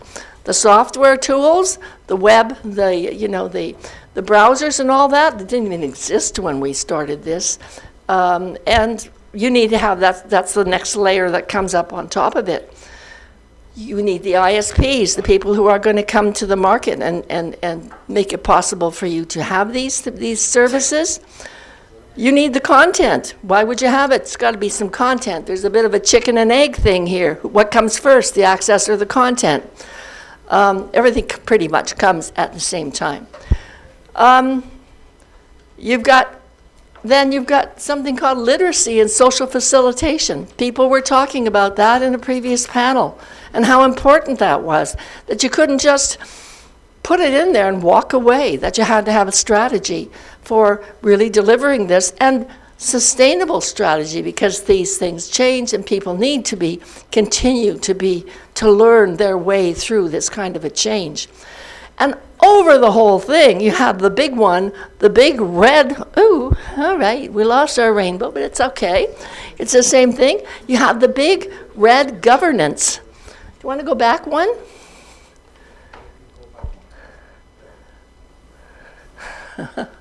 Okay. We're just practicing here. Oh, that's okay. Because I can take the slides here, but not in the internet. Oh, okay. Anyways, over top of all those other 6 layers, you have the governance layer. You had to have the government role in helping to make sure that all of these things get delivered to the people who need them. And so that's a whole lot of stuff that needs to be done in order to get universal access to everybody. Here it is. Now, yeah. Where are we now? So the goal of all of this, anyways, is universal access. It's not just broadband strategy. And I think we've fallen into the loop of just talking about broadband strategy for a long time now and not talking about all of the other layers that need to come together, which means that often they're not totally funded or supported in ways that they need to be. It's not that people don't want to do it, but it falls off the radar. Obviously, the first band, those access facilities, it's got to happen. It's taking a long time to get up there for the people who are a little more remote, but we have to have the governance side of it and government up there making it an absolute priority. I love the public-private partnerships panel in that there were just so many really great examples of how some of this is being delivered right there on the ground. It never occurred to me that there were some countries where you were actually able to buy 1 minute access, like real pay-as-you-go, or 5 minutes just to upload or download. There's all kinds of various models going on out there. Not that, we necessarily want that, but it gives some people access who really couldn't get it at all otherwise. So that was great. So there were lots of good models out there, but they all fit. All of this fits in somewhere in this access strategy, this 7-layer strategy of universal access. So when I go through these different things, what I thought was, I'm going to give you the Canadian examples, but I hope that you can look at wherever you are, wherever you're coming from, whatever context you're in. How does that look in your country, in your area? If it's the governance session, what kind of groups are out there, advocating for that in your country? I'll give you a list of ours, but that was my intention here. So here, oops. I think you have to carry on without the slides for a sec. It's all right. I'm just going to keep on going here. The Canadian federal government broadband program, and whenever we get the slides up, you'll see each one of these. I've highlighted where on that 7-layer strategy this falls. The Canadian federal government program falls in the carriage facilities, the number 1 and shortest part of that rainbow. Yes, we have in Canada, we say we have 98% of Canadians connected to high-speed internet by 2026. We think we now have about 93 or 94%, and the plan is to have 100% connected by 2030. What does that mean, connected? It's not fiber optic connection, obviously, but it does have a definition, at least 50 megabits per second download and 100 upload. So 50-10. It's not fabulous, but if you're living way up in the woods in northern Ontario, you know, it's way better than what you've got. And the other part of it was to have access along major road corridors, so people would be able to communicate when they were traveling, which is a big deal for us, big country. Okay, we're still not there. Sorry. It's okay. Trying to do the screen and the Zoom at the same time. Oh, it's okay. I think everybody's following me. They don't need to see the pictures. There are some specific federal initiatives. One of them is a $585 million initiative to deal with the last mile for 975 rural communities, including indigenous communities. One thing I wanted to say here is that I was going to bring this in the public-private partnerships panel, but I decided to leave it for here. In Canada, anyways, some of the indigenous communities really took the ball at the very beginning and said, no, we're not going to do public-private partnerships. We want to own we want to own what goes on here. We're the ones who are going to run the project. We don't want the money to go out of our community. We want it to stay in. We will contract the telcos and do the other work that needs to be done. We're going to organize it and manage it and control it. And some of them have done a really, really good job of that through hundreds of kilometers of northern Ontario. You've got a major network called KNet that started way back in 1994. When they made that decision, they were going to own it. We've tried to do a lot in Canada, talk about community-owned networks, but, as was indicated in the panel before, it's a hard road. You have to have everybody motivated and on the same page. So a lot of these things are being done by public-private partnerships. And that's just the way either in many times it happens or it doesn't. There's a big universal broadband fund, $3.2 billion altogether for rural and underserved communities. And then there's a special fund for the First Nations, which I just described in our country anyways, is in many places operating quite differently. They're the ones who are owning their own infrastructure. There are also some other communities who do, but it's hard and they're much fewer. Broadband timelines, as I said, by 2030, the government is hoping to have 100% of Canadians up there access to what they call what they define as high-speed internet, and everyone hopes they'll get there. But it's these are aspirations. We've come a long way in the years in between the mid-90s and now. So we're almost there, but there's still quite a bit to be done. There are other little projects going on in Canada. On the federal government side, you've got a Canadian satellite company who's providing connectivity to the far north. You've got the Canadian government giving software tools to small businesses to upgrade their digital technology. So that kind of falls into a different part of that 7-layer structure. If you're talking about software tools, that's like number 4 or something. It's not just the carriage line, which is mostly what we're talking about. And then there's also the issue that the federal government really does carry the big load of the ball when it comes to governance, obviously, and they are doing a lot of work around legislation, content, and affordability issues. Oh, look at that. That's the wrong one. But anyways, let's go with it. Just run with it. Keep going. Let's go down to about, push it down. Push it down. It's the same slides. It doesn't matter if that one's crooked. Okay. So we have got now, yes, we talked about that. We also have in Canada a regulator, which is called the Canadian Radio, Television and Telecommunications Commission. Certainly in the U.S. there's a heavy-duty regulator. And in Europe they have them. Don't know if they happen in all the other countries that are represented here.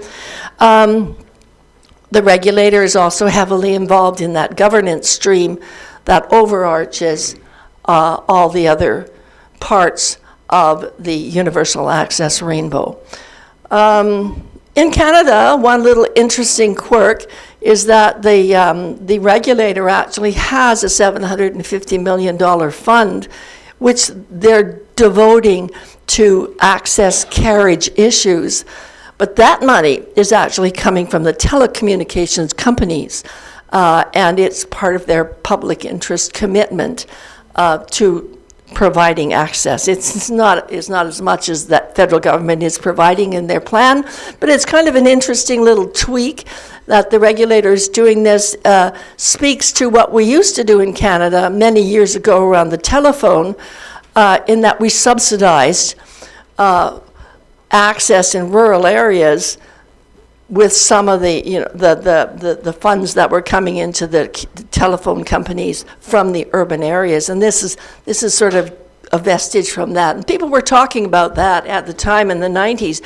Why are we not subsidizing with the government, through the government, some of the rural and remote access issues? We're finally doing it, but it's taken a long time. No, we're still not there. And we have about a minute left. Sorry? Just a minute. Okay, yeah, I'm almost there. So we had an Auditor General's report recently in March, which told the federal government that really they had to hurry up and do this, that the numbers weren't as high as they said they were. But the other thing that was really interesting about it was at the level of families, the Auditor General in Canada said the government needs to assess affordability in the context of household incomes when rolling out the access programs. So it doesn't matter if they all have this when they can't afford to do it, when they can't afford to buy it, they can't pay for it. That was an important addition to the program that we got from that report. The next layer, digital literacy accessibility. We have a number of organizations in Canada that do digital literacy work, but as we heard in the privacy, the public partnerships group, much more work like that has to be done all over the place, and it needs to be sustainable. It can't be one-shot deals and then people don't have anywhere to turn when they actually have a problem. No, not there and there. We have a lot of provincial programs. Provincial government also gets involved. And I'm almost at the end. I'm at other sources of funding. So other sources of funding come from the community, from the actual provinces who put money in, and then they share some of the load. The municipal, local, and community initiatives are also important. We're going to be having a panel at ICANN, which is going to include some community members to talk about what they're going to be doing. But we heard some really great stuff at the public-private partnerships one. People are doing work at the community level, which is things that are really touching people on the ground. Yes, there, that one. We've already been there. And then the one thing I wanted to say is that at that time, we had a lot of advocacy networks and research networks who were looking into this and speaking to policymakers about what needs to be done. We have another list here on the slides that I did. It's a shorter list. These people are still working. Maybe in your countries, think about it. How many people are out there holding the government to account for what's actually happening? Because that's what needs to happen. People need to get out there and make sure their voices are heard. The telcos are out there with their big lobbyists, and their voices are heard. So if there's nothing coming from the general public and the research network showing how and why this stuff needs to happen and get to the people on the ground and be sustainable and accessible, then we haven't got a national access strategy. So I think I'll stop there. Thank you very much. That was 15 minutes. Excellent. Grace, you're up. 10 to 15, you pick. Can everyone hear me? Great. Hi, everyone. I'm Grace Abu Hamid. I'm at the National Telecommunications and Information Administration, which is the big federal entity in the United States that is administering the broadband, the internet access work in this administration. I don't have any slides for you, but I did pass around, or with the help of Jothan, passed around a set of one-pagers. I won't be going through all of them in detail, but I thought they would be helpful for you because there are a lot of different programs that we're administering. They have different purposes, different amounts of money associated to them, et cetera. So sometimes having a leave behind, it's also online on the resources page, but it just helps. It helps me on a daily basis keep track of all the programs. Most of you know, we've been talking about the digital divide for over 20 years now. And in fact, the term itself was coined by a former administrator of the agency that I work for. This is a historic moment for the U.S. government. We have been given this ambitious, simple but ambitious mission, which is to connect everyone in the United States. And that is a huge project because it has been attempted a few times before, but this time the difference is there is a very, very big investment being associated to it.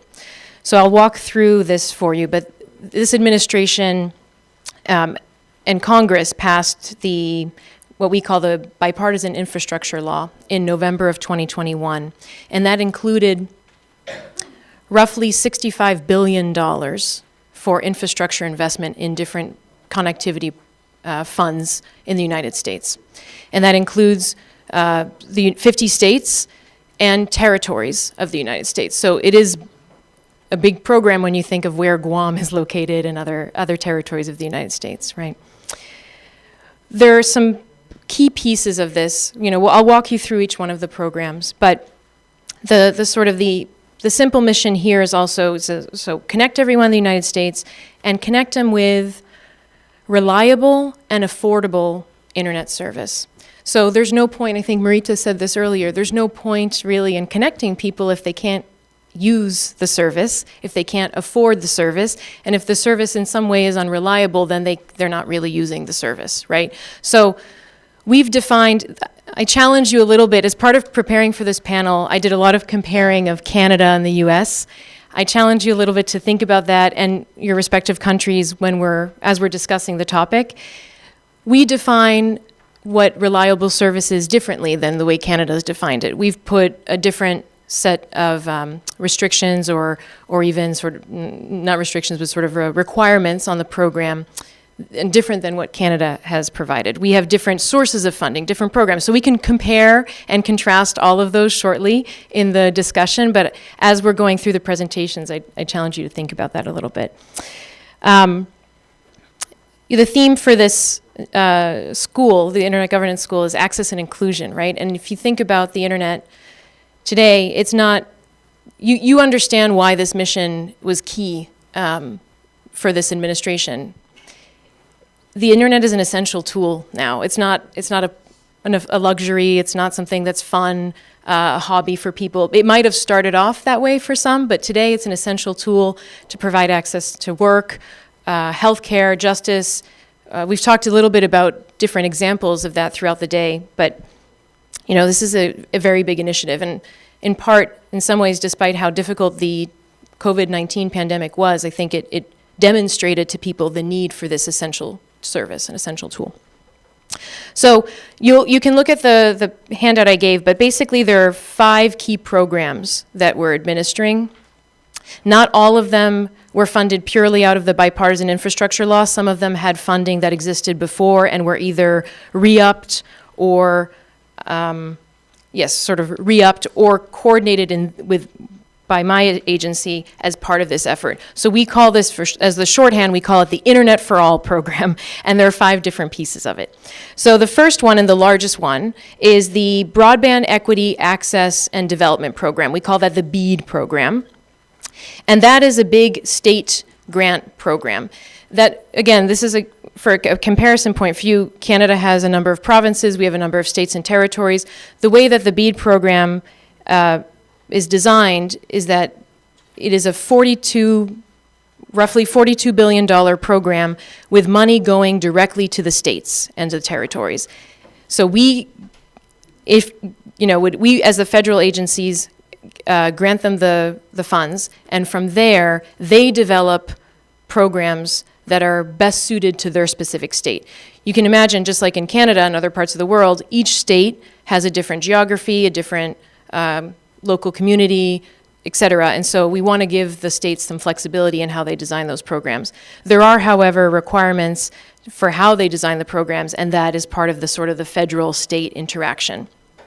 One of the key pieces in a lot of these programs, but especially in BEAD, is that they're required to do local coordination. So when we're talking about multi-stakeholder engagement and internet governance and sort of the work that we're doing here, it's an interesting piece that the states are doing the same, and they're required to do that and demonstrate that they've engaged with their communities as they're building out these programs. The second key program is the Digital Equity Act, the Digital Equity Program. So there's two pieces of them, but roughly there are $3 billion there for either state-level grants or sort of a competitive grant program.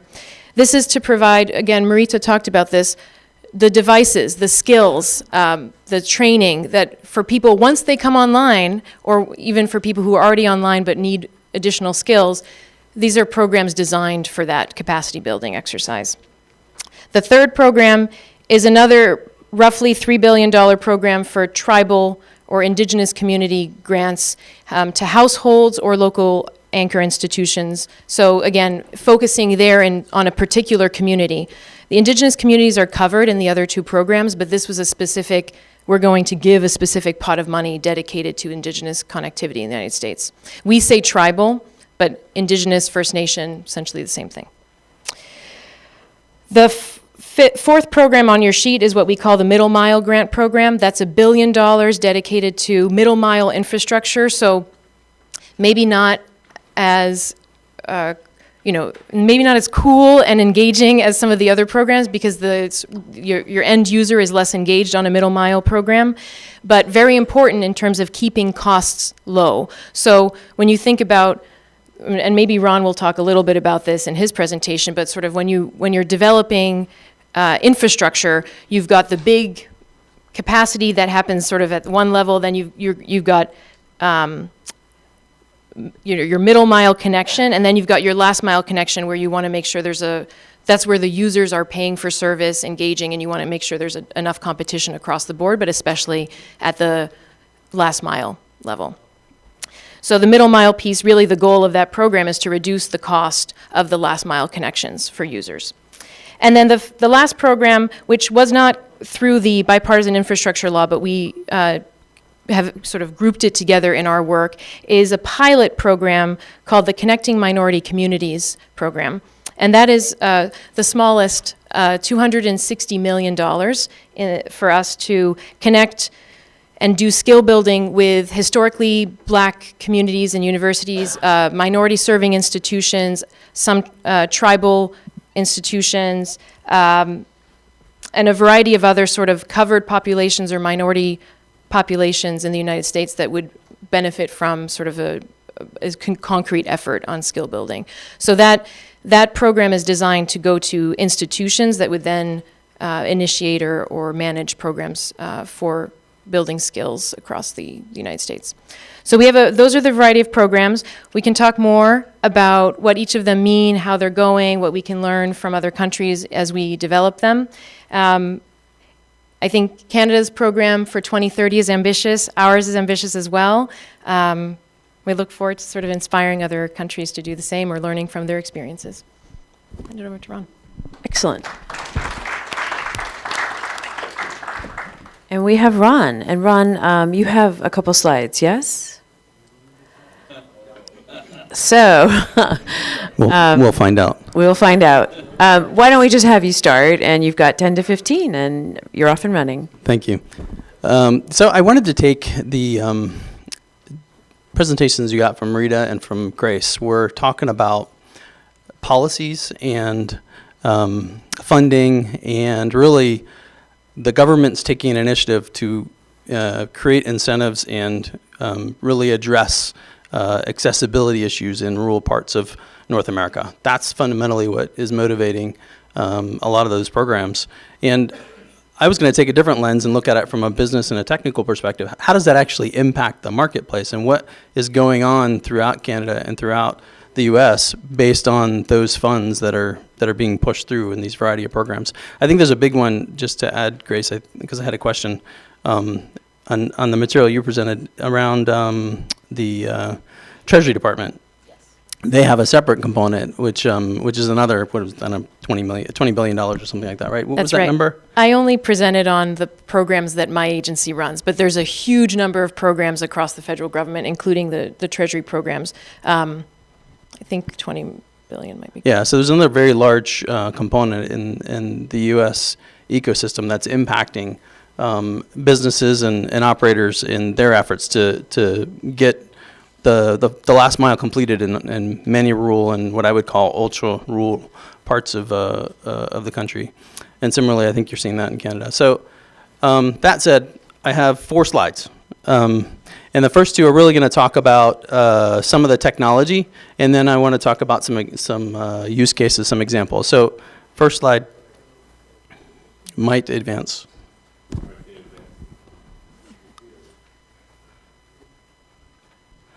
As we wait for that to show up, it doesn't show there. It doesn't show here either. So I'm very high level. What are the technologies that broadband addresses? If you look back into the legacy of telecommunications, a lot of it was all twisted pair. Small little pieces of copper stranded along telephone lines all over the place to create telephone services. And those same copper wires were used in the 90s to develop DSL. And DSL was a great bridge technology, enabled telecom operators to leverage their installed infrastructure to provide more throughput than you could get with a dial-up service. That's really what DSL provided. Is that useful today? A lot of people would argue no. And a lot of these programs aren't really focused on helping create more DSL. It's sort of a long-term technology that's lingering, and a lot of communities are now frustrated trying to, I don't know, use Zoom to talk to their family members or to work from home, and that's not really a technology that's going to help. Another is mobile, right? Mobile is really convenient in urban areas where there are plenty of people to justify building towers, and there are lots of towers then in place that provide a density and give you reasonable connectivity to make phone calls, maybe do Zoom while you're driving, be able to order Amazon while you're supposed to be sitting in a meeting, right? These are the things that maybe your mobile phone will provide you, but when you move into urban, rural areas or really ultra rural areas, the cell tower density is not there. The radio coverage doesn't exist. The throughput, which is required from the towers to get back to the rest of the world where maybe the data centers are located and where the content is that you're interested in, that doesn't exist either. So even if you might have a good, strong carrier, how many of you, looked at your phone and said, I've got 5 bars, why isn't my Zoom working? Well, you've got radio connectivity, but there's no backhaul. It doesn't go anywhere. So mobile is interesting, but is it broadband? Is it really impacting the rural markets? No, not really. And another here is DOCSIS. Cable companies have invested in years in cable TV infrastructure, all with coaxial cables, and a mix of that and fiber kind of extend their infrastructure out to the end users. But again, in most cases, that's in suburban and urban areas. It's not really that prevalent in rural markets, especially ultra-rural markets. So even though there are capabilities on with the DOCSIS specifications to push higher bit rates through on coaxial and fiber systems, it really is not that impactful for rural markets. So next slide. So those are things that aren't working. Some other things that are being attempted, wireless, and what I mean by wireless is licensed and unlicensed spectrum done in sort of a directional wireless transmission, and then when it's in a small cluster of homes, use unlicensed spectrum like you would a big Wi-Fi hotspot. Think of it that way. That provides some value, it provides some connectivity, but again, it's really hard to scale that when you have no density. If everybody lives miles and miles or kilometers and kilometers from each other, a simple radio to do, public Wi-Fi is not going to help anybody other than the one barn on somebody's farm, right? So interesting, has its place, not really addressing the rural market. And then LEO, right? There's all this cool stuff that you're probably hearing about, these new companies doing this low orbit satellite infrastructure. And yes, that might fill some of the gaps, not only in rural markets, but think of national parks, think of floating around in the middle of the ocean. I mean, large chunks of this planet are nowhere near anything of interest from an infrastructure standpoint. Maybe that's going to provide some coverage. Technologically, sure. Economically, there are a lot of questions about the cost to throw all those satellites in the sky, the cost to aggregate all that traffic and do something with it, and will the economics really make sense? I mean, you see that in the funding that's going to some of these startups around low orbit internet services. It's a question mark. I don't know the answer. Maybe it's going to be something useful, maybe not. And then lastly, fiber. Fiber, okay, I'll share my bias. Yes, I like fiber. It's a great technology. It's got a lot of transmission capability across it, but it's very expensive. We talked about economics of getting to these, long distance locations where fiber doesn't exist. So talking about that middle mile, it is not there, right? And if without a middle mile, you can't have a last mile. And that's one of the reasons why the NTIA is focused on that. A lot of the, I think some of the applicants for the funds in Canada are also including middle mile infrastructure to get out to rural parts of the countryside. Think of a small hamlet, 200, 300, 400 people that maybe live in a small area, and between them and the next hamlet, miles, kilometers. There's a lot of distance. If there's no extension cord, you're not putting anything there that's going to be useful. So that's really, from a tech standpoint, fiber would be great if it were cheap. Fiber would be great if you can just magically make it happen, but you can't.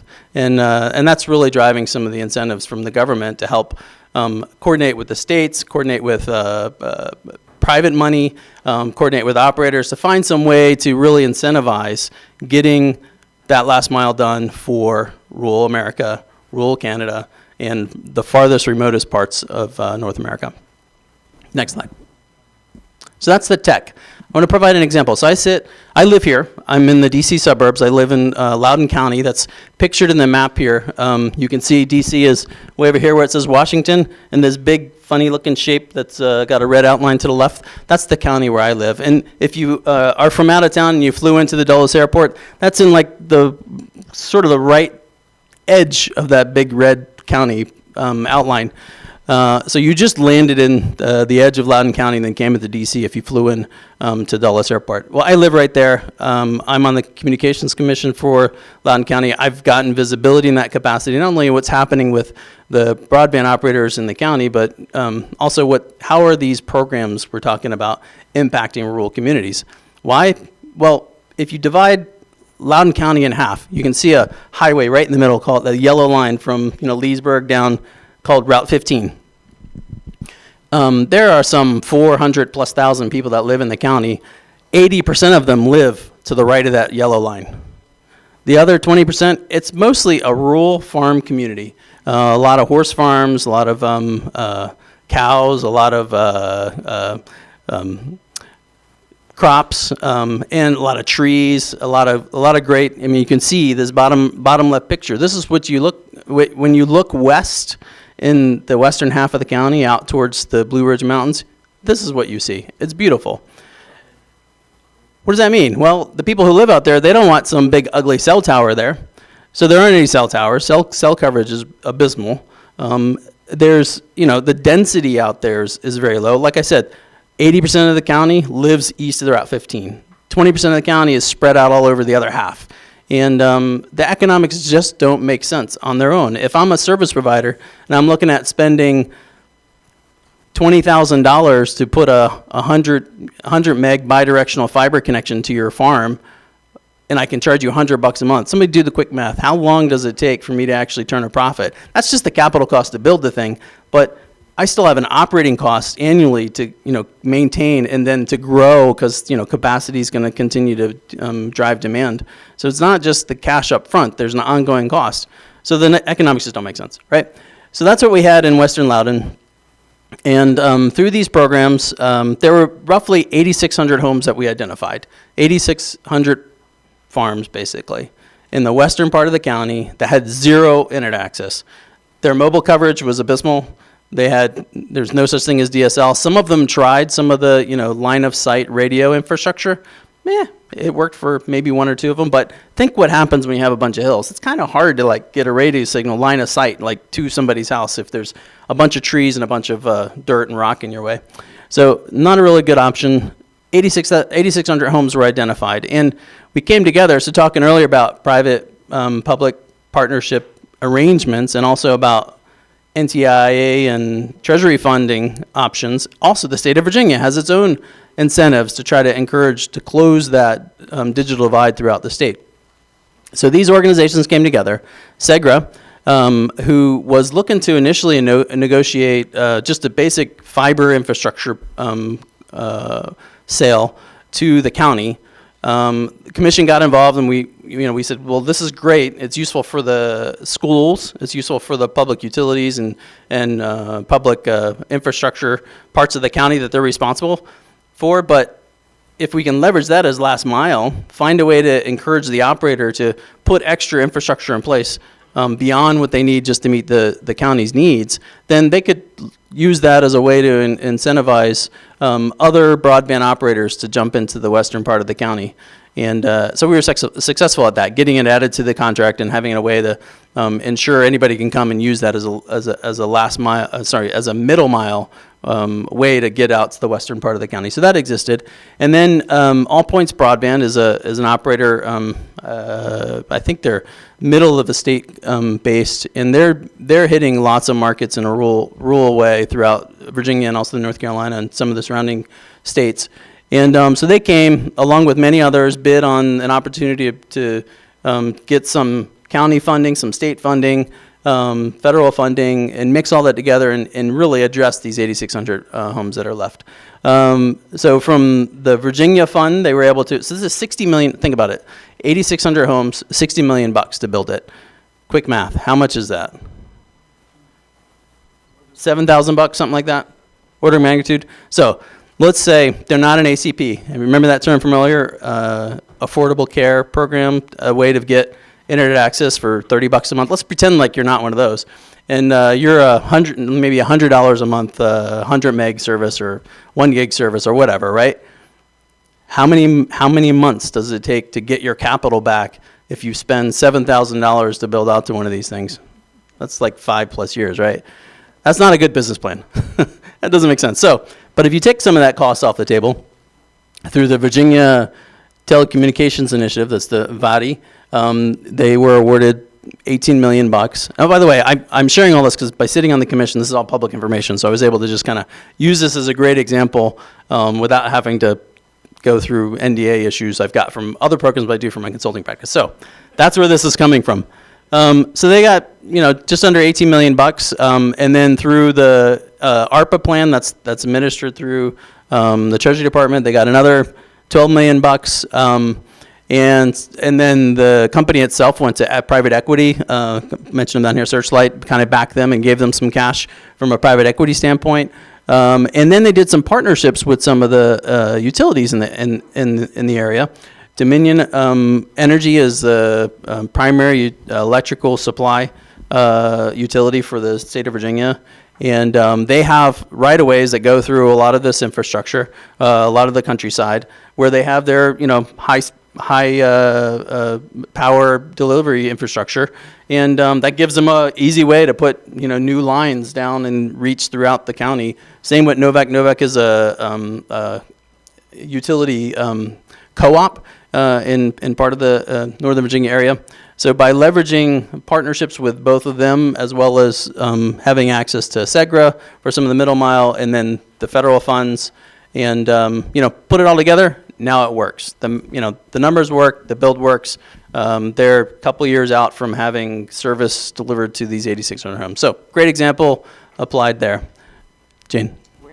We're at time. Well, one last slide. So that's Loudon. Let me talk about a couple of different issues when you go rural and you go north. Like in Canada, So same kind of stuff applies that I just talked about in rural parts.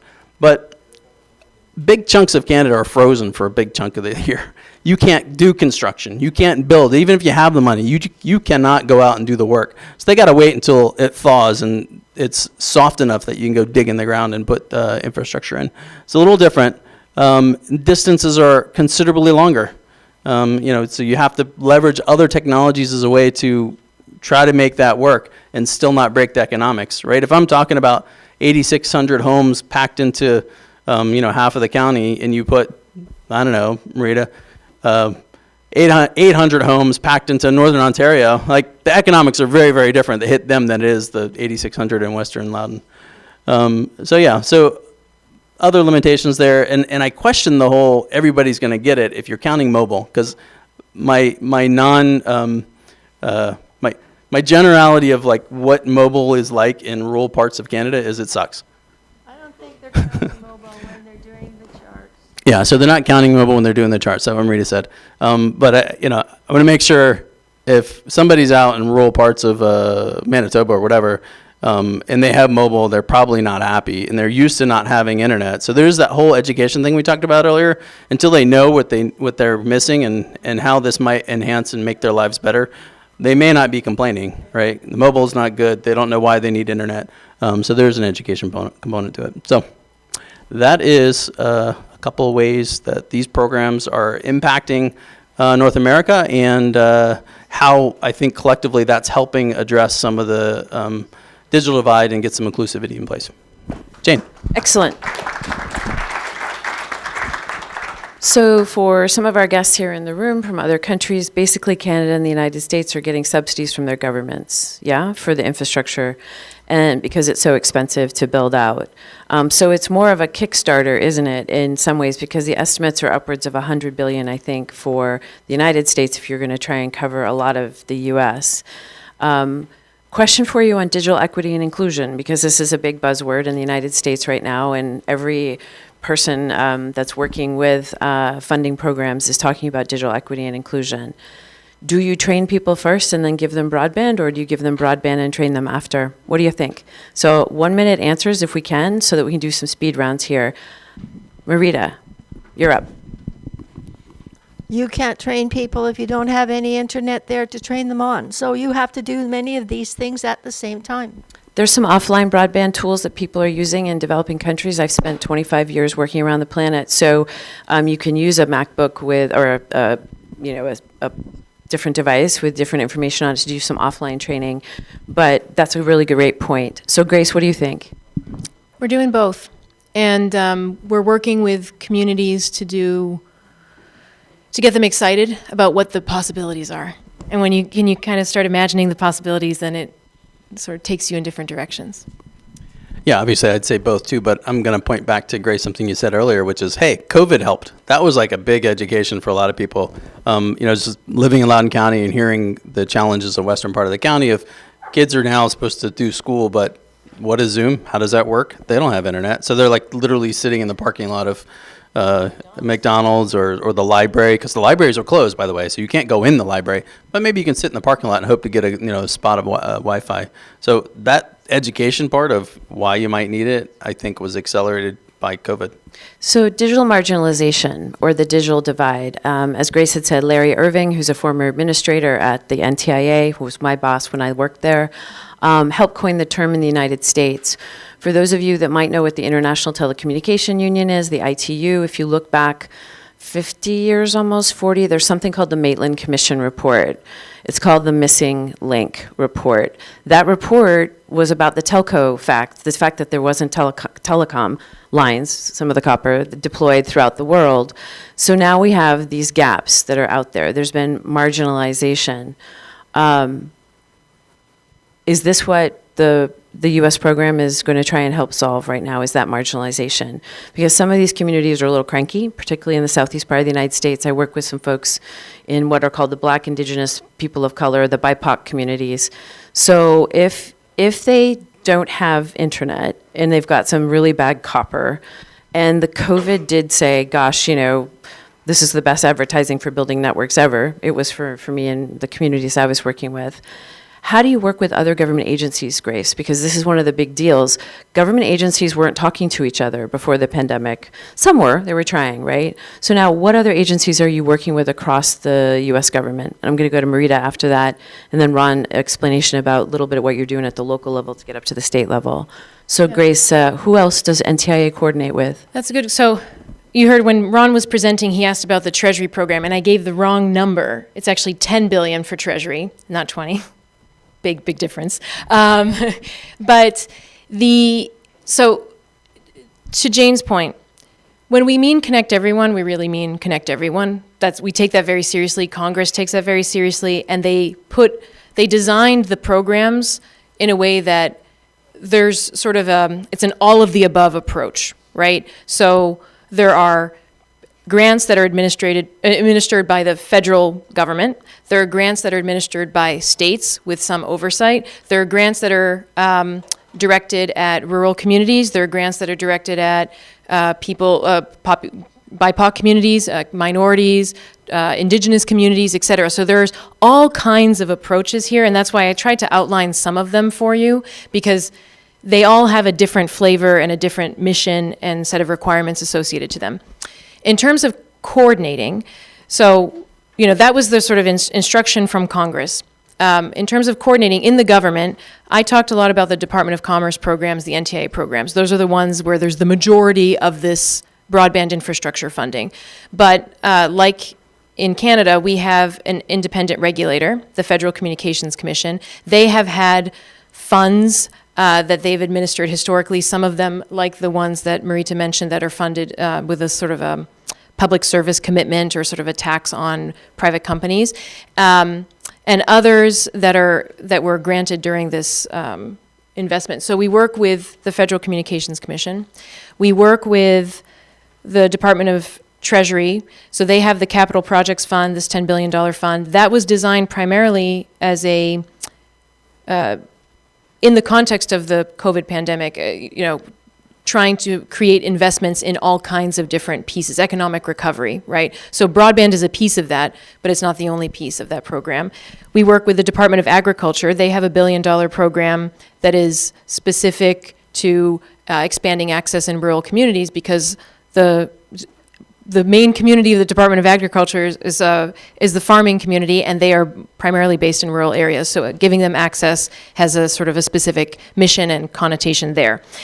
So those are the overview programs, but I can tell you from the inside, there are lots of coordination meetings in the federal government with lots of different agencies, because even though those are the agencies, the ones that I just named are the ones that are the primary agencies administering these programs, we work with all of them because, there's an education component, there's a healthcare component, there's an energy and utility component to this. So there's a lot of coordination. The Department of Transportation is doing a lot of investment in infrastructure. Can we work with them so that we don't, when we're building and doing all these big projects, that they can be sort of coordinated? You're digging once, that kind of thing. So there's a lot of work across the government, a lot of coordination, and a lot of engagement at the state level too. I mentioned this to some of you earlier, but at NTIA, this is the first time we've had, since the bipartisan infrastructure laws passed, it's really the first time we've had a remote workforce. We talked a little bit about working remote earlier today. And some folks talked about how the government is increasing that access. We are kind of doing it by, just because we have to, by necessity, because we wanted to make sure that we had one NTIA employee in every state and territory across the United States, because we wanted to make sure that their job was to coordinate, ensure local coordination, work with state broadband offices. In order for that engagement to happen, we had to put people there, and we had to make them remote. Up until then, we had a staff that was primarily based in Washington, D.C., and some based in our research lab in Boulder, Colorado, but we didn't have a staff that was based across the United States. As the operations person for the agency, that changes the dynamic a lot. Every time there's a hurricane or emergency, I've got to find where people are, and it's I can't just focus on 2 locations. I'm focusing on 56. So there's a lot of coordination. in the government, within the agency, across the government, federal, state, et cetera. And internationally, we work a lot with the ITU, we work with other governments, so it's a lot of work. Excellent. Marita, you had mentioned Indigenous communities or the First Nations in Canada. How is the Canadian government coordinating with the First Nations communities? Well, is that on? Yes, there is a particular fund focused particularly on the First Nations communities, and the government has been very active in trying to connect them. As I mentioned, they have been pretty proactive in telling the government exactly what it is that they required and how they wanted to see it rolled out. Quite a number of communities have got their own broadband networks. British Columbia has particularly been good at this in that they've had a First Nations Technology Council since I can remember in the mid-90s, and it has always been active. And BC has been busy, but they're still not finished. None of this stuff is finished. It's so remote, some of these places, it's hard to get to them. And as we're saying, coordination of all this stuff is really difficult. Some of this stuff has been going on for so many years, and it's still not done. And the money doesn't always get spent as the way it's supposed to get spent. We have this $4 billion program about small business adoption program. 3% of its budget was spent in the first year. So they're just not being able to roll it out. The business says, oh, but it's too complicated and there's too much red tape. You have to fix it before we can really use it. So there's still a lot of grit in the system. I don't know whether we're really going to get to 100% by that time, but I'm glad to see that people are actually talking about it, working on it, and I think it's the pandemic that did it. Everybody woke up and said, hey, we got to do this. I'm going to come back to the point you just made about accountability in a sec, but Ron, you have a unique perspective because you're on a commission. Could you explain for some of our colleagues from other countries what that means and how you coordinate at the commission level in your city up to the state? Yeah, and then I would love to make a comment about the Indigenous Canadian market challenges. The County of Loudoun has, from a government standpoint, there are 8 elected representatives. The county is kind of broken up into, remember I said there were 400,000 plus people there, so they're broken up into 8 times 40 to 50,000 people per, right? So it's divided by population. And like I said, like only 2 of them are in the western half, the other only. And then there's an at-large supervisor that's elected. So each district represents elects their representative. So those are the 9 representatives, and the commission is really there to serve the supervisors, the elected officials, and advise them on primarily it generated from cable TV days on franchise agreements for cable TV distribution throughout the county, but it's evolved to be not just video distribution, but also broadband related activity. So that's really the role. And so our interactions as a commission with our supervisors as well as with county staff on activities that are going on from a legislative standpoint in the state of Virginia or legislative things that are coming out of the federal government, we interact with the legislative liaison and advise them and give them direction. We work with the grants and the IT program facilitators in the county who are the primary ones that are working with the state, and then through the state's help or directly with the federal programs. So we kind of work through that system. That's kind of a local view up into how that comes from a public version. But back to the Indigenous Canadian comment just for a minute. I think one thing that I've seen in Canada that's been exciting is in some of the Indigenous communities, you have a tribal council that can make a decision for the entire community to say, yep, we're putting broadband everywhere. And just wholesale, like we're going to build the whole community and be done with it. And you still have to connect it. You have to backhaul it to somewhere. But it makes the construction so much easier than, primarily a consumer environment where you need permission to go onto their property and dig it up and put a hole in their wall and stuff like that. Without permission, you're kind of limited what you can do. But if the tribal council says, yeah, we're doing everybody, you can just go and do it all. So that's kind of an interesting perspective on what's going on in Canada. Yeah, and there's more data on the Indigenous Connectivity Summit website, if any of you are interested, both at the Internet Society and Connect Humanity. The Indigenous Connectivity Summit, it was the 7th one, was just held in Alaska. I was part of the creation of that with Mark Buell, who many of you know, who's from Canada and worked for the Canadian Internet Registry Authority, CIRA, years ago, and he's also at Connect Humanity. But that ICS is a way, as Ron is saying, where a lot of the tribes do come together in the First Nations. Some sacred land you can't build on. You've got to figure out how to deal with that at the tribal level. So there's lots of different governance issues there. We're at about a speed round of a minute left for each of you, because I want to make sure we get the other panel up here for their start. But accountability is something that's really important. And Marita, you had talked about the fact that maybe some of the money hadn't been spent in Canada. And Grace, you're up to around 60 billion that needs to be accounted for. This is a huge issue. And many of the communities at the local level are going to hold people accountable for A, either getting connectivity or not, B, where that money goes, and how are we keeping track of it? This is a massive issue. And some people I know are actually putting local covenants together at the local level to hold network providers responsible for connecting the and underserved first. So that's something that is a tactic that people are using at the local level, at the local last mile level, where if there's a build out, you've got to get to those folks that are unconnected first or underserved. So Ron, what would you say about accountability? Minute and a half. Yeah, I've seen it's being implemented differently in each state. And it's really, I think, more of a state level that's then partnering with the locality. And I'm encouraged to hear NTIA is really ramping up their focus to help with that process, because I think that's overall gonna address the accountability component. I know here in Virginia, the Department of Housing and I forget the rest of the acronym stands for.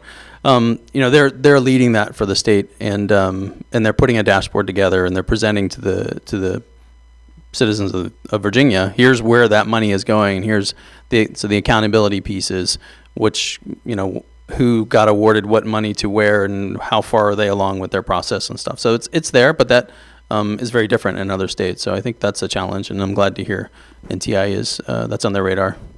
And you have open meetings, yes, at your Yes. county level, right? Yes. Okay. I just wanted to say that. So for those of you that may work with regulators or policymakers or civil society and want to get in and talk to your governments, there are ways to obviously force that. And Rita, I turn to you at the end here after Grace to help us with civil society and working with government and accountability. So Grace, you're in an agency and you have a lot of funding that's going out the door. How are you holding the people that you're giving that money to accountable? So there's two pieces to this. There's engagement and there's some technology. I'll start but I've already talked about how the programs were designed by Congress. They have a lot of requirements in them. If you pull the statute and then the notice of funding opportunities that we sent out, they're pretty involved. So there's a lot that we're sort of pre-setting here and requiring at the outset when states submit their plans.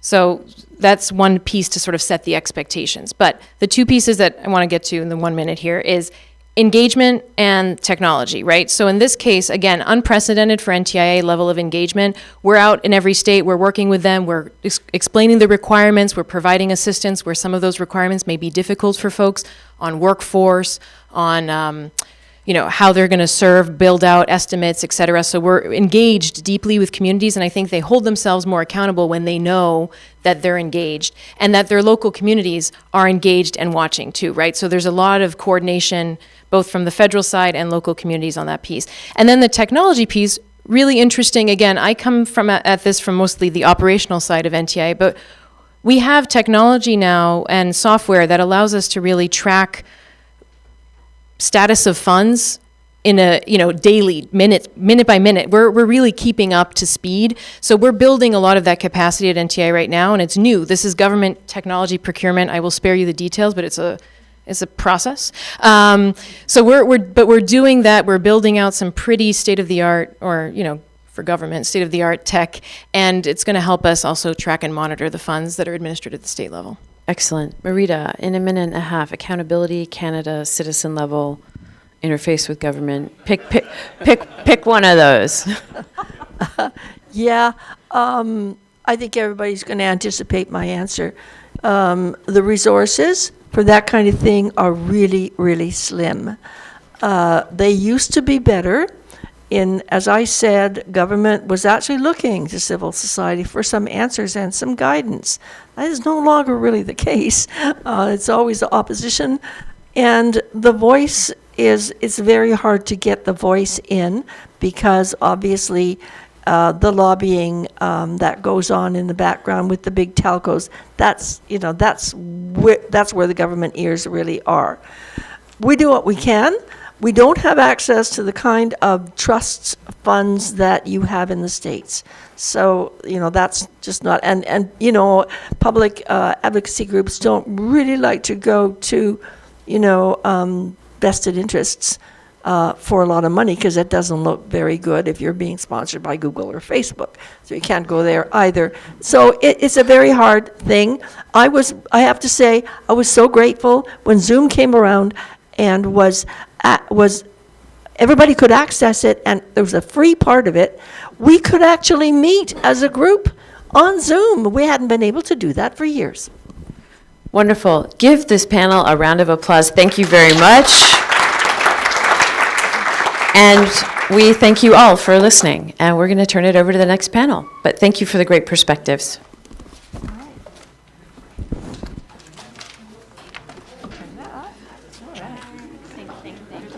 I didn't get one of your handouts, though. I'd like to have one. I have to find one here. Great. Thank you. I got One it of the things, online, too, though. I thought, the Canadian density map is so different than the U.S. Oh, I know. It's very hard to make comparisons. Making comparisons, that doesn't really. Grabbing some water. Great job, Marita. We did what we could. We did our best. Exactly. Especially with slide tobacco.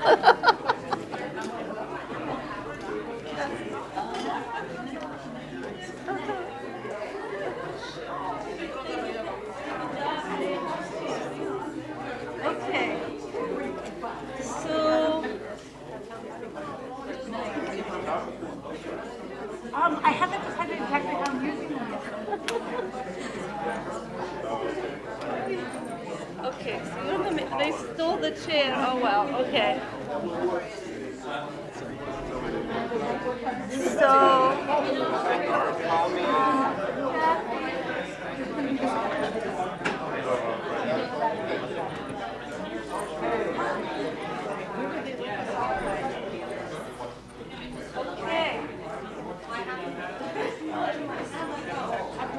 I looked at your questions again, so I have posters that I can help tell the story. Really great. Yeah, thank you, thank you.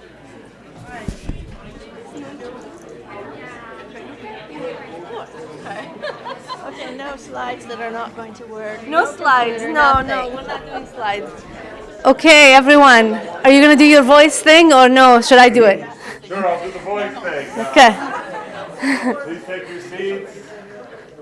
We're going to go right into the next panel. Yeah, let's get started. Okay, everyone. We're going to get this last panel for today started. This panel is proof that we always save the best for last in any program. So thank you for sticking with us. I'm Naila Saras. I am the Vice President of Stakeholder Engagement for the North America region. So my job is to look after North America. We don't like that? Okay. Well, this is the Nasig. And in that capacity, my team, the Global Stakeholder Engagement Team, really our job is to work with stakeholders around the world, to engage with them on all kinds of policy and engagement issues that happen within the ICANN realm. And I'm very honored and happy to be here today for today's panel, which is titled Women Pioneers and Inclusion, is the title of today's panel. I will quickly go through the list of panelists that we have today, but I'm also going to have them also, give a little bit of introduction about themselves. And this panel was kind enough to let me just come up with questions. So they don't have slides, which we don't have to have that challenge. I'll ask them questions and ask them to answer. So on today's panel, we have, the first one is Tripti Sinha, right here in the middle. And I'll read from the introduction that is well documented on the Nasig page. So I'll just quickly give a highlight, but please go there because those introductions are well documented there. Tripti is the Assistant Vice President and Chief Technology Officer at the University of Maryland in the Division of Information Technology. She leads Advanced Cyber Infrastructure and Internet Global Services, ACIGS, and the Mid-Atlantic Crossroads, MAX. She has over 3 decades of progressive experience in Internet cyber infrastructure technologies. And so that's her role, but I'm also here. We're also hosting her here as the chair of the ICANN Board of Directors and has previously served as co-chair of ICANN's Root Server System Advisory Committee, RSAC. Tripti has also served on several other boards that are mentioned on the webpage if you go look up the bios of our panelists today. Next, we have Kathy Kleiman. Kathy is an author, lawyer, programmer, data security auditor, and professor who discovered the ENIAC programmers while studying at Harvard. Her passion for their story led her to an award-winning documentary called The Computers, and the book called Proving Ground, which we saw was outside earlier today. After college, Kathy worked in data centers, attended Boston University School of Law, and co-founded her firm's Internet Law and Policy Group.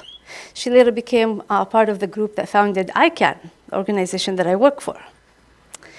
Kathy also co-founded ICANN's non-commercial user constituency, or we refer to as the NCUC, right?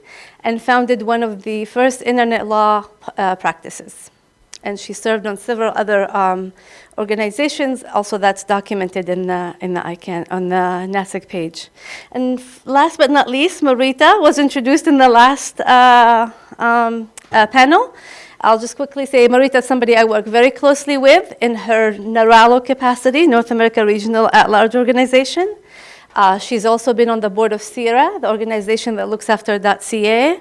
She's also been part of ALAC, the At-Large Advisory Committee of ICANN, and she's very, very active in internet governance that I work with Marita on. So that's a quick introduction of our panelists. And as I said, all the panelists were kind enough to let me come up with questions, so I'll just go through my questions. And some questions will be directed to the whole panel, and some will be only directed to specific panelists because we don't have time to have them answer all the questions. But I'm hoping we have time afterwards during the reception to ask more questions of the panelists.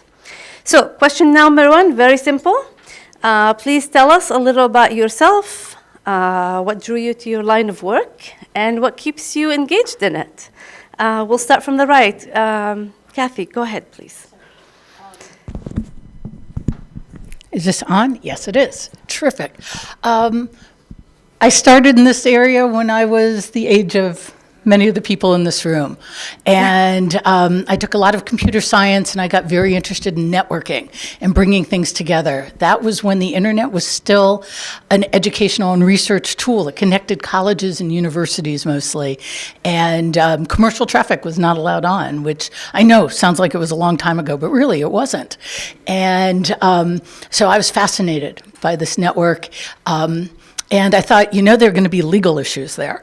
And I went to law school and came out, and of course there were fascinating legal issues, but I went into telecommunications. So everything you heard on the last panel is what I spent my first 10 years in law doing, was working in front of the U.S. Federal Communications Commission on licensing radio and television and satellite and microwave. And all sorts of fascinating things, the way we get communications around.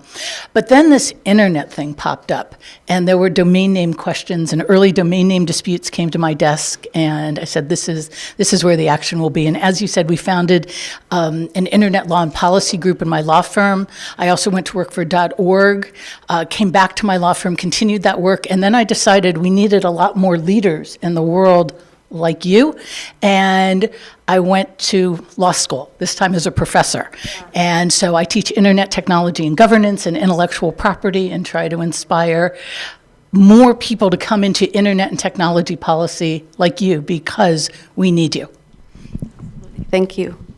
Tripti. Can you hear me? Yes, we can hear you. So first, Nyla, thank you very much for having me, for inviting me to this event. I appreciate it. So how did I get into this field?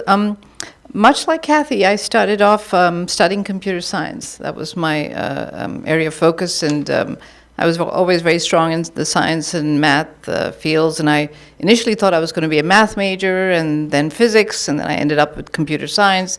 And believe it or not, this was a long time ago, 30 years ago, my focus was going to be artificial intelligence, which we're hearing so much about today, and neural networks. And so I actually worked for an artificial intelligence and neural networks-based company, but 30 years ago, the processors were not where they are today. So, you know, we programmed at Lisp and so forth.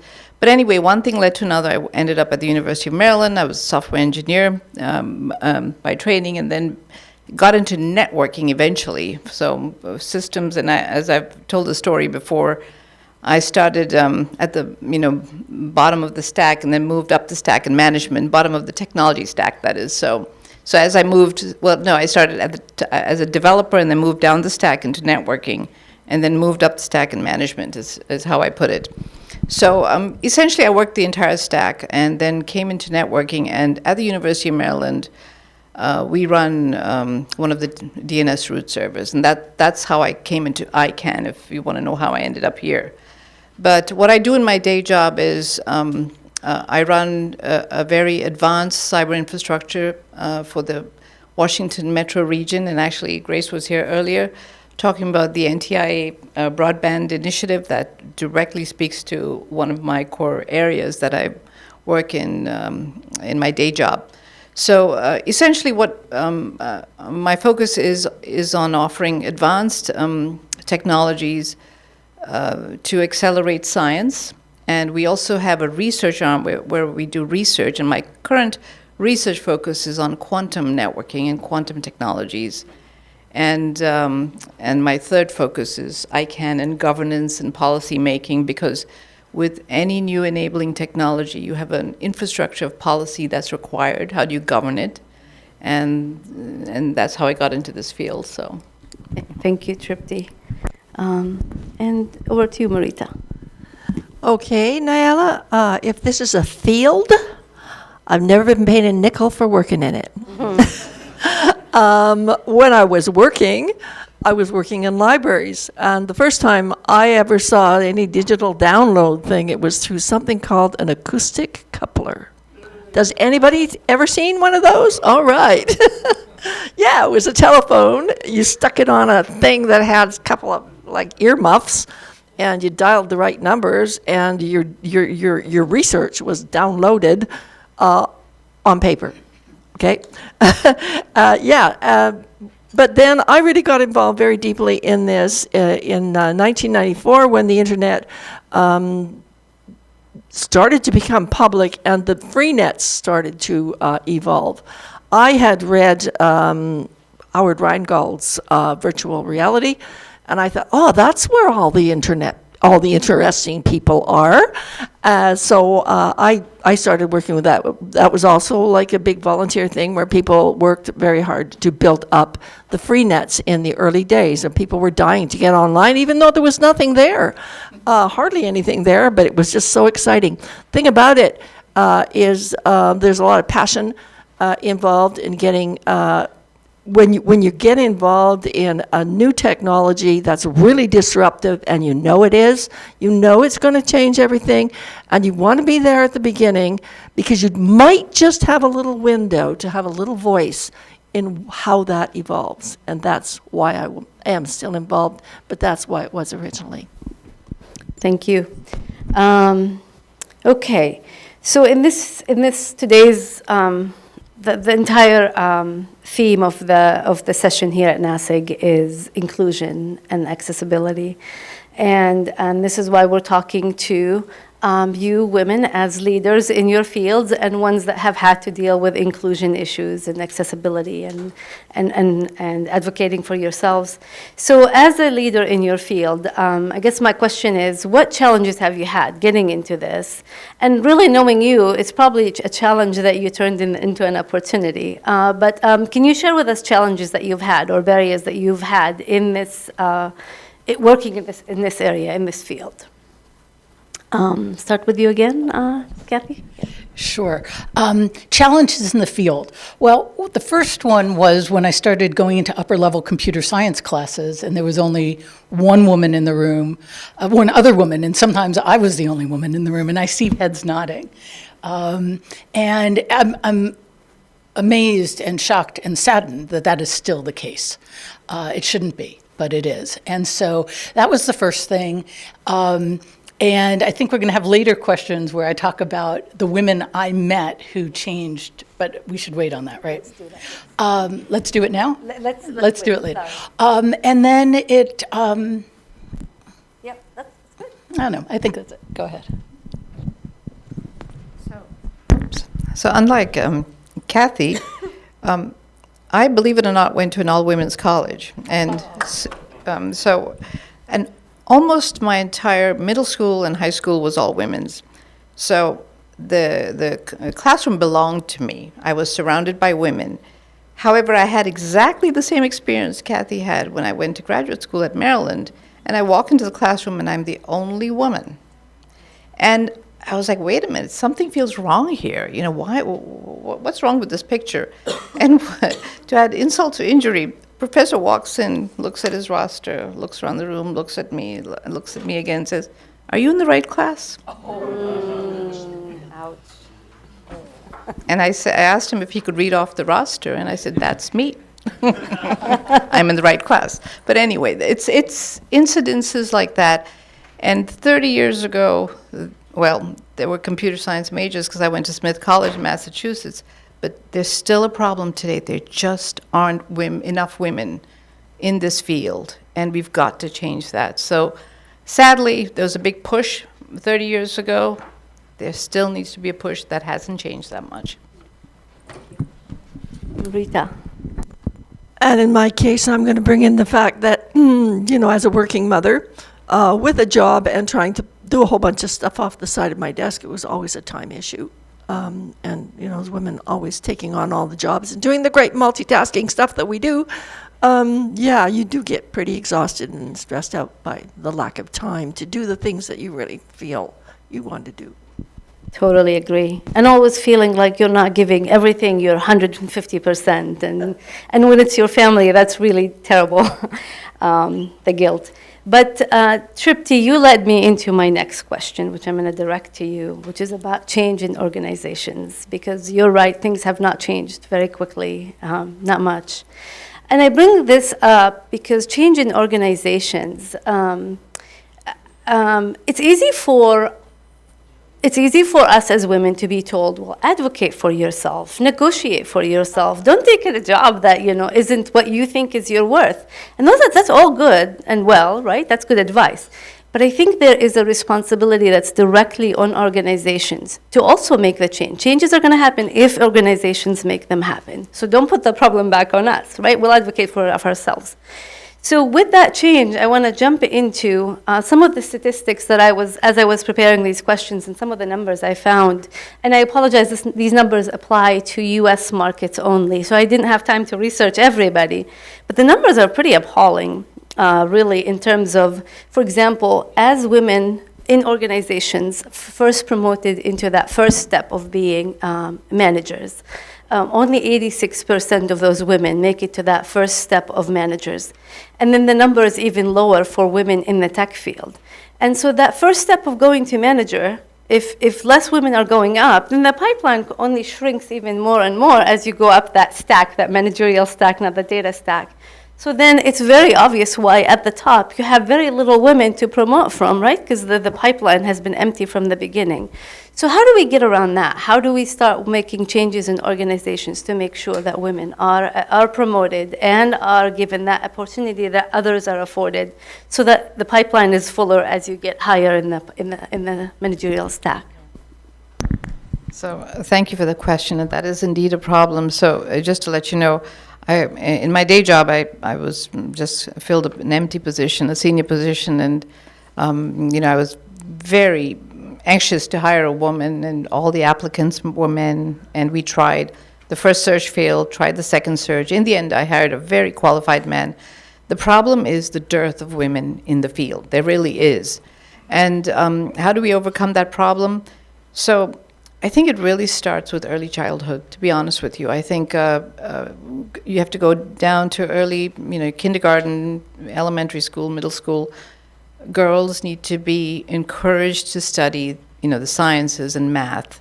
I was encouraged from childhood. I come from an academic family, so I had no such barriers. Yeah. But when I run into other women in fields, I hear stories, and I've been on National Science Foundation, meetings where women have shared their stories of, middle school incidences that were discouraging women from going into these fields. So I think we really need to start there. That's where it really starts. And you create an even playing field, and and then open up opportunities. But we are where we are. How do we promote when you're once in the workforce? So there are a couple of things that are at play. I've noticed that men, because you've dominated the workforce for centuries now, have developed a very strong network, and men are very supportive of each other. You compete for positions, but you also support each other. Women are still we're a few decades behind in doing that. Yeah. So I think we have to work very hard to get where we are, and then you tend to not support other women. I've seen that a lot, and that has to change. We have to now support each other and promote each other. And so that's one aspect of it. There's another, which is you have to be very, very conscious in how you look for women. For example, as you all know, we're looking for the next ICANN CEO. So when I constructed the search committee, if you've looked at it, it's 50% women. And that was something that was very important to me. Because when you bring candidates in, when the candidate interviews, he and she wants to see someone who looks like them, right? And I've been on many, many interviews where it's mostly men. I walk into rooms where it's mostly men. So it becomes a more calming environment for an individual to interview. If it's a man and he sees 50% of the committee's men, it makes it much easier, right? So that's one thing. And then you make a conscious effort to go out there and dig deeper and bring women into the fold. So there's just many things, many cylinders you need to fire on to make it, more equitable. Absolutely, yes. And I want to say I had the privilege of working with Tripti when she was the co-chair of the Root Server System Advisory Committee. And sadly, it is no joke that there were many times, I was the liaison from ICANN IANA department to RSAC. And there were many times that I attended meetings of RSAC, and Tripti was literally the only woman in there on that committee. And sadly, it hasn't changed much, but I think it's becoming very, very obvious that things need to change. Great, thank you. So then that leads us to our next question, which is directed at Kathy. Kathy, who worked on something called the ENIAC project, ENIAC, right? Is that how you refer to it? So your project on the ENIAC project showed that women have been there all along. It's not new that women, are now coming into the workforce, that we were, doing other things are now coming in. We've been there for years, for decades. But we weren't getting the attention the recognition that we need to. So first, I'd like you to please tell us a little bit about the ENIAC project so the audience is aware of it. And then a little bit of advice on how we, as women, make change in organizations to make sure that we're included, we're part of the decisions, we're part of the structure of an organization that makes an organization tick. Is that not working? Absolutely. Okay, great. It's a good question, and it just so happens because we had books outside, I brought posters. So I can tell the story with some pictures, which is when I took my computer science class, I wanted to know if there were women in computing, especially when I kept walking into the upper level rooms, like my Lisp course and C course, and there were almost no one. So of course we know about Ada Lovelace and Grace Hopper, but that's it. One woman in the 19th century, one woman in the 20th century. That's one woman a century. I mean, that's continuing the old story. I found these pictures of ENIAC, the Electronic Numerical Integrator and Computer, the world's first all-electronic, general-purpose, programmable computer. Who's heard about it here, the ENIAC, right? We study it in computer history. 8 feet tall, 80 feet long, black, steel. We know about Bletchley Park now, which we didn't know about for 50 years because it was secret, and breaking, that's in the UK, and they broke the Enigma code, the German code, with the Colossus machine and Alan Turing. Who saw The Imitation Game? Great, lots of people here. So Keira Knightley, I just want you to know, she represents 4,000 to 6,000 women that were at Bletchley Park, all reduced to Keira Knightley. She's brilliant, but I think there should have been a few more women in that film. This was the secret U.S. Army project in Philadelphia. And so when I found these pictures, I was like, there seem to be women in them, right? And the men were in the captions and the women weren't.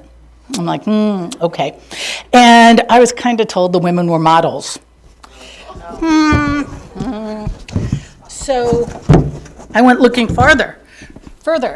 This is also a picture of ENIAC. We've got two women very, very clearly in the pictures. And I'd like to introduce you to Jean Jennings-Bardick and Fran Belis Spence, two of the original 6 ENIAC programmers. All of the original programmers of the ENIAC were young women. All 6 of them were young women recruited by the Army to calculate ballistics trajectories, the path of a shell from the time it leaves the muzzle of a big cannon, a big piece of artillery, until it hits a target. It was a differential calculus equation, and we went all across the country. Jean comes in from a farm in Missouri. Fran was in Philadelphia already, and they all come to Philadelphia, and they are selected from a group of about 100 women who are calculating these trajectories, and to program ENIAC, because that was ENIAC's program. They were the subject matter experts.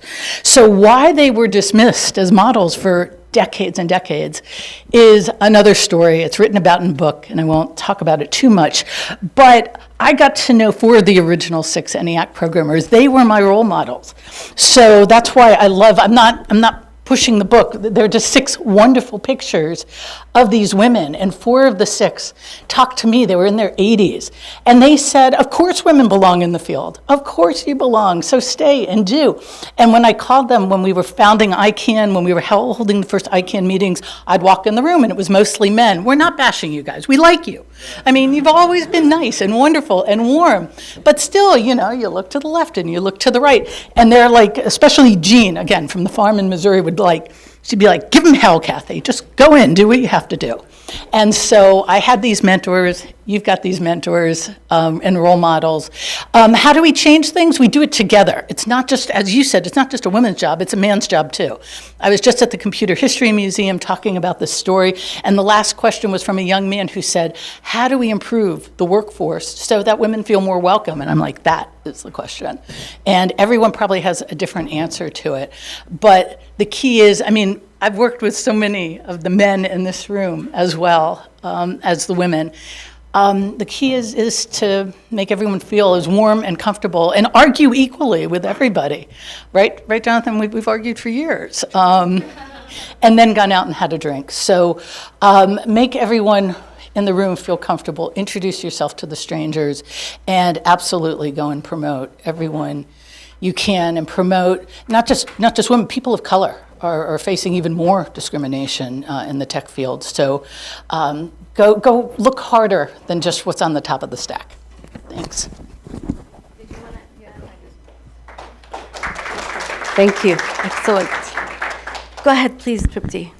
If I could just add one thing to what Kathy said.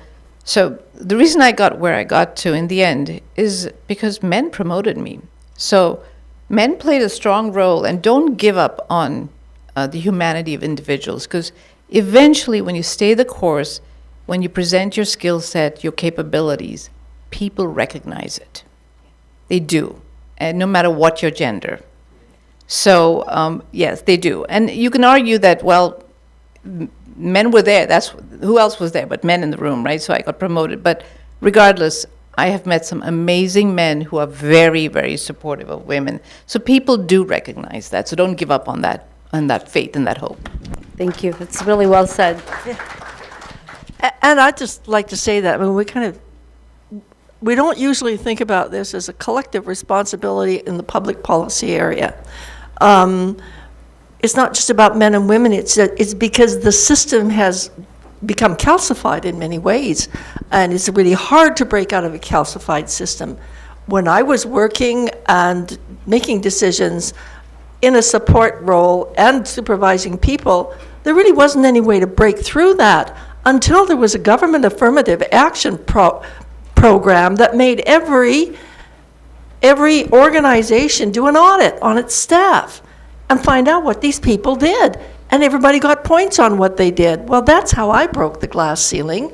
It wasn't because it was a male decision. It was because there was a public policy that said, we have to fix this. We know this is happening. We have to fix it. So sometimes it happens that way, too. I know it's unusual. It's Canada. Sometimes we get socialist government. That's what happened. Whatever it takes. No, and I'm really actually, as someone, I'm originally Palestinian. It's not, this is not something to take for granted that governments do make those conscious decisions, right? I mean, there are governments where that's not necessarily a priority in their agenda, so something very appreciated for sure. Okay, I'll keep going with my questions, but I promise there will be quite a time for questions from you guys at the end that I will make sure we keep time for. Tripti, back to you, because I think you mentioned a little bit about going up the managerial stack, is how you referred to it.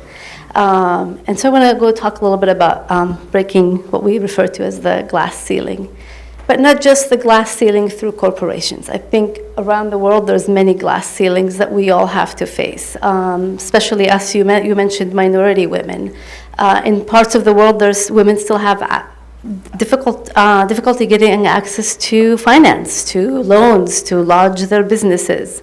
Other places, including myself, women still have issues with inheritance, rights to inheritance from their families.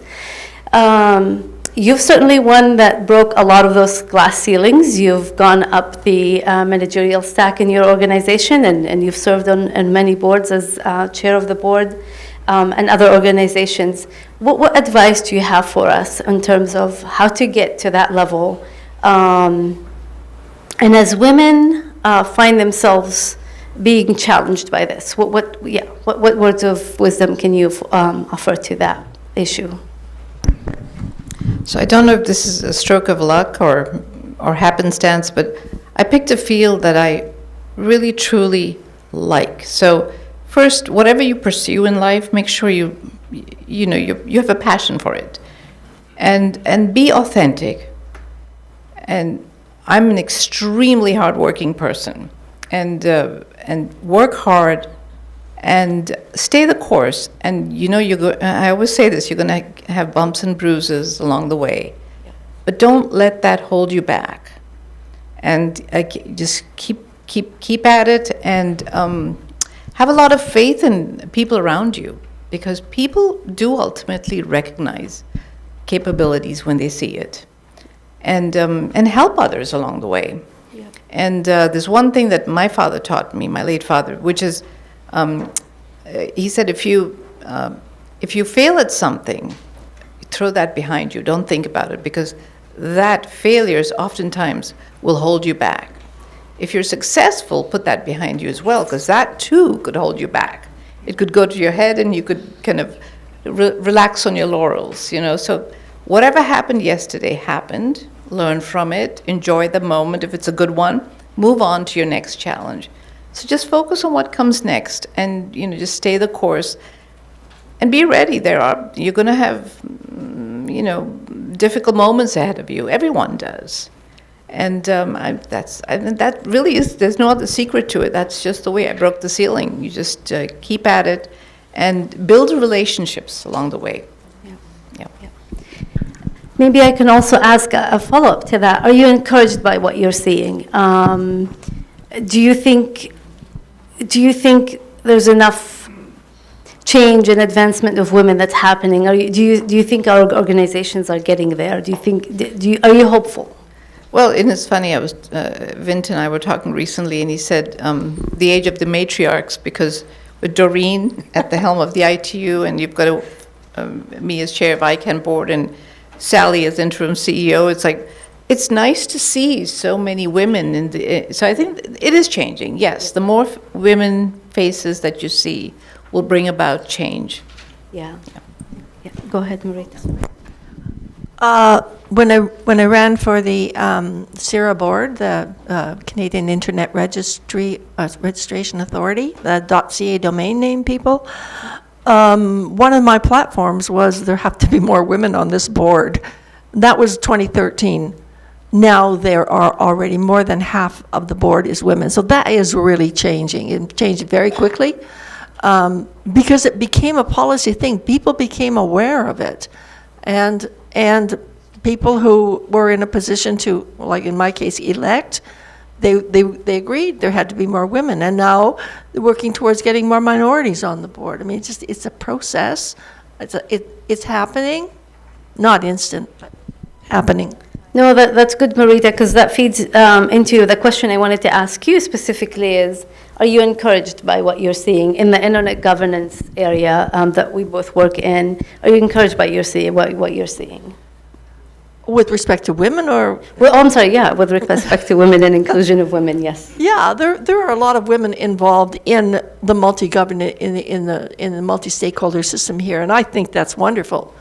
You see, like we've been saying many years ago, you didn't see that much, and so, yeah, what I was really encouraged by was it's actually a policy.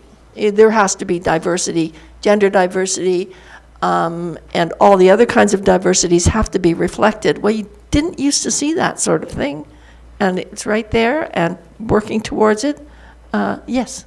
It is encouraging. Yeah. I was working on putting a panel for ICANN's 77 meeting next week, and we were naming people that we wanted on the panel, and one of the organizers jumped up and said, "This is a panel, this is not a panel, so come on, let's work on a little bit on diversity." And I was really, it was really nice to see and a good reminder. That it's no longer you have to put other considerations, right? It's no longer just the best man for the job. I mean, we are always focusing on the best panelists, but we do have it's no longer just same old is not going to work anymore, thankfully.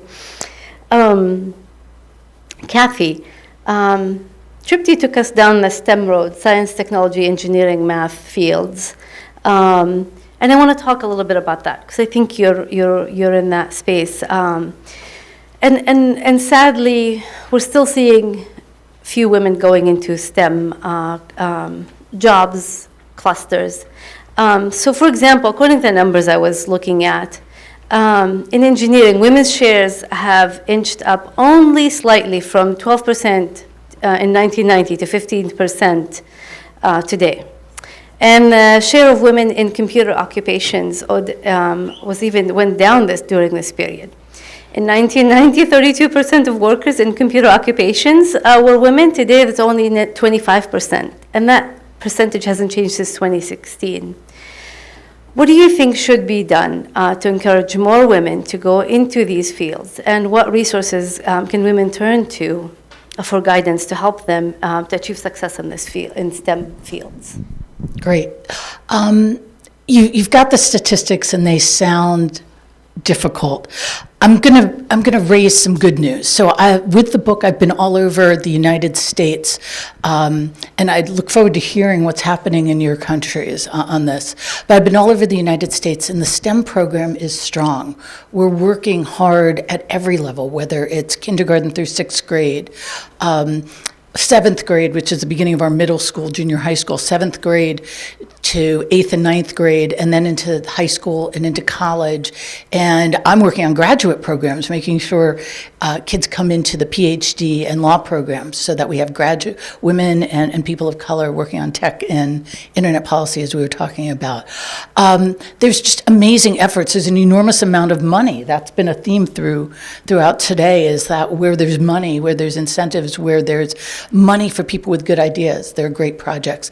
There are lots of projects for people with really good ideas to share them. So I was at a STEM teachers fair in Massachusetts, and it was teachers sharing ideas with each other of programs that really excited their kids in their students in different areas of STEM. I went to the Computer Science Teachers Association regional meeting in one part of the country and talked to the teachers and gave them the history, which they will now put into their classrooms as well. They thought it was very inspirational and that their students would be inspirational. We have to find more ways to share programs. We have something called CS for All and NCWIT, the National Council for Women in Technology, but we just need much more involvement. And as Tripti said, we have to start early. Yeah. And frankly, I think it's starting with games. I got to raise 2 children while doing all this crazy work. And we tried to make science and technology fun.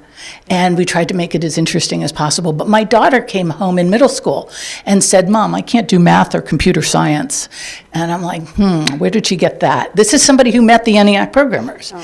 And it's coming in from peers. It's coming in from the media. A lot of money's been spent to try to figure out what went wrong. But our answer was interesting. A few weeks later, she asked for a new computer. I'm like, "What do you need that for?" She's like, "Games." I'm like, And I thought about it, and I'm like, you could have a new computer if you build it. And her stepfather, who should raise his hand, Mark Massey, and my daughter built a computer together. And I never again heard a problem about I can't do computer science. I heard Mom hasn't built a computer yet. Mom, get to it. That's wonderful. That's really great. All right, I'm conscious of time, so I want to go to one more question. Tripti, this is our theme here is inclusion as Nasig. So, and I think you've touched on this a little bit before about women and helping other women and being good mentors of other women. And the data shows and the research that we look at says that women do take the time to be more mentoring and helping of other women in the workplace and taking them on as trainees and answer questions from fellow women because they're interested in seeing them advance. But at the same time, sometimes that hinders women advancement themselves because now they're taking time out of their busy, away from work to help others and be kind. How do you deal with that in the organization to make sure that women continue to give, women and men continue to give time and effort to DEI without it being looked at as, here comes Tripti with her DEI agenda, that it's taking time away from actual work or the perception that it's taking time away from actual work? I don't know any other way to do it. I'll be honest. We just have to set aside the time and make an effort to do it. And just to add to a very good point that Kathy just made, and to expand on it a little bit about stereotypes. We need to change the way society looks at women. For example, I'll tell you what really irritates me is when I watch TV commercials. And when it's laundry detergent or soap, who's showcasing it? A woman. It's always a woman, right? We've got to change that. Little girls are watching television, and that's what they see in their future, right? Yes.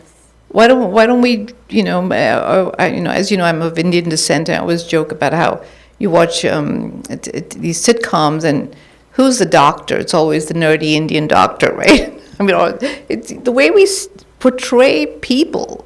We're always stereotyping people. Yeah. Let's break out of that model, right? So that's one thing I just wanted to comment on. But I'm not sure what other way to do it. You have to set aside time. Yeah. And the irony is right now I'm the diversity officer for my unit at the university. But I make time to do it. Yeah. And I just don't know what else you could do. Yeah, you might get labeled as someone who's taking time away, but how else would you do it? And you have to integrate it into your workplace. Fair enough. And I can say, sorry, go ahead, Kathy. You want to add to that? And Marita, you want? Yeah. That was. Yeah. Did you want to add anything to it, Kathy? No. Totally agree with you, Tripti. And I have to say, I've been one of those people that were on the. That took advantage of the fact that Tripti was always willing to share her professional experience and her opinions. And really, I've never seen her not give us time when we needed it. So definitely somebody who practices what she says. This audience has been very active with questions, so I'm going to give each one of you about a minute and a half to give us advice to other women on how to make sure that what advice would you give to other women to make sure that inclusion is a priority for them, for their organizations, what things that they should be working on to make change to make the future better for us and for generations to come. So I'll give each one of you about a minute to answer that, and then I'm going to go to the audience. Marita, let's start with you. I'm not into really, I don't know. Microphone. Oops. It depends on the context that you're in. You know, you have to find the places in the context you're in that you can do that. It's kind of giving advice is really, I can't give specific advice on that.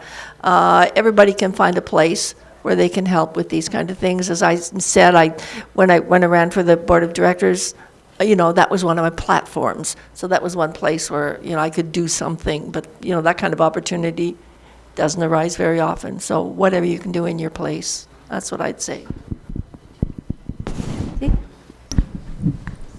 So what advice would I give to women? Yes. And the advice I give is work hard, stay the course, support each other, and don't treat men any differently either. That's another piece of advice I'd like to give is they're not necessarily, men are not necessarily evil or bad or anything. It's just the way the world evolved is where we are. And to undo that or make it evolve further, you just need to put in the extra effort to integrate women into the workforce, be supportive, hold the door open for others, Yeah. Those are my words of what. Thank you. Okay. Kathy. And I'll be brief as well, because I feel a lot of questions in the room. And not questions, also statements and experiences that other people want to share. So both to women and to men, very, very similar. Walk into the room, know that you belong there. Know that there's a history of all of us in computer science, whether you've been taught it or not. We're all there. The pictures don't lie. We were all there. The first teams were women and men. My next book will be telling the story of UNIVAC, the first commercial computer that launched the commercial computer industry. There were African American engineers, women engineers, Jewish engineers. It was a time of racism, sexism, anti-Semitism in the United States in the 1950s, and yet all these amazing people came together. So you belong in the room, know you belong in the room, walk into it like you have every right to be there. Do yourself a favor and help others. Listen for the quiet voices in the room. It's not just women. It's often people from other cultures, people who are speaking English as a second, third, or fifth language. Yeah. Help them communicate, and they will return the favor. You will be building your networks, because there are a lot of people in these rooms. We're international, and they all want to speak, but sometimes they need an invitation, and sometimes in their cultures they need an invitation. So call on them, even if they're the quiet people in the room. I just did that with a student, PhD student from China, and it turns out if I called on him in my class, he was ready to answer, but he wouldn't raise his hand. Do your research. Do your research again. Do it 3 times, do it 4 times, because if you feel, it will make you feel better when you walk in the room, and it will make you sound like the expert that you are. And Oh, and I was going to say, if you want to vet something, if you want to check out, sometimes you want to check out your ideas in new areas. New ideas are a little hard. You may put together a team of people who have different views than you do and run it by them and practice. And also practice public speaking. That's one of the best skills I know in this area. Being able to say something in 2 or 3 minutes, which I might not have done here, is a really good skill. So thanks. Thank you very much. Really excellent advice from everyone. Thank you, panel. It's been great. I know this audience has a lot of comments probably to make, questions, so we'll go to the audience, and you're helping us with the mic, so thank you. Questions? I see a hand. Let's start from the closest over there with Dr. Cogburn, and then down the circle to the other end, then back here to you. Thanks, Thomas. You didn't have to start with me. You're our hosts. Thank you very much for making this happen. We're so excited about this. We're just delighted to have everyone here, and the conversation has been just spectacular, and I'm looking forward to tomorrow as well. And Eduardo is on my bad list because he assigned me the task of summarizing these 2 days, and after just one day, I'm not sure I can do it, but I'm going to try, Eduardo. So this has been such a great panel. I wasn't going to make this comment, but this has been such a great panel that I feel like I can make this comment, and you've alluded to it as well. So for me, one of the things that I find particularly challenging is that as we focus on all of these wonderful strategies that we've talked about to get women involved, I see so much progress with getting women involved, and where I still see such profound disappointment in lack of participation is amongst people of color, particularly African Americans. So if you look around the room and you see how many women are in the room, you're encouraged, right? Yeah. Look around the room and see how many African Americans are in the room. Think about every room you'll be in next week and how many African Americans are in those rooms. When you go to ICANN, when you go to, not ICANN, IGF, all of those rooms, the number of African Americans is just very, very small, men or women. And to me, I just don't know what additional strategies we need to pursue to address that. So all of the strategies you talked about could be used for African Americans as well. And I know several of you mentioned that, but it's just a real concern of mine as we promote the inclusion and participation strategies, not to forget that very specific group. And there are other specific groups, but that's a very specific group that I would hope that we continue to look for. Thank you, Derek. Very well said. Anyone wants to comment on this? I mean, that's a very good statement. Go ahead.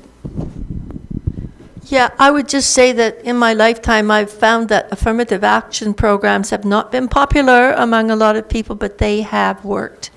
And they particularly focused on women, in the past years. And then I think we need to do more focus, as you say, on for African Americans, Indigenous people. We're talking about that now. So there's more work to do. We've only done a part of the work, but we're only human, right? Thanks.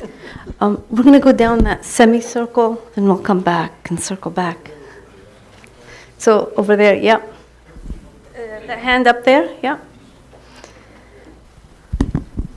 Thank you, all the speakers. My name is Shrideep Rayamaji. I'm from Nepal, and it's quite interesting to hear women leaders like this.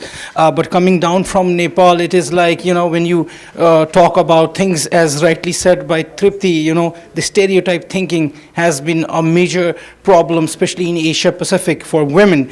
Women are given education, but it's the mentality where they are told that these works are supposed to be done by men and these are not supposed to be done by women. So that is what is hindering it all.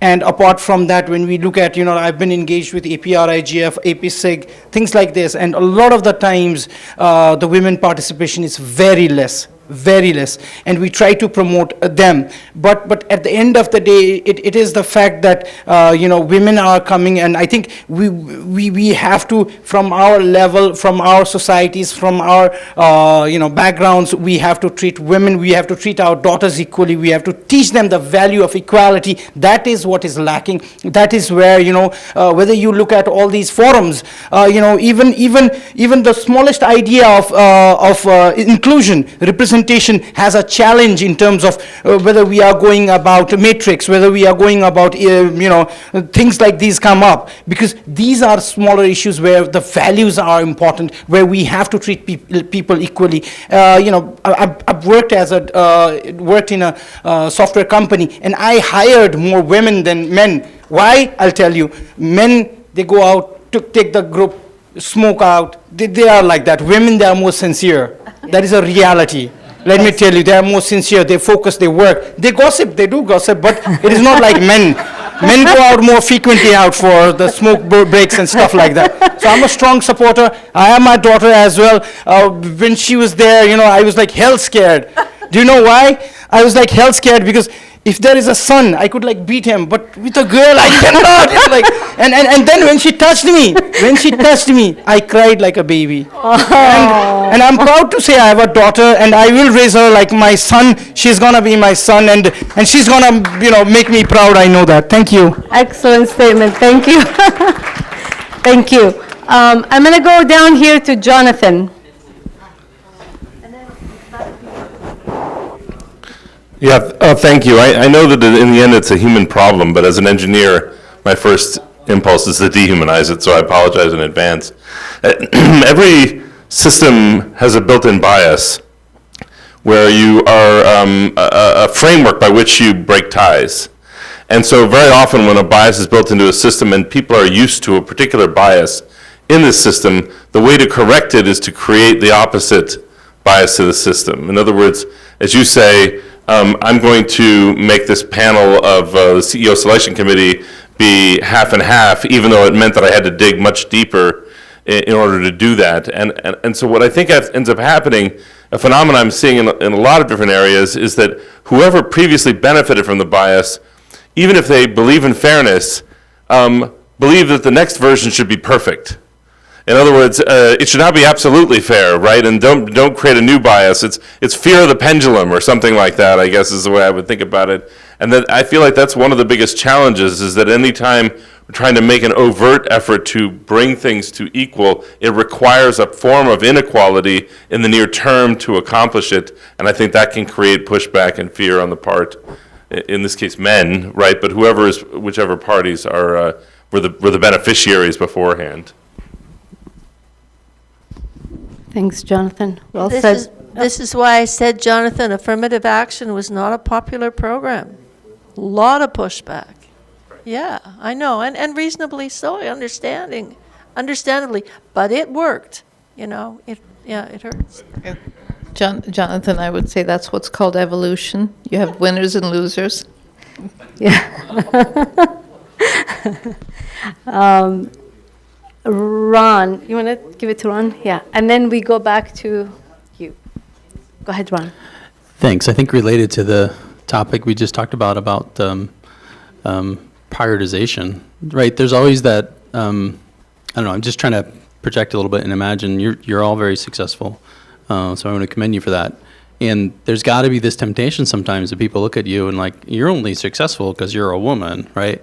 And I know that's not true, knowing each of you, but how do you internally address that?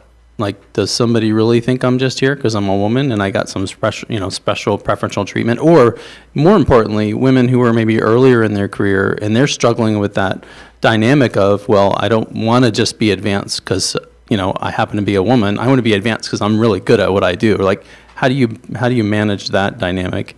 How have you managed it? And what would you say to other women in the room? How do they manage that going forward? Please. Honestly, I don't think about it. I don't. I can't be worried about it. There's so much to do. It'll hold you back. Yeah. Totally. Yeah. That's the way I deal with it. I don't even understand the question that you're asking. When I started at ICANN, there was a group of technical people, kids in their 20s and 30s in the black T-shirts, and there was a group of older men, intellectual property attorneys, in their blue and black suits and their gold cufflinks, and they were in 2 different rooms, and I was the only one who spoke both languages. And my job was to bang heads together and say, you guys have to talk to each other, particularly talking to the lawyers, much older than me, and generally I was pregnant at the time, and they just looked at me. But, that the lawyers had to talk to the young technologists and understand what was going on, or they wouldn't be able to create policy and law that made any sense. So we don't, no, there's no affirmative action. Thanks. Totally. Nyala had a question, and you haven't picked it up. It was about something called the imposter syndrome. You know, I've experienced exactly what you said, and also felt like, am I an imposter? Because I'm a woman, and maybe people think I shouldn't be here. Just have to push through it. That's all. Just push through it. It doesn't matter. I didn't pick it up because of time, but also, honestly, because the more I thought about this is on them. If they think I don't belong, that's their problem. I think we had a question from this gentleman in the, yeah. Hello, my name is Raymond Mamata from Accra, Ghana. I'm part of the team that organized the Ghana School on Internet Governance Fellowship. One challenge that I have noticed for the ladies in participating in the IG program, when I interact with them, is most of them say, I don't have an IT background, so I don't see how I can engage in IG effectively. So fortunately, all of you have IT background, so it supports what they are claiming. What would be your advice to such people who say, I don't have IT background, so I wouldn't be very effective in the IG ecosystem?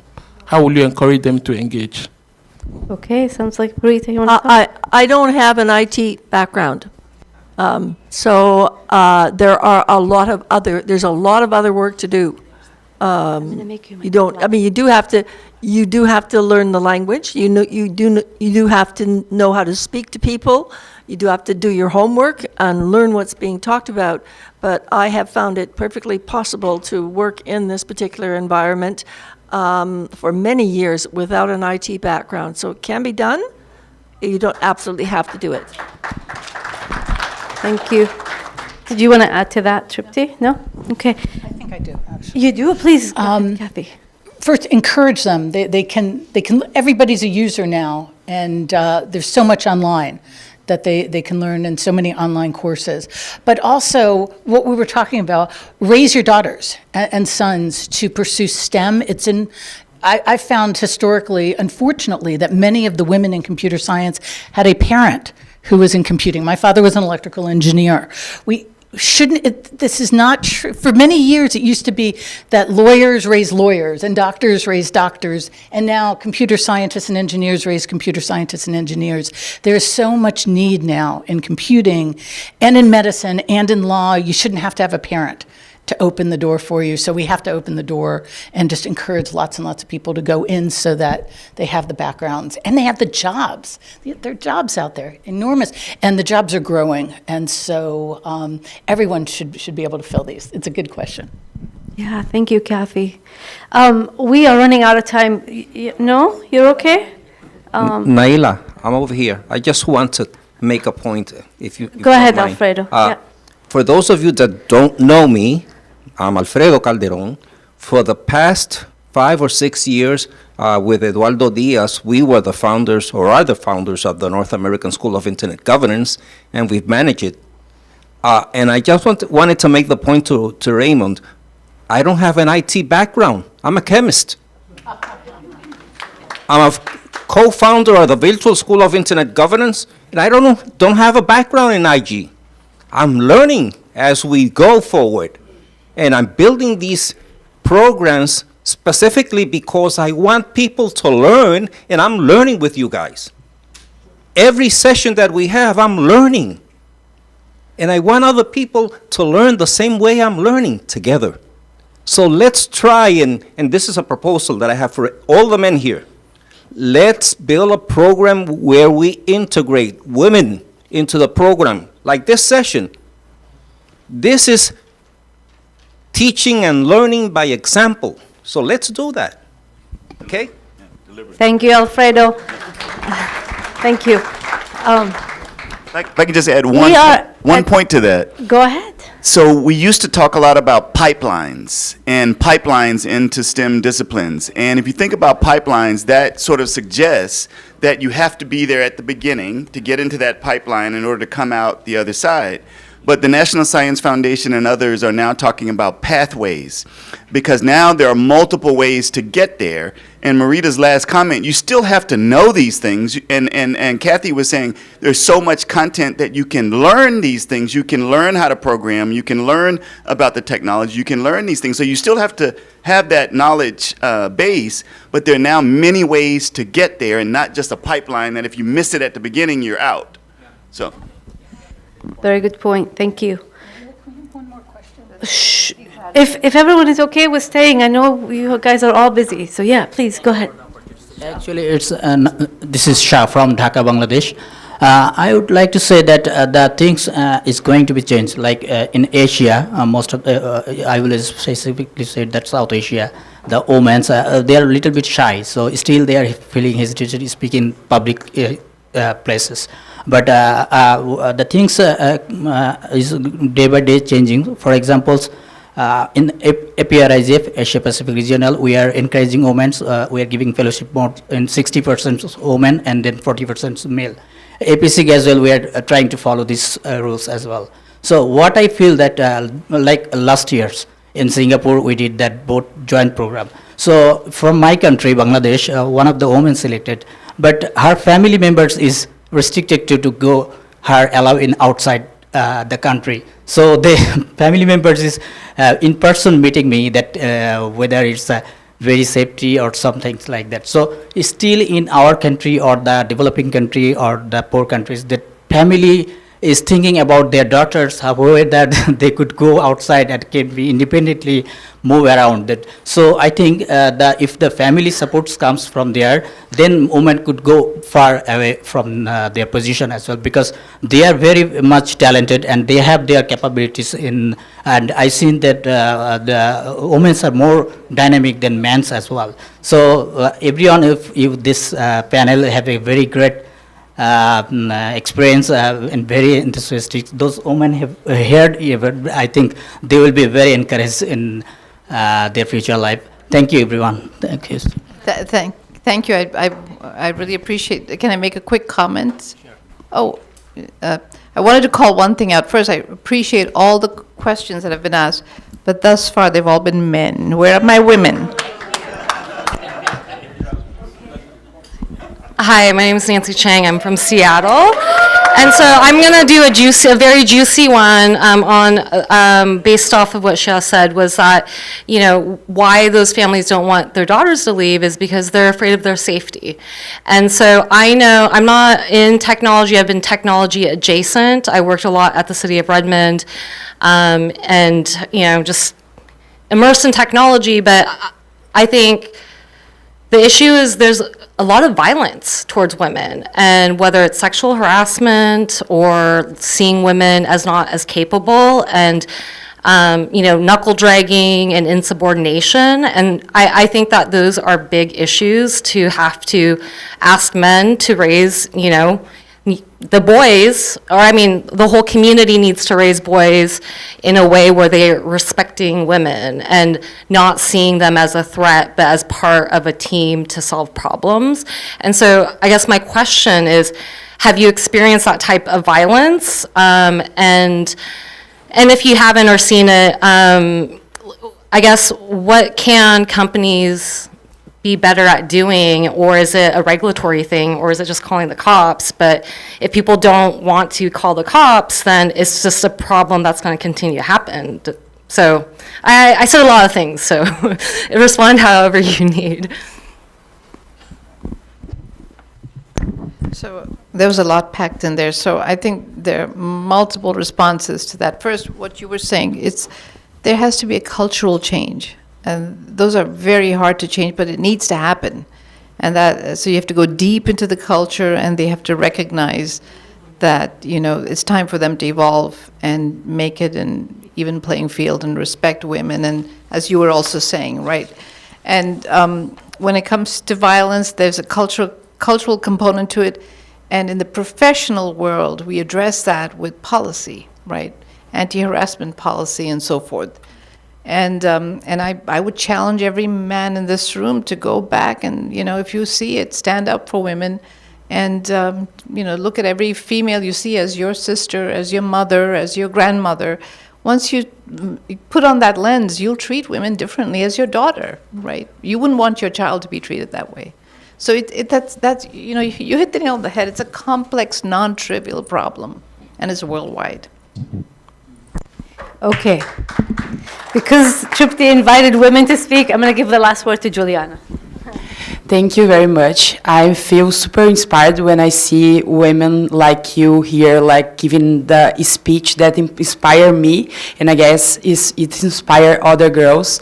I'm a young woman that works in the internet governance environment, and I feel pleasant because there is kind of gender equality concern in the events as well, like EGF, Internet Governance Forum.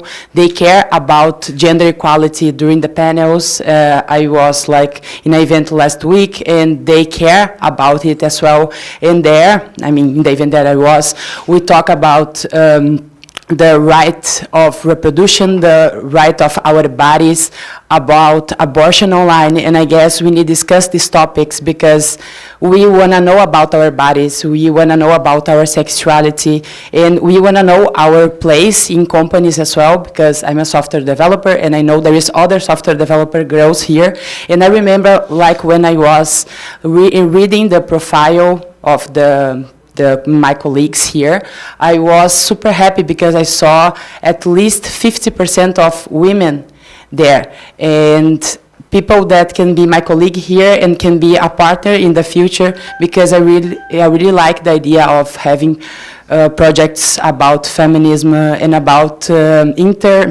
interconnection of like men and women working together to have a safe and healthy place and work to us. So I'm happy about it. Thank you, Juliana. I'm happy you're happy. Thank you.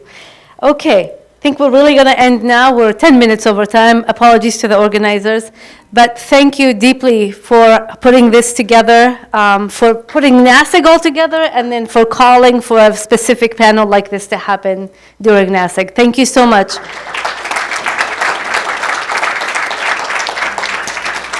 And really a huge thanks to all the panelists. I know they're very busy. I know Kathy spent the whole day with us. I know Tripti is running a whole ICANN meeting. Marita's going to do a lot of ALAC stuff next week and at large. So thank you so much for giving us your time this week. Thank you.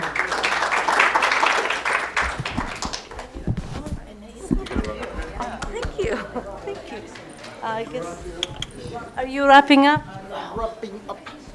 Give them time to get out, because I know Yes. Tripti has to. Yes, I will take them up. ¿Cuál es mejor la pregunta de ver? ¿O yo te dice que ahora? La foto. Quiero yo le pregunto.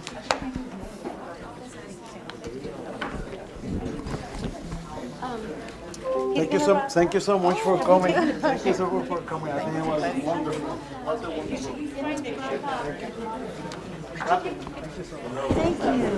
Was a wonderful. Can you take a picture? Sure. Mira, señor José. Okay. Picture for them. My phone? Yeah.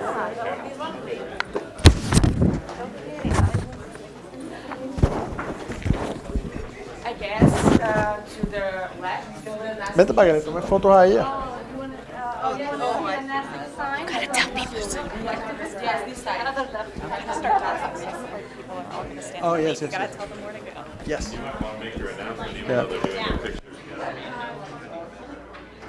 While they are taking the picture, I have a couple of announcements. I want to wrap up the day. Thank you so much. I think we have top quality sessions today. And the people that are staying in the Marriott Courtyard, There will be a bus sometime after 7, so we can have a social reception now by the place where we have lunch. And so that's so we can keep talking and have some networking. And then from there we go to the hotel. Tomorrow is important. We leave at the same time as today, at 7:45 in the morning, but you have to check out of the room. Okay? No, tomorrow morning, just check out. Bring your luggage. We're going to put it in the bus, and we're going to leave it in the bus the whole day. Because after, how many people are going back to the Mario Courtyard tomorrow? That they're staying, Well, look, we're all, I'm talking tomorrow, Sunday. From here, we are going to the Mario Marquez down. We can hear you. Down by the conference center where the ICANN meeting is going to be, okay? So that's why you need to bring your luggage, and then you're going to check in there when we get there. So, all the slides for all the presentations, all the slides, all the record, all the transcripts will be put in the website by the end of this month, okay? So you will have that record if you want to come back, and all this has been recorded. It's been transmitted through around 10 social channels at the same time, including YouTube. So all these proceedings are there for your record. Now, before you go to the social, take your stuff, like this, and clean it up there are trash cans over there for, just take our stuff and put it there. So don't leave anything in the room, because I don't think it's going to be clean Saturday. And I want to thank our sponsors. Remember this morning that we have PIR, Paul Diaz. I call Paul Diaz. That's that guy over there talking. Paul, I talked to you this morning when I presented PIR, the .org. He has been supporting us since the first schools in 2018. So thanks to their sponsorship. And as well, we will talk about the sponsors tomorrow again. Thank you so much. No, we're going to take a picture there. Yeah.